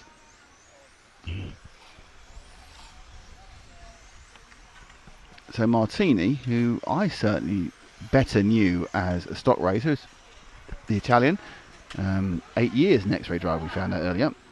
He's now taking part in modified. He's quite a bit quicker than the people here. We're looking for a good seeding practice tomorrow, because I think he's going to want to move up at least one heat. There is quite a spread of times here. Burmese 434 says the owner had Scotty Ernst call our first annual North American Electric Indoor Championship. It was awesome. He is awesome. Scotty is awesome. He's a fantastic caller. But also be living in Wisconsin, it's just him. It's quite cheaper than sending 3 of us over to film it. So Scotty, yep, absolutely announcer par extraordinaire, and a man who's made an absolute full-time job of it, and he must have more air miles than just about anybody as well, that man. Lovely guy as well. Known him for a long time, Scotty. Went to the 2IC in Vegas in 2007, one of the early things we did, and he was incredibly welcoming. And has always been, we've gone back again. And whilst he obviously works a lot with some other series which aren't these ones, he's never a rival and always a friend. Great guy, Scotty. Anyway, so with Martini, I mean, right pig's ear at the bottom corner last time around the Durango D, and now he's got himself what he wants to. Look at that! Wow, he's got so much more go than the car ahead of him, which was the white number 5 of Louis Cortez. That it seems to happens now. He's got the car 6. He's going to be equally way for 6 lets him through, which is probably as well, which is the 6 of Athan DeWitt. Martini certainly is completely out of position for this final. He's doing 15.4s. He's only one heat higher, who should be really, but it's amazing how just being one heat out, and suddenly he's just got so much go. He's going around the Durango D now through the LRP switch. He's now trying to catch up the 8 car of Gao, and how they get over the dead boy. He's gained a second there. Now he's just going to take on the straight. Now usually, Gao had a bit of go as well. And the front end washout for Martini there, as he got kind of like not knowing quite how to get past. And Gao lets him go. So Martini comfortably the fastest person here. His best lap is. Well, actually, Oliver Bultnick is a very good driver as well in this one. Not showing particularly well at the moment. We find car number 2. I can't even see car number 2. There's 4 that's just broken down. Oh, is he broken down, is he? Alright, so the car I was going to go and show Oliver Bultnick, but I can't because he's broken down. It's depressing, isn't it? Bigger car then. 6. So we're now going to go a bit of time with Athan DeWitt. We couldn't show Oliver Bultnick, the Belgian, so I think Athan DeWitt, the other Belgian. Sorry? Alright. And he's gone and he's over. And if only Matt was here to do a VRC Pro replay. But we're capturing clever shots. I say clever. Matt will sit there and go, oh, rubbish, you don't like him. Have you spotted Matt on the track, everyone, yet? Where's Matt? Oh, someone's been... that's an interesting new flavour of the day. Someone's been smuck spreading locally and the wind's changed direction. This is the great smell of ruralness just blowing over the track now. We've had everything today, haven't we? When we get the plague of frogs, we have got the set. This is sort of pestilence by smell. Might explain why there's so many flies around. Like, actually, this should draw the flies elsewhere, shouldn't it? As he comes around through the EFRA E, and then we're putting the power down. Oh, spun out there. Ask the 4 tyre contact patches to do more than their elbows. They can't. Look, I'm sorry, they're saying we can't turn and brake and stay grippy with that sort of violence you're asking us to do, Mr. DeWitt. So you need to just ease back on one of them, either the braking or the turning, and he brake early, got front and wash out again. So just turning, just wash slightly. Little couple. I think he either needs to be a little bit more gentle on the car, or more likely he needs to make a couple little front end adjustments on that the number 6 machine.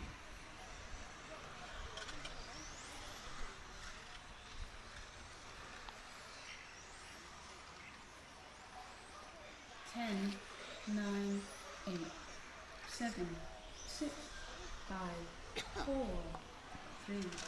So this is coming to the end of heat number 5 of 8. Finished 6, 7, 1, 8,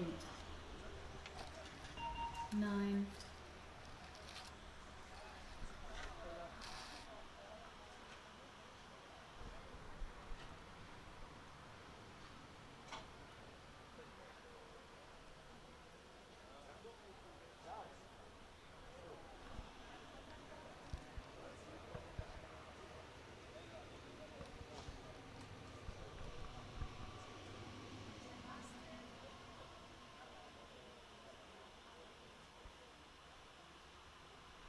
So in this heat we have Carlos Ferranda, Ferranda, dear, I do apologise.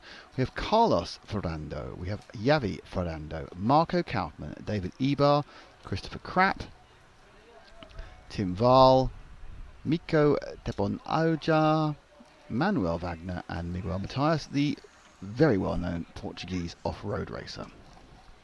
Being very well known in Portugal and off-roading are things they do. This will be off quite soon, and this is, of course, heat number 6, then 7, then in heat 8 we have all the household names. If, yeah, for RC racing.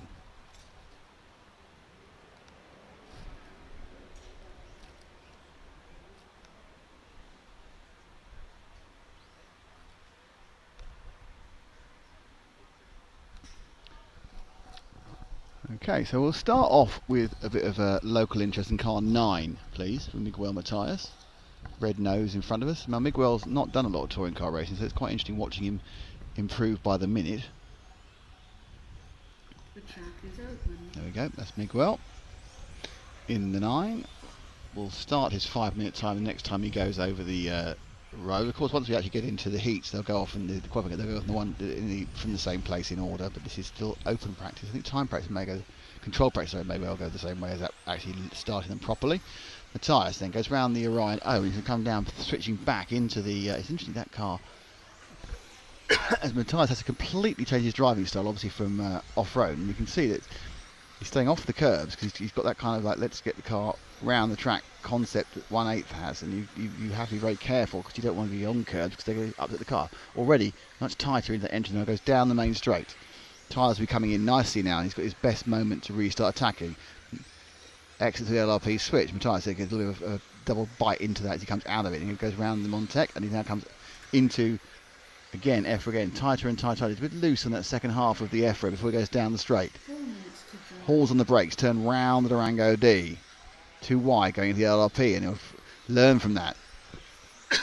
Nicely around the Montec hairpin that time though. Best time so far 15.8. He needs to find about 3/10 to 4/10 of a second to get where I'm sure he thinks he does anyway. He needs to find a second to get into the A final. I'm sure he's not expecting to do that.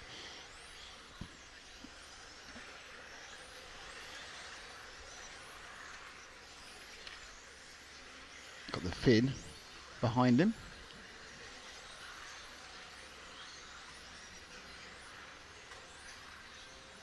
Noticeably not biting as many of the. And I think it's usually possibly where he's losing out is in the braking. Of course, this sort of braking, electric braking, something he just doesn't do. Yes, you brake all the time in 1/8 off-road, but it's a completely different field of brake. That's a mechanical disc brake. This is an electronic brake.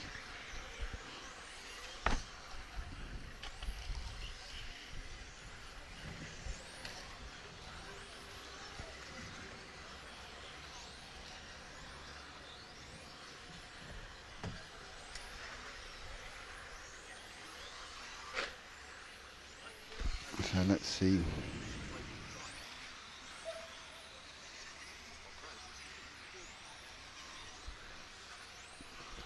With car 3, so with car 9, let's see if we can find car number. Oh, it's one car. He's going for a pit stop already. That car 6 has just died. Not well at all there.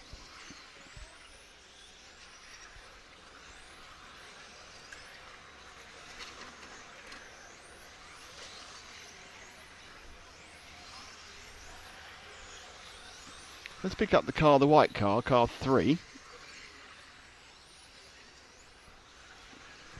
Which I believe is that of Marco Kaufmann. Another X-ray. Not them about here.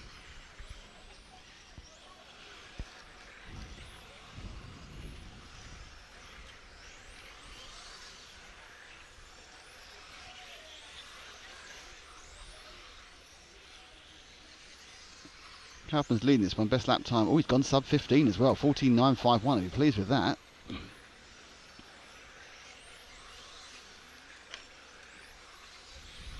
Chris Crapp in second at the moment.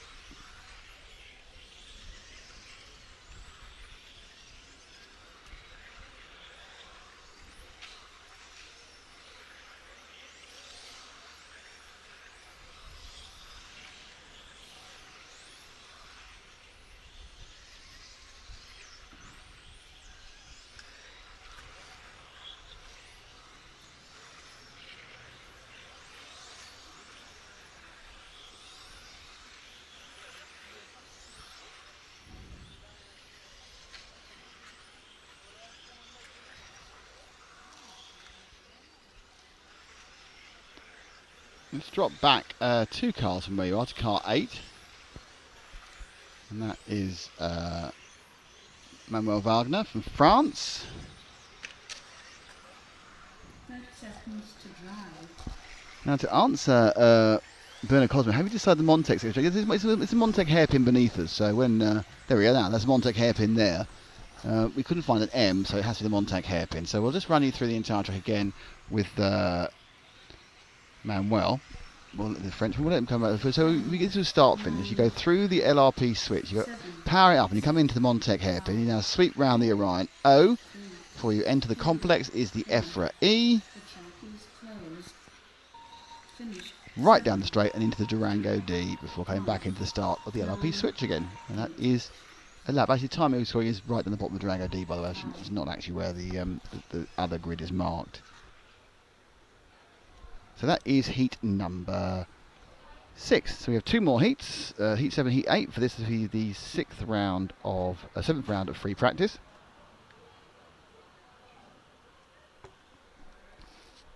That will give us next up. It's some of the fastest guys, and then of course the final heat is all the big names. Them big names. We like them big names, don't we, Paul? Oh, yeah. Big names like Kowinskinsky. See what he wants to do in the RC Racing TV Facebook group for some reason. Let's find out. And the answer is yes. Tolga Kara wants. I'm not sure. Oh, she hasn't got any mutual friends. So Tolga Kara is in Turkey. So perhaps she's going to be one of our friends next week.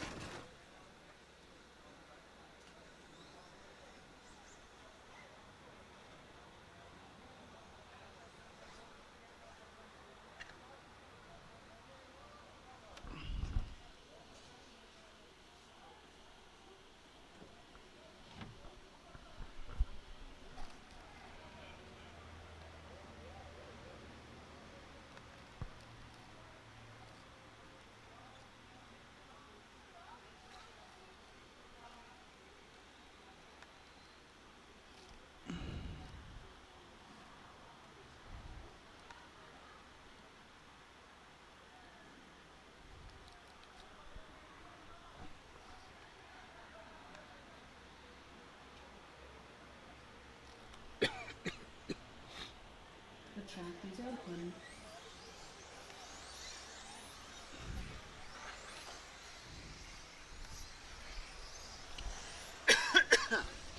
So this is now heat with Michael Orlowski, Viljami Kutoven, Dave Perez, Cyril Ndai,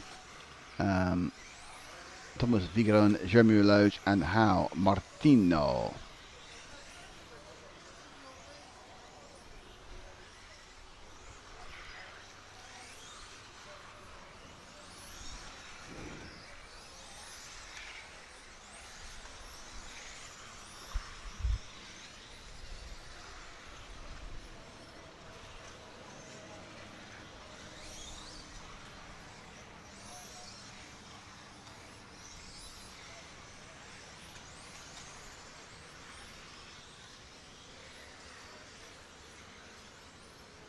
Minutes to drive.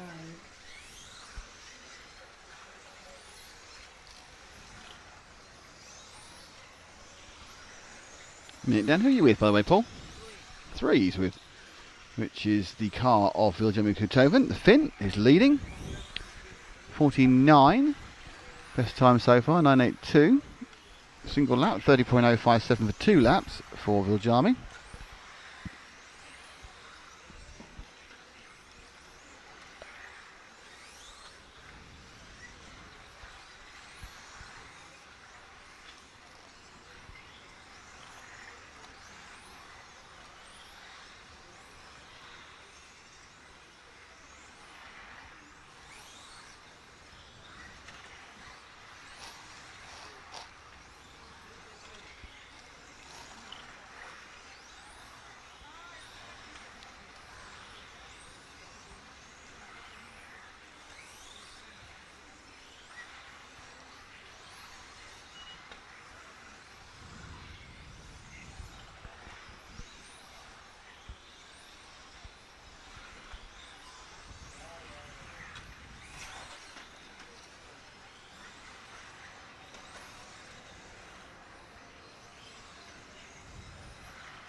So Kotoven, comfortably leading this one at the moment.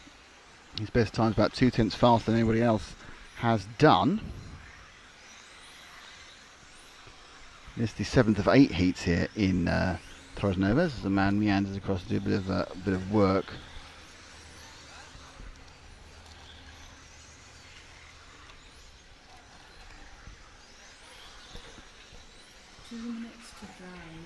Let's pick up the 7 car, about to go start the straight now, Paul. That's the Jeremy Limoges on the X-Ray. Limoges, the Frenchman, currently running in 4th in this, 15.2 seconds. Got the 3rd fastest lap.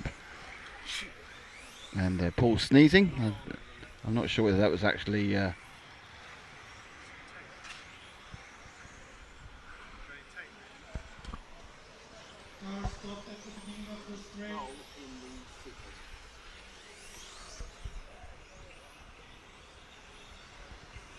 So it's still good. This is with Limoges, the Frenchman.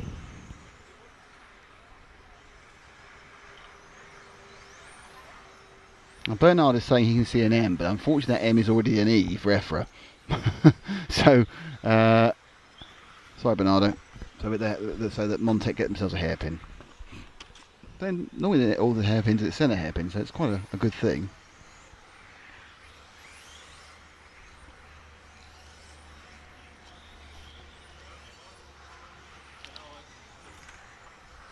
And the reason it's the EFRA is because it's the EFRA 2 years ago when we were here, so it's kind of like tradition now. You can't rename Dingle Dale or parts of the track, you know, if they're already there in Brands Hatch or Beckett's in Silverstone. So if you've already named a place previously been here, you can't really change it. So we have, but don't tell anybody about people who aren't there. So there's 7, Limoges coming up, now to break in. So we are very, very close now to our top stars, your Volkers, and Reinards and Coelhos and Hagberg. 10, 9, 8, 7, 6, 5, 4, 3, 2, 1. The track is closed. Finished 7.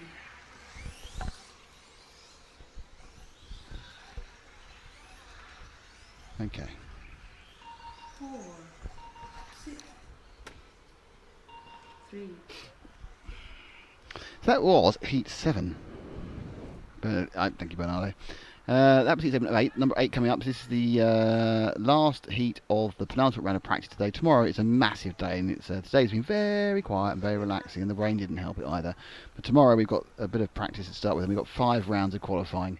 The whole of the qualifying will be carried out tomorrow, and we'll carry on going until 7 o'clock local time. So that's nearly almost 7 o'clock local time, almost 8 o'clock in the rest of Europe.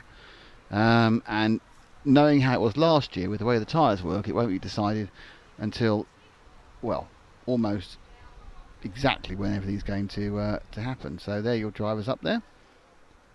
Volker, Coelho, Reinhard, Hagberg, Harper, Yasmin and Hoodie.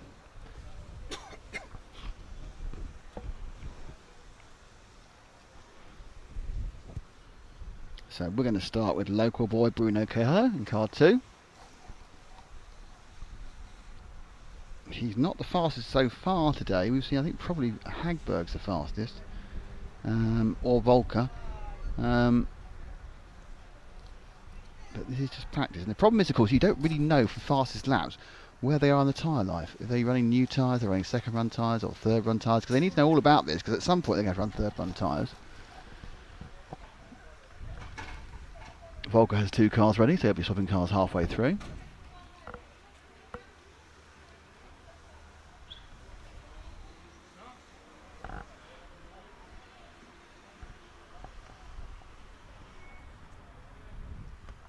Last car down appears to be Martin Hoodie.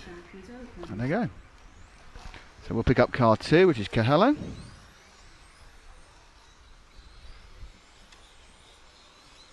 Who I think is trying a new shell and is plain white. So Coelho has decided to try a new shell, which is interesting. He's painted up a shell, it's plain white, no numbers, but that is Bruno Coelho. And whether that works, he was a tiny bit off the pace, though the car looks so fast. A plain white car streaking down the straight looks so fast. got half behind him.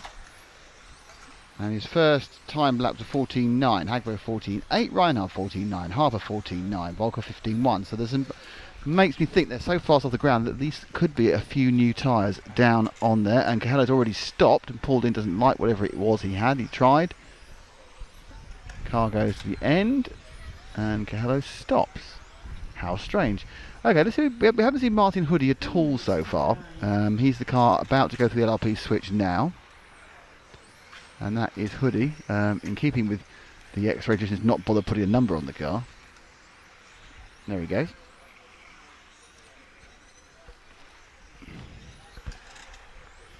There's a lot of lack of numbers in that. His Hoodie's got Keller behind him, going around the Rhino. He'll come now into the EFRA E.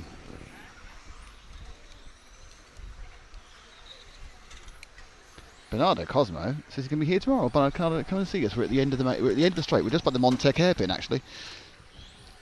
And Huddy lets Bruno go. Comes down the straight, brakes hard, turns into Durango D. Oh. And car 7 of Loic Jasmine got marshed in the way by another car, and he's got a very squished body shell, which is not good. So it's Hagberg. It's final Hagberg. He's going around the Orion O now, green and white, about to go through main straight now. So Hagberg's leading this one. Best till that's 29.4. He's leading. He's just got his best lap is a 14.6. 14.7 for Cahello, so that body shell certainly helps him out. 14.7 for Reinhardt, 14.7 for Harper. He's speeding up this time, must be tyres. 14.7 for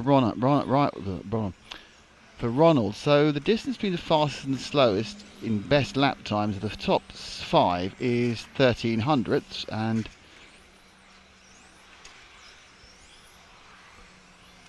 most of it is a few hundreds. So again, the top guys very, very close. Hoodie and Jasmine are a little bit off the pace, I'm honest.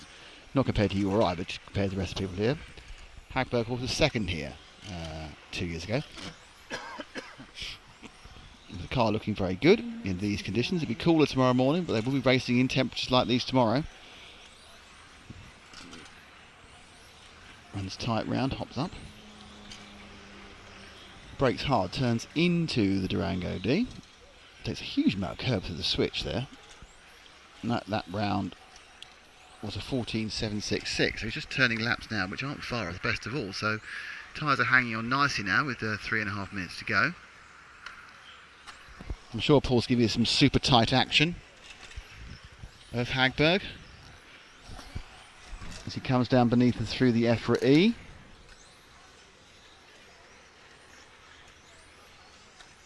And the Durango D now through the RP switch.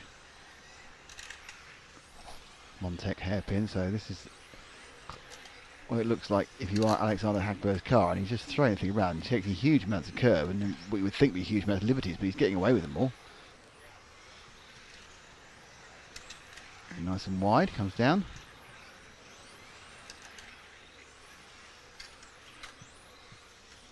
And this will be... No, he's got time to go. He's doing very, very well.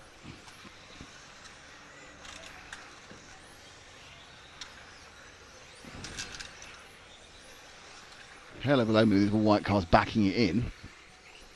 Oh, Hagberg slow right down. What's going on there? 30 seconds. Oh, Hagberg's had a problem. I'm not sure if he's broken down or thermal, but Hagberg's got a definite problem down there. So that's a worry for him. He was very, very quick. Perhaps that was one click too far on the speedo. And as Anders Meyerberg takes him away, and the Orca man behind Orca speed controllers, they've got a technical problem there. Just lost all drive. Luckily had enough power to drift down the straight and into the... This race is ending, so we're not trying to pick up anyone else. Most laps was Harper with a 19, but no one else actually ran the whole. Coelho stopped. Volker changed cars. I think probably Reinhardt changed cars as well.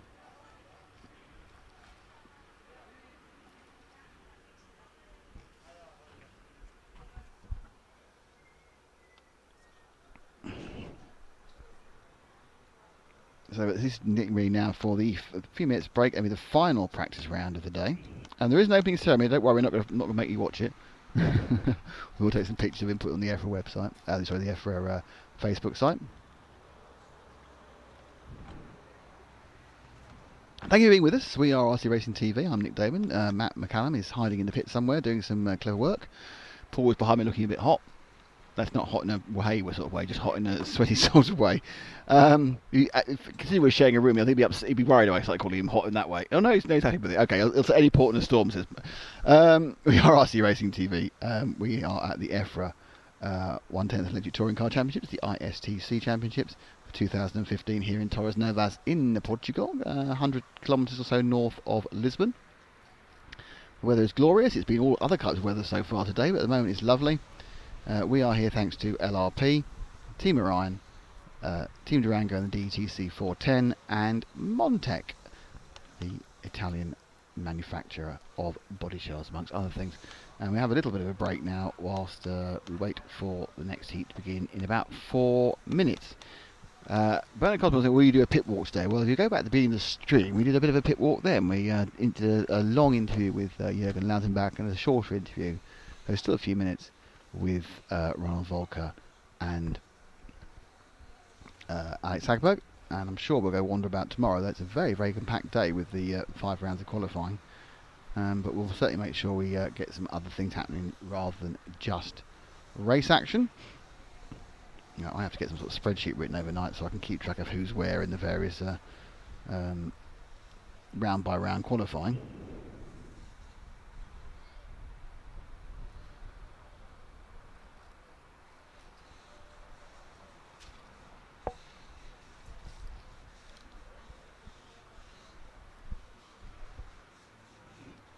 Four minutes or so till the start of the final round of qualifying.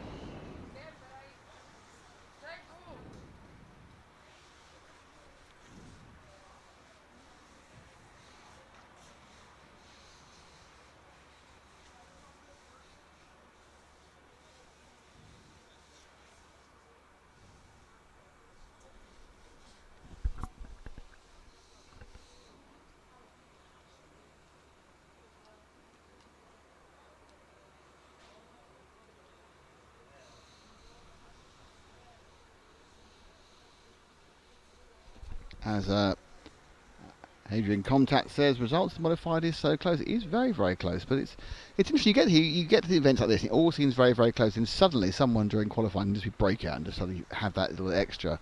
I get the impression that this week that's not going to happen because they're not going to be able to run like if they're running new tyres every round. You tend to, if you do the same thing every time, you get the same result. So a guy who's fast after this much practice is going to stay fast all the number of rounds. But because they have to use second run tyres and third run tyres at least once, could be more if they choose to run it that way, they are going to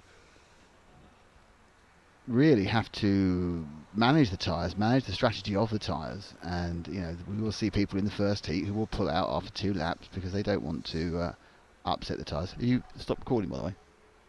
Because they don't want to upset the tyres, they want to keep them as fresh as possible. I mean, we've seen that even in a world final in 2012 in Holland, where people actually stopped running after a lap because they want to have fresh tyres for the next race and give themselves an advantage. So it is all part of, there's very few championships of any sort these days, full scale or scale, that have unlimited tyres. F1, you have 6 sets of tyres once qualifying starts. If you blow up, if you burn them all out, or they wear out too quickly, that's it. That's bad luck. MotoGP have a certain number of fronts and rears. GP2 I think only had 3 sets of tyres. Some sets only, sometimes you have to do the whole weekend on 1 set of tyres with 1 spare in case you get a puncture. So it is about keeping costs down. It's about evening the playing field. You can't just throw more tyres at it. Because it comes down to it that in any motorsport, the contact patch you have with the ground is the most important part. There's nothing more important than the tyres. Engines, fine. In F1, because everyone has the same tyres, everything becomes slightly different, and they have the same wear rates. But of course here, everyone's got the same tyres, but they can use them in a different way because they aren't running one big race or one qualifying session. They are running several little qualifying sessions, and they can choose how to run them. And of course, there's also the fact that the tyres get warm, and there's also the fact that they can have additive on them. But I think that sort of thing is really mature now. It's not 10 years ago when someone could find a magic additive and find half a second. The soup that goes on tyres is very advanced. It's been developed for a long time, and because of that, there is less room for error in your tyre soup.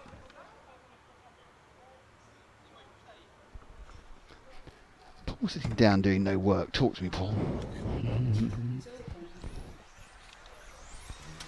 Oh, I've now got to actually stand up and operate the camera again. I just had 2 minutes sit down. Well, you know. 2 minutes. All right. That was it. You're a professional cameraman. You guys are used to standing up for hours, aren't you? And filming, you know, horses or bicycles. Football. Or football, yeah. Football, that goes on for a long time. Yeah, we get a 15-minute break, though. Do you get a pie? It's usually too far from the gantry to get a pie. Have you done much football recently? No. Naughty Tim. Which tyres are they using this year? Ooh, I think they're using LRP tyres, I think. It's obviously a handout. I'm not sure what has been handed out, but it is a handout.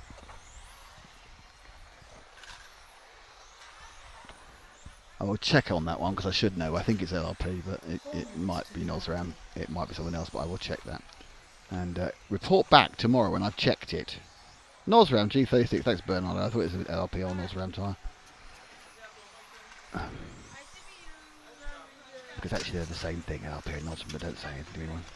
And you want to hear why we have LRP and Nosram, go back to the Jürgen Latterbach interview I did this morning. We talked all about that.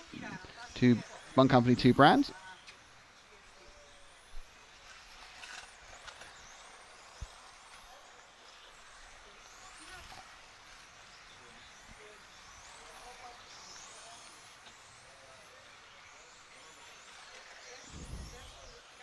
Okay with Paul.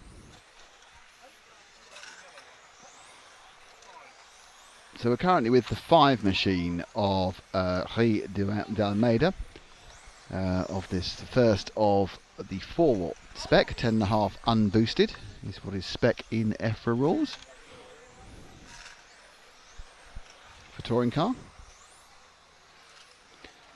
Adrian says, is the grip looser? It's certainly still, the grip is still consistently higher than it was. I mean, I think the fact is that it started from nothing because of the rain, and it's now still coming up, and the lap times are levelling off, and it's hard to tell the influence of tyre age on lap times. Normally you would expect to lose a little in the middle of the day. We're now at 2 minutes past 5 Portuguese time, and you know, the sun, whilst it's out, I think the track temperature will probably have dropped a couple of degrees from its absolute peak, but it's still pretty high. No one's rescuing that poor car.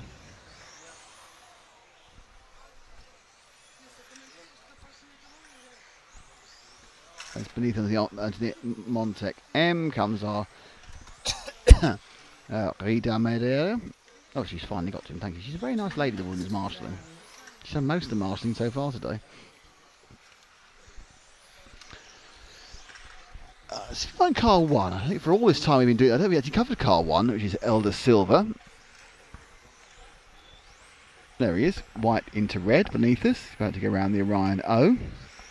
One of the 7 Portuguese in this race. There's one poor lone Frenchman as well.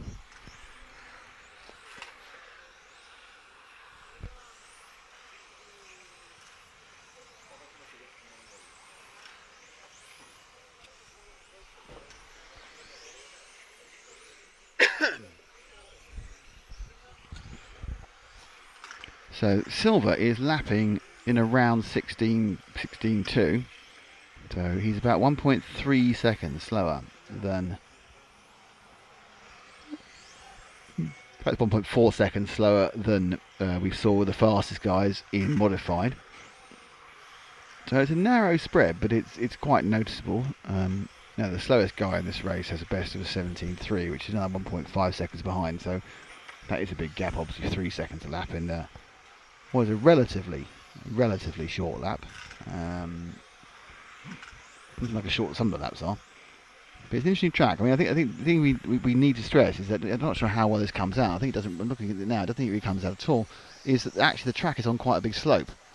That looks like going flat. It's not going flat. It's going downhill. I mean, as the car goes away on the camera, you can't see it, but it is on quite a slope. So as they try and haul on the anchors, perhaps not so much in this 10.5 unboosted class, but in modified, you're not only going blooming quick, but you're also going downhill as you brake and turn into the Durango D here. For the LRP switch. And this first heat is nearly over. 5, 4, 3, 2, and we get a little extra space there, so Helder Silva will win this one. It's quite a bit quicker than most of the rest of the people in this heat, so I'm not sure whether he'll get reseeded slightly out of it.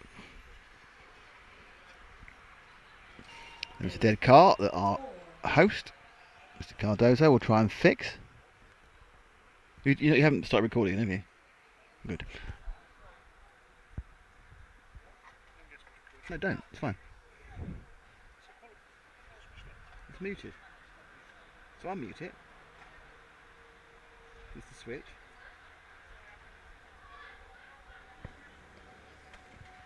So in qualifying then, Yes. every round counts? No. How many can you throw away? Well, this is a really good question because I now can't remember if it's 2 out of 5. Well, I think it's 3 out of 5. I think that's the thing. It's 3 out of 5, so you can't just use your new tyre runs. Yes, right, okay. It's Makes 3 out of sense. 5, which is why it's very unlikely that we'll actually know who's on pole until you get back to the last round.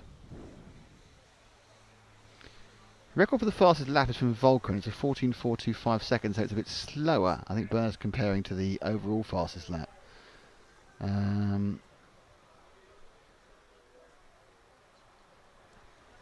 Zarly Brown, the nitro record is written up somewhere. I'll go and find out what that is. And I won't be able to tell you today, but I'll be able to tell you tomorrow morning what the nitro record is. It's slower than the electric record. Electric cars are an awful lot more quick. Are an awful lot quicker than you actually think. It's that instant acceleration and grip they have that makes the speed. Yeah, Bernard, I don't know what it is either, but it is quicker.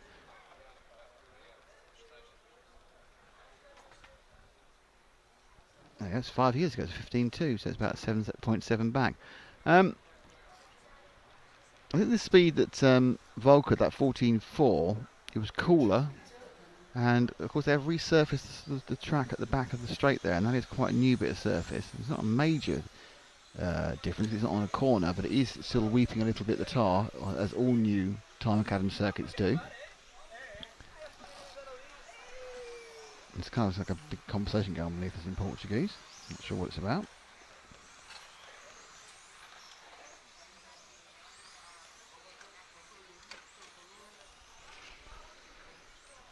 I think what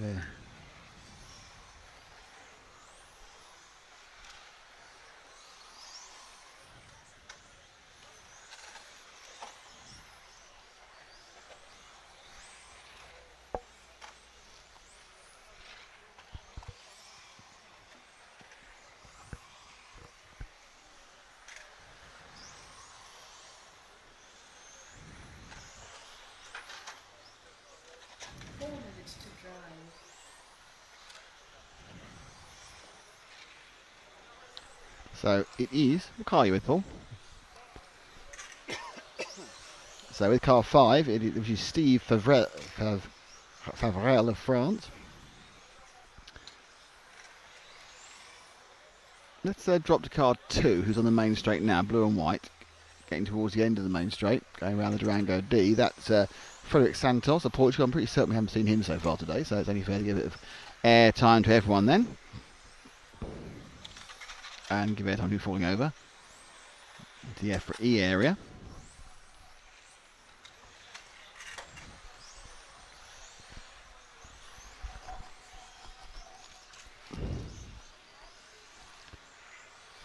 Noticeably not massively quick. Santos, last lap was a 19.5 as he fell over. Looking quite sedate around 2 or 3 parts of this track actually. A 17.2, so he needs to find a little bit more pace. Driving very much within himself. This one looks slightly better. Got a nice rhythm going there as he swung in and out of the EFRA E. And it is 16.8. Yeah, see, that looked better. He just took nearly half a second off. Much more to come. Hesitated into the entry there to the Orion. Now he's always got aggressive now on the curves. I don't like curves at all now. I've been miles away, quite close, and now I'm going all over them. That's it. Ha! Now I'll find my way. So what was that, Mr. Santos? That was a 17 flat, so it was a tenth slower. So monster in the curves didn't help him there. He wiped out as he turned into the first half of Orion. Again quite tight, then wide. So he's now going to the up and down Carvey method again. And that nets Santos a 17.2. So he's got slower going. So he needs to do whatever he did 3 laps ago. There's a bit of curb. Yep, comes in with 2 bites of the cherry. That was tighter than now. Don't take liberties. That was too far away. That's better. So this one's going to be, I predict this is going to be better than the 17.2. Oh, Paul says no, it's not better than 17.2. What is it actually? It's a 16.8. And his best lap is a 16.5. So he did 5 earlier on. So that's, I missed bits of this lap. So I'm going to predict this one at another 16.8. Let's see if I'm right or wrong. Santos goes by in a 16.8 again. No, he's lost a bit of time in that overtaking move, and he hasn't gone quite right into Orion.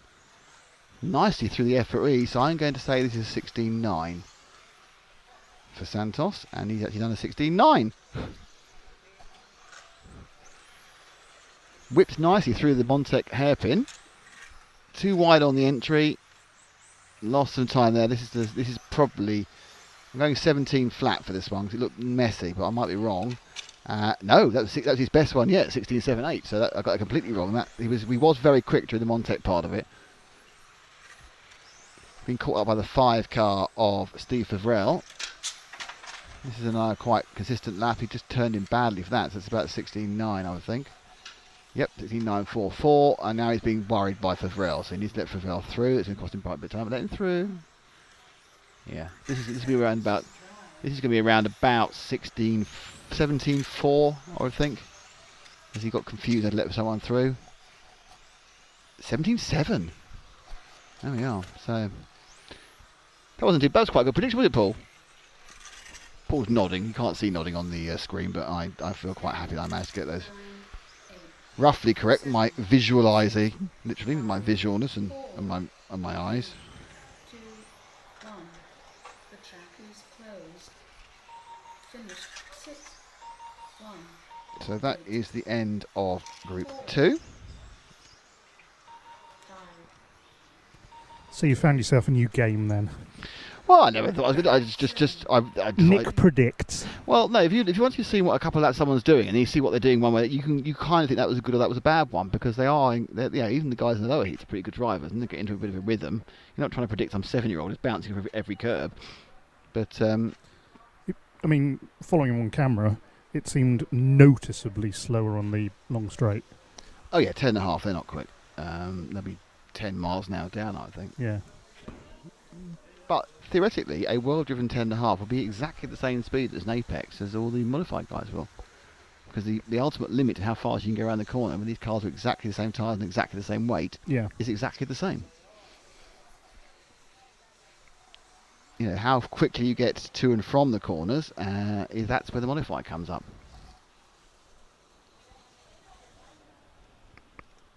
The badly driven modified will be slower.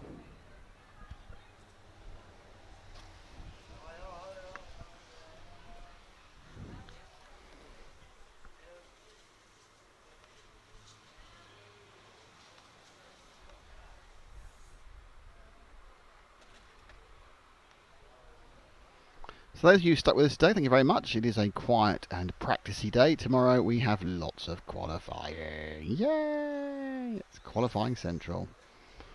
We will actually know who is on pole tomorrow, because all 5 rounds, Ben Gasson really liking the coverage, thank you Ben, all 5 rounds of coverage of qualifying will happen. I will have asked the question if is it 2 or 3 to count. I'm pretty certain it's 3 to count, so I'll be informed for once, which is always a good thing. If you get ready for heat 3.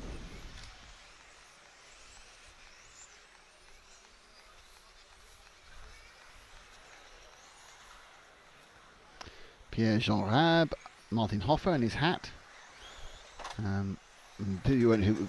Earlier, Martin Hoffer is wearing a sort of fedora hat because he hadn't got time to get up early enough to put his product in his hair, which is, I'm not sure if that's the most brilliant excuse ever or the worst. Paul's got a rival down below, a young lady taking camera work for him. We're number 3, are we? So that's Patrick Dos Santos of France. Last lap round for Patrick was a 17.4. Let me watch this one round. So Patrick, it's car 5. Sorry, that's 5 of Tony Strike. So the German Tony Strike. Last lap was a 15.9. He's gone sub 16. That looked more hesitant that time round. And it was a 15.8. I didn't see the whole lap. This is my excuse. A bit more pick up as he comes down the corners. Launching from side to side. Car looks kind of unstable down the straight, which is really weird. I think that's about a 15.8 and it's 15.7. So straight there. Getting some good consistency. He's done 3 or 4 laps within a tenth of each other. I think this is a particular combination of, and it does a 15.9, a particular combination of body shell colour and wing type that makes the car look a little bit bouncy down the straight. I'm sure it isn't. It's just one of those many optical illusions you get as you go over the light and dark patches of the track. But it just nipples up, just nips up a bit, and he just turned in with a little bit of rebound damping still going on, and it didn't work. So I'll drop back one car, Paul, to the 6th of Aurélien Rivard, Frenchman.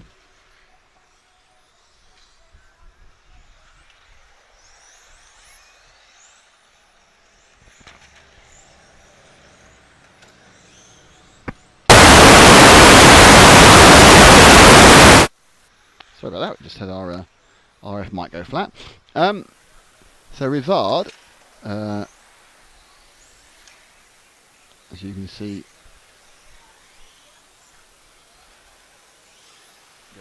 going quite nicely now.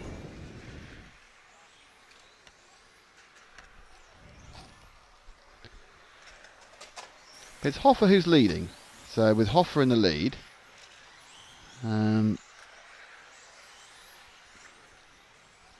let's find car number 2, Paul.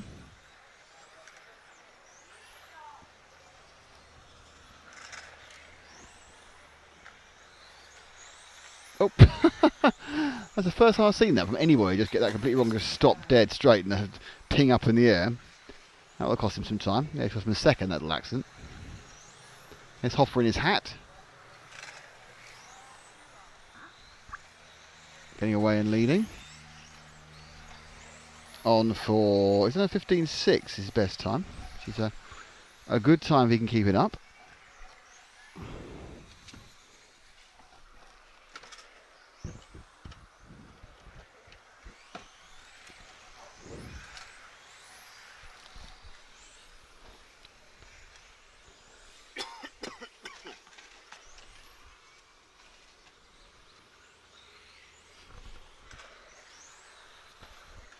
A little bit of coming together. So with about a minute and a half, let's find somebody else. The all orange car 1 coming around the Rhino now.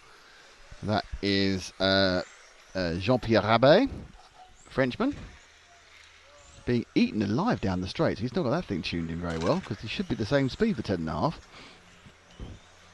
I always used to say in my racing days, I might not be the greatest driver in the world. I was always pretty good at straight.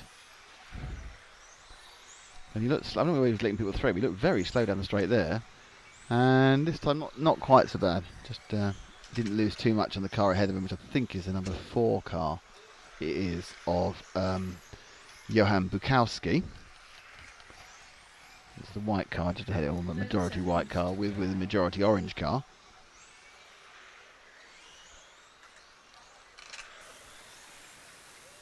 So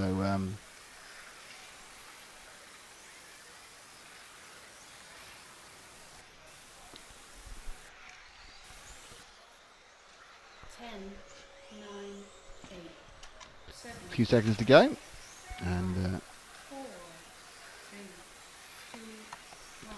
we'll soon be seeing the Finished 5.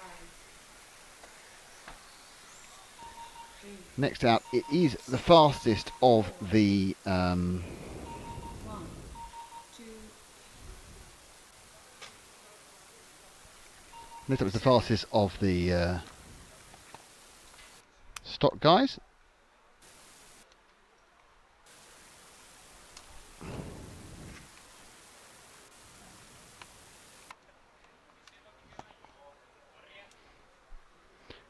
Paul, would you want to change the batteries on the radio mic? There we go. So next up it's Merrick Cherney. Be interested to see whether Mike Gosford actually drives his own body this time around, because last time round he actually drove one of Merrick's, I think.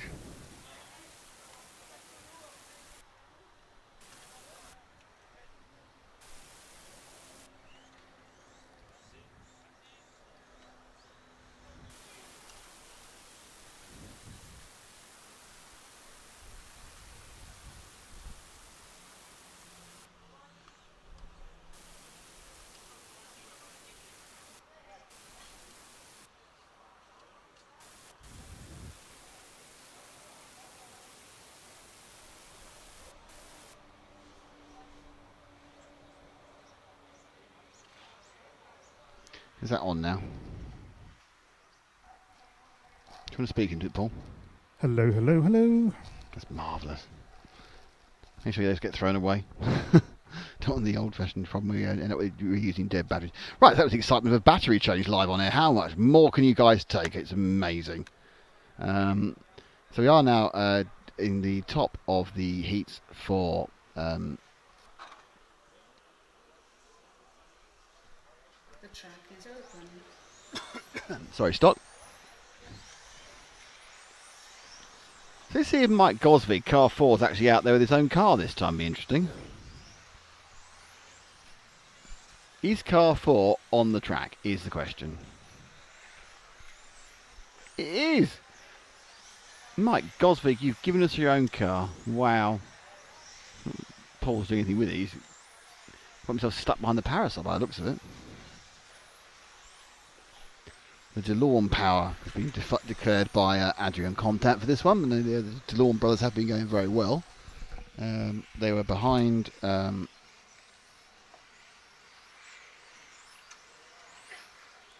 couple of people earlier. Anyway, so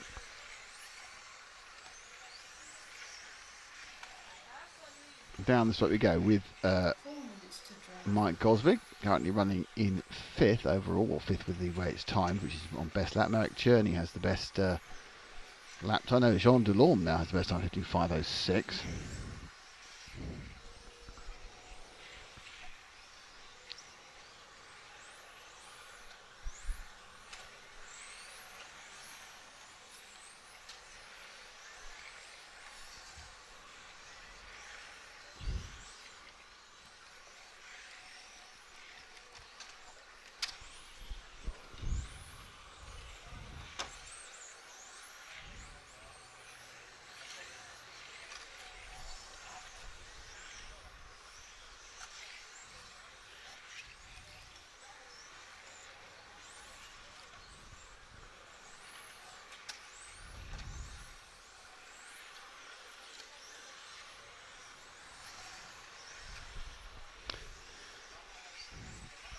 Who's that?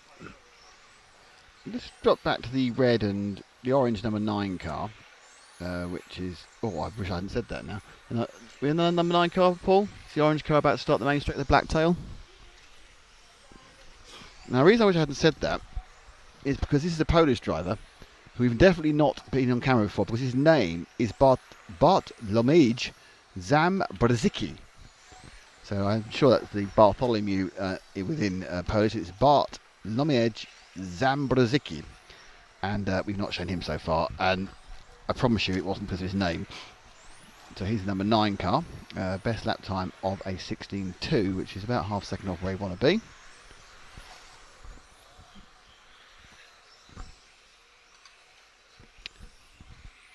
So let's see if we can find Pierre Delorme, number 3, who we have shown. There we go. So we've got one car back, actually. Just took one car back to the sort of light orange with the white. That's Pierre Delorme. Adrian Contat is asking us to show people, so we'll show him. If we've got a chance, we'll show him. He now is going to be taking over Zambrowski in the second. He's going slowly around the Orion O and into the EFRA E. I think he could probably do a bit of a hand actually from Zambrowski. He has let him through now. They come round.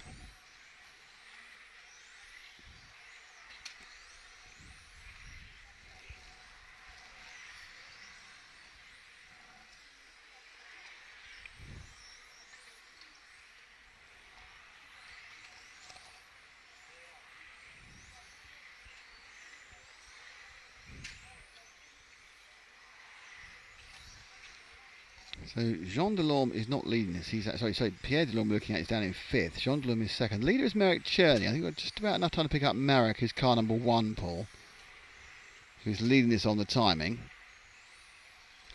I think he's about to come up the start finish. Well, the driver's straight now. Second of the 3 cars going under through now. So a little bit of a tip pass there as he goes now into the EFRA E. Puts the power way down and still doesn't go very fast. He's got a 10.5, but it does seem to. Obviously, I think the 10.5s have a much easier entry into that Durango D because they aren't around the power level. They haven't got to put the brakes on, so they aren't trying to do so much with the tyres. So they do look much nicer on the entry. And watch the entry in now. If he's not gets to that speed, he hasn't got to brake as hard, so he can just glide into the first part of the Durango D and not worry so much about the danger of drifting wide. So sometimes not going so fast makes things a little bit easier. And actually could even be a tiny bit quicker around that corner because he's just coming from a different angle. Not fast ultimate that time, just one individual corner, one individual entry can be easier with a different specification of motor. And there it goes. Merrick's finished a lap early actually, which is a bit silly, but there we go. 7, 5, 2. So that is the end of the free practice today for the stock class. We just have a couple of modified heats.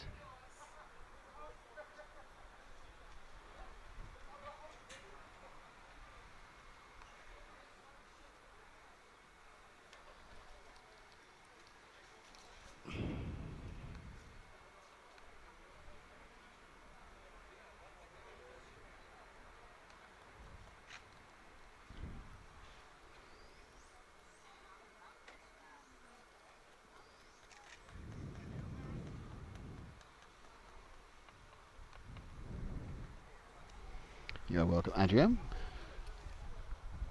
So, a bit of the temperature's dropped off today as well as now, isn't it? It's cooled down a bit with the sun's now above us, which is good for tomorrow, but we finished by Sunday, so we do need to work out a way of getting some shade behind us. As Matt returns. No, I'm alright. Why don't you go get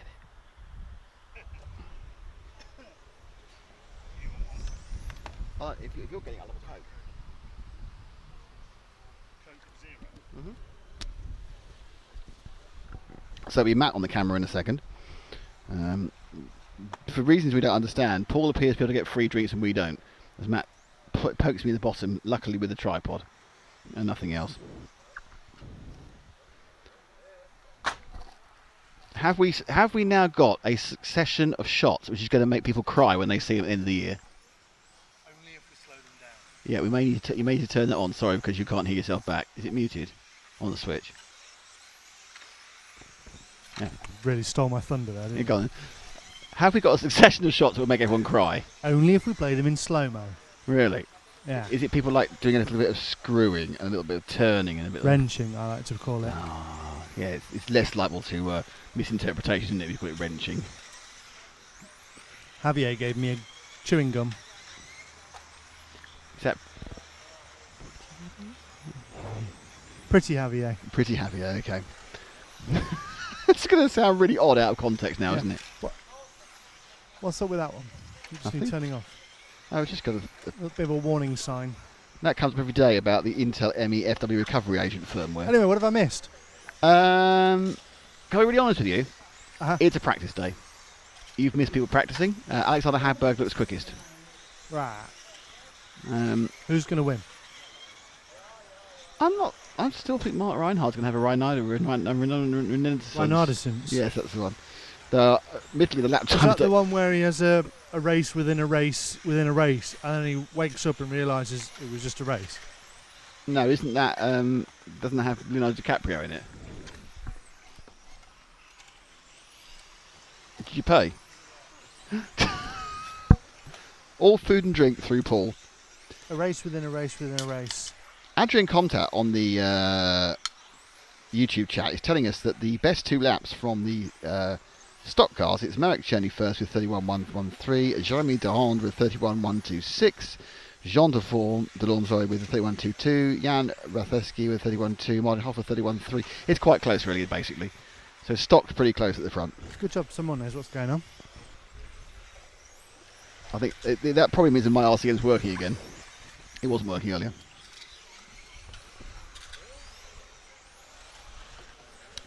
Now, everybody, we're back at what time tomorrow? 10:30? 10. 10:30. 30. 10:30. We're back at 10:30 tomorrow. We'll have a bit of 11:30. no, back at 10:30. What will happen is there'll be a few heats of the final heats of modified practice, a little break, and we'll do a little chat-et with people. A little break On the bench. we'll chat with people on the bench prior to qualifying, and then qualifying gets underway. I think officially at 11:30. I think so. It'll be a nice soft entry before 5 rounds of qualifying kick in. We come up with the idea that we're going to have the people on the bench. It's going to be called bench press because we're the press and they're on the bench. Obviously, it doesn't work in any language apart from English. And now Matt's moving away from bench press, even though I see he didn't have to make an intro for it. 2 minutes to dry. Oh, it's all gone wrong now, hasn't it?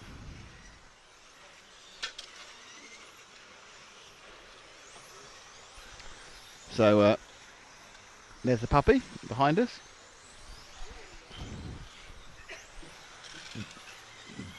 One thing I've learned What's that? Tell me one thing you've learnt, Matt. in my time over the last Go on. 15 minutes. Yes. Okay, not ever. That's fine. The last 15 minutes. That's probably Pearl more. of wisdom Go on then. from the last 15 minutes. All right, I want to hear it. The end of the straight Mm. is an incredible amount of braking that has to happen. Yes. And if you stand there and listen to it, it sounds painful.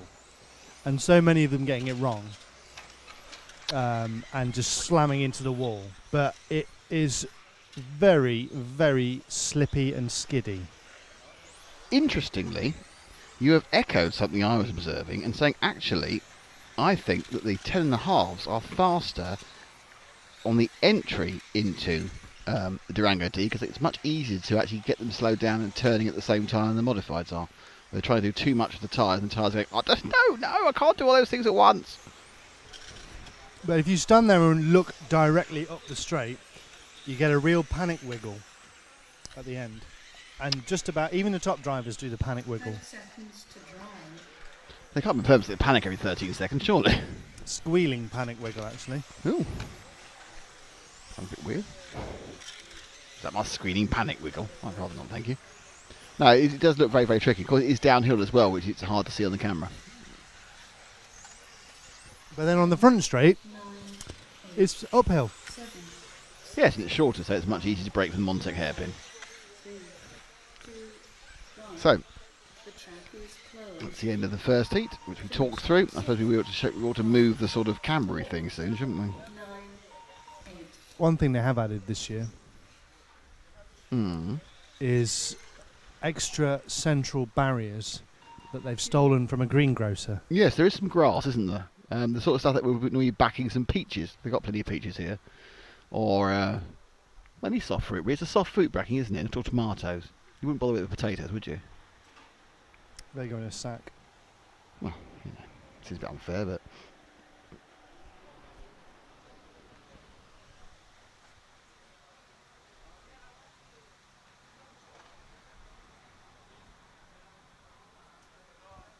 I've been given a bit of advance about Bartholomew, the Polish driver. I say nightmares with it. I just call him Bartek. Everyone calls him Bartek, says Bernd. So thank you, Bernd, on the message. I will call him Bartek tomorrow.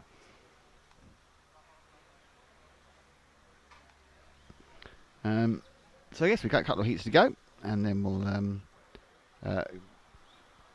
set everything up for tomorrow. The big day tomorrow. Big day tomorrow. Ben Gass says what tyres they're running. They are Nosrams, apparently, 36s in temperature.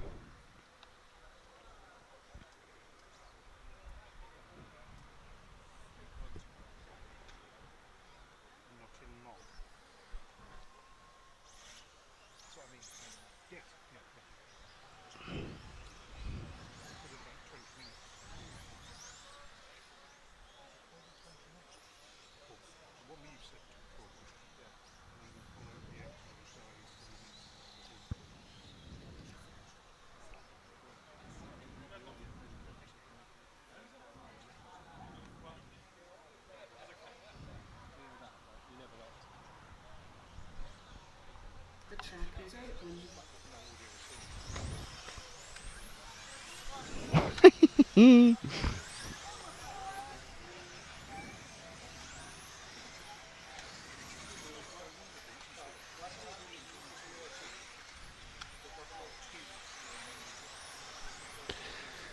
The cars are going round. Carlos Ferraro, Javi Ferraro, Marco Kaufmann, David Ebar, Chris Krapp, Miko Teplanaira.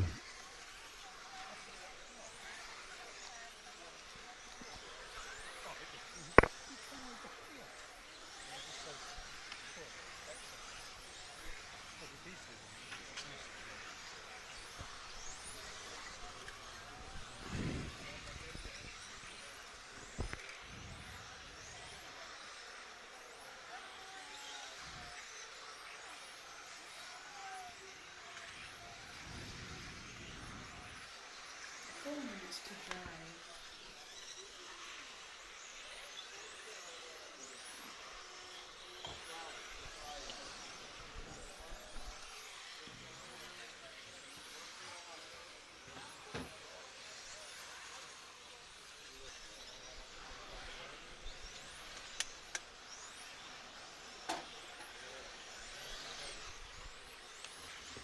So who are we then? Tell me who we're with. We can do camera cuttery stuff now. So we're all back up for the last few heats. It's a bit of fun.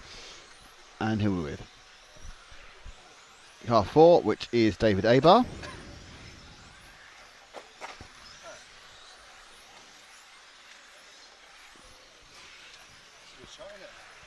Oh, when did that get hit? When did that fall over? Which one is it? Oh, okay. It's drunk.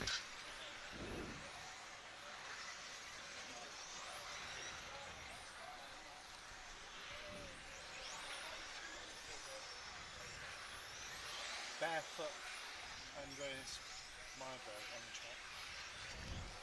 And he's barefoot. Oh, that's good. We'll put that.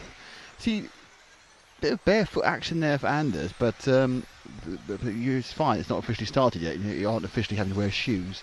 So streaking down the straight with modifieds, and up inside the Durango D is this bright green car 4. Doing some great work there from David Abar. He's in third at the moment. Chris Krapp. Let's I haven't seen Chris. He's in car 5. Where is car 5? Naughty car 5. Is that car 5? No, it's 6. Yeah, I think it's the next car around now, I think. Around the Rhino. There we are. This is Christopher Krapp. Not quite sure why he's down in this potential third heat for qualifying. Former World's A finalist, multiple European A finalist. Just won a couple of big events. Many years a co-show driver. I don't think he is now. I think he's moved to something else. I think maybe ARC. Can't quite see his t-shirt otherwise to everybody who he drives for. I'll ask him later.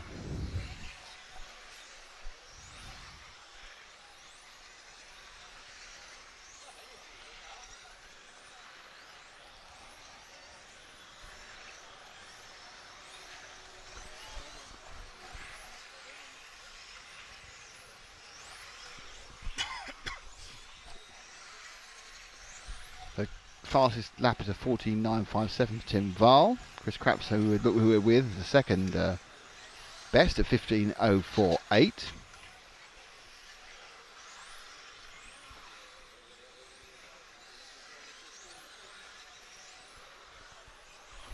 Them streaking round the Durango D, crossing through now into and up for the Mondek hairpin round the Orion O section. There goes streak in and out. EFRA, there we are, down the main straight. Looks weird, but it is actually just because the track is a different colour. It's got a different bit of tarmac, a bit oily tarmac. That's another lap that was, and cracked it in a 15.3. Car 6 is our leader, David Val. Can we find Tim Val in 6? Can we find him? I guess he was just ahead actually. I think this team came round now in the Orion O and about to go through the on the main straight now. And he's halfway down the main straight, at the bottom of the main straight. He goes round the triangle. This is Val. There's a couple of laps here at 4:40. He has the fastest lap time, 14.927 in this heat. About 3/10 off a really good lap time. Well, 2/10 for the guys in 2 heats time. There he goes through. Finished 5, 7, 3, 1, 4, 8, 6, 9.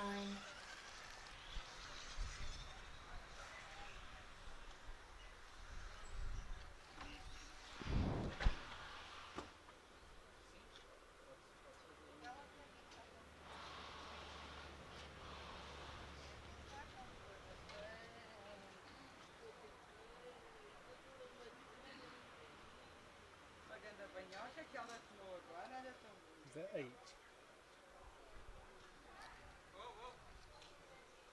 Pardon? Is that 8, did you say? Is there 8? Matt's asked me a question, I have no idea what it is. Is there 8? Heats, yes. This is heat Thank 7. you. That was it. That was your pithy comment on life. Is there 8? You chose to put it online. Well, I because- asked you just as a question, man to man. Tell me the truth. And you decided to make a big deal of it. I wouldn't like Now to. you're backtracking because it wasn't worth it. You feel awful now. Yeah, you should do. Paul's right. Just don't know what to say. I just feel I've let everyone down, so I go home. Wow. Yeah. You can take the photos of the opening ceremony. No one wants to see my out of focus photographs. Well, they'll be on your phone. You've got a bloody great snappy camera. It's not for photos, for video. What, it can't take photos? Not good ones. How can it not take photos? It's a blooming great SLR camera. How can it not take photos? Because it doesn't do that. It's got prime lenses. It's not got lenses that for taking photos. It's got lenses for taking video. I mean, you can take photos, but you have to be like David Bellamy, Bowie. Like David right. Out of those 3, would you rather be David Bellamy, David Bowie, or David Bailey? Now, let's see. Well, I'm a thin white duke, not him. Well, grapple me great nuts. I love a great bit of foliage. Or, I say, I'm a rather effete photographer. We'll take David Bailey on that one. Let's let me go David Beckham. I like playing football. Or David Brent. Don't know who you're talking about. Who we both met. You've met all of them, haven't you? No, I haven't met all of them. I've met David Brent. Well, I've met Ricky Gervais, but I haven't met all of them. They've met Stephen Which one would you Merchant. most like to meet? What, out of everyone in the world? No. Those Davids.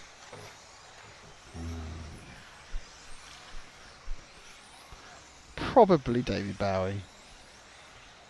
Okay. How about you? Or me, yes. We're now with Thomas Vigneron. Excellent Number pronunciation. 6. You are a pronunciation king, you really are. Oh, can you follow Hal Martino? Is he in this one? Yes, he is. Ah, right. Car number 8. Car number 8.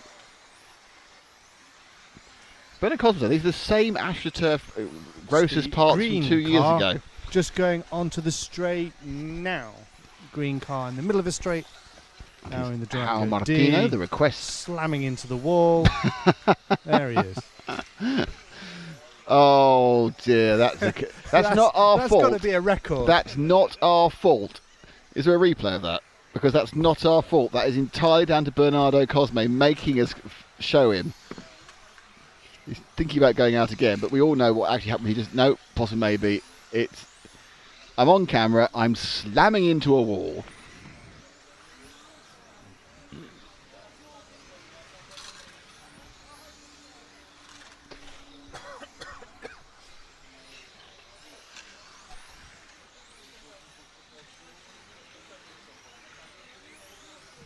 Here we go, Bernard's moment of fame. This is how long we filmed it for. So we've not quite picked him up yet, and now we still haven't picked him up, and we're zooming in to find him, and he's already in the wall. He actually crashed at the same time he came into focus. Which, as you say, I think is a new record for getting someone off the track with Kirst, the commentator. So well done. Actually filming, well, we filmed him moving back into to the pits, yeah. pit lane. We filmed him moving as he gave up. Thanks to VRC Pro there. Yes. If it wasn't a VRC Pro, you'd have missed it, because I missed it the first time round. Let's pick up pit car 6. He's about to go onto the main straight any second now, orange and white. Just because I don't think we've seen him before. That's Thomas Vingeron.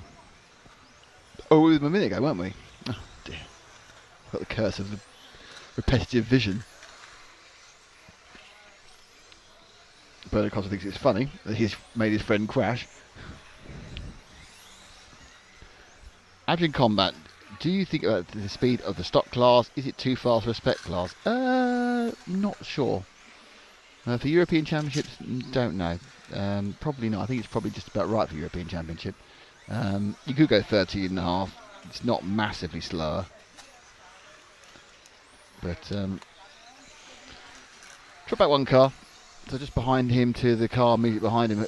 I'm worried now hasn't got a number on the car. So I've no idea who that is now she's gone past. Could be anybody. An orangey car.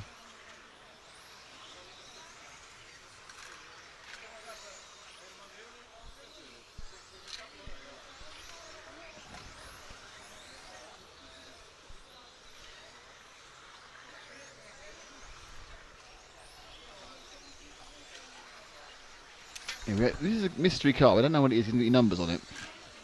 30 seconds to drive. It's a mystery with no end.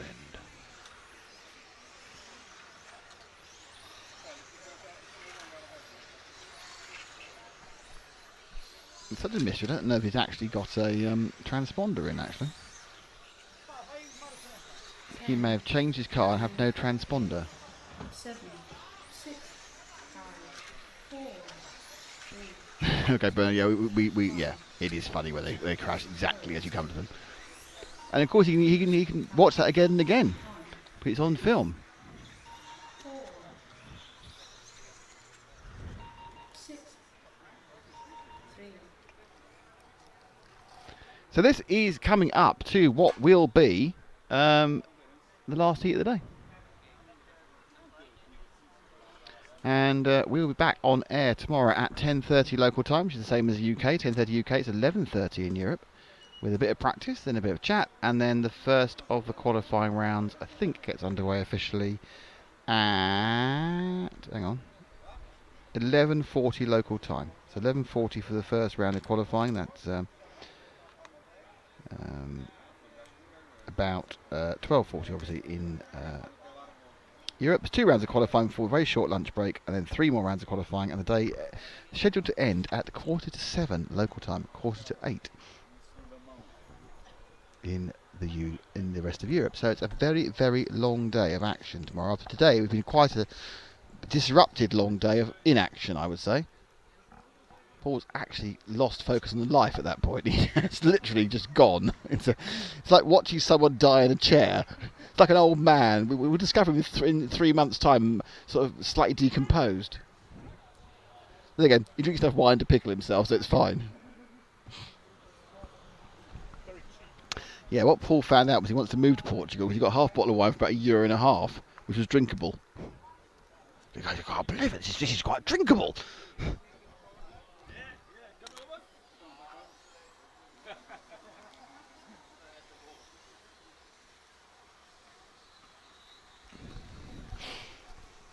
So it's been an interesting day. Just to sum up, we've obviously had a lot of practice. We've also had rain, we've had wind, we've had sun.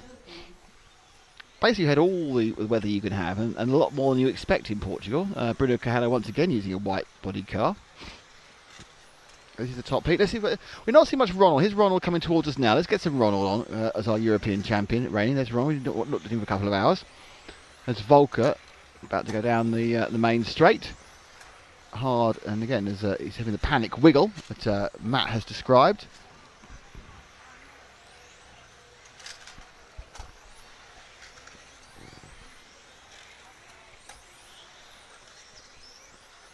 All the way down at the bottom of the Volker. Volker now comes back, turns through the LRP switch, which is well because he's got a LRP in his car. From Montac, and now he hugs tight. Quite interesting there, he's just a little bit more loose, and the car looks lovely through the EFRA. It really does. He just turns and drives. Beautiful driver, beautifully set up. Hagberg drops back to follow him, which is interesting. So Hagberg now decided to follow Volker around. Fastest lap with Carrello at 14.582. So Carrello's found some real speed at the end of the day. Slightly cooler conditions, probably new tyres. He's got this new body shell. He's actually beginning to join this queue. So it's Volker leading from Hagberg. Well, leading. He's ahead of Hagberg. So that green car behind is Hagberg, ahead of Volker. This is what they did 2 years ago. They just went round nose to tail for the first 2A finals, and Volker won it. And Volker moves away to get his car changed. And that's what Umio does. So let's move on back on the track again. Let's look up the white car that's about to go on the main straight. That's Carrello. So Bruno now is the fastest, and he's leading this one. So the local man is obviously because Volker's changed cars. It doesn't mean anything there every all times, but it's just more laps. Volker, Carrello, not running his natural colours. He's painted up a different body. Which apparently he's used it twice. Perhaps he likes it more. That's what practice should be used for, trying things out, having a look about the things the other side of what it should be.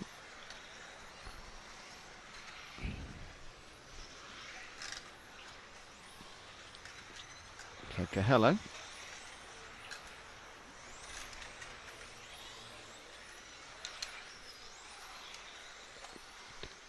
Has a pretty good 2-lap time too of 29.27, which is faster than Hagberg, faster than Reinhardt, which is faster than Volker. So Volker's not, mixing matching cars, hasn't really shown his ultimate hand yet.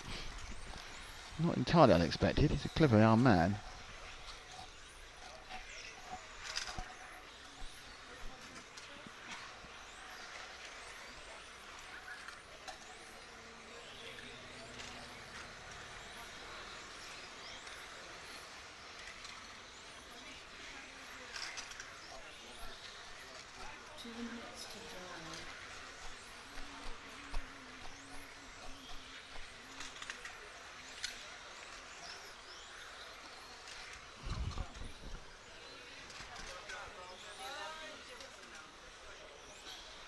Right, let's see our soon drop to Hagberg, who's just coming through the Montag M now.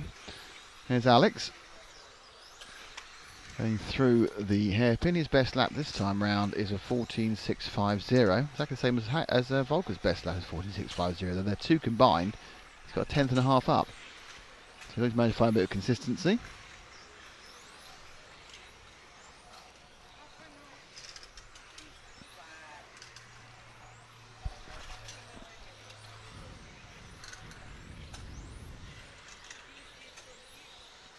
Now we can see the shadow over the Montec hairpin because it's getting late. And we're still an hour earlier than we're going to finish tomorrow.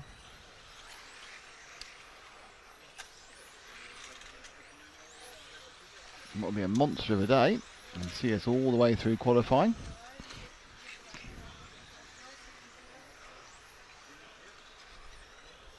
Hagberg looking a little bit more recent.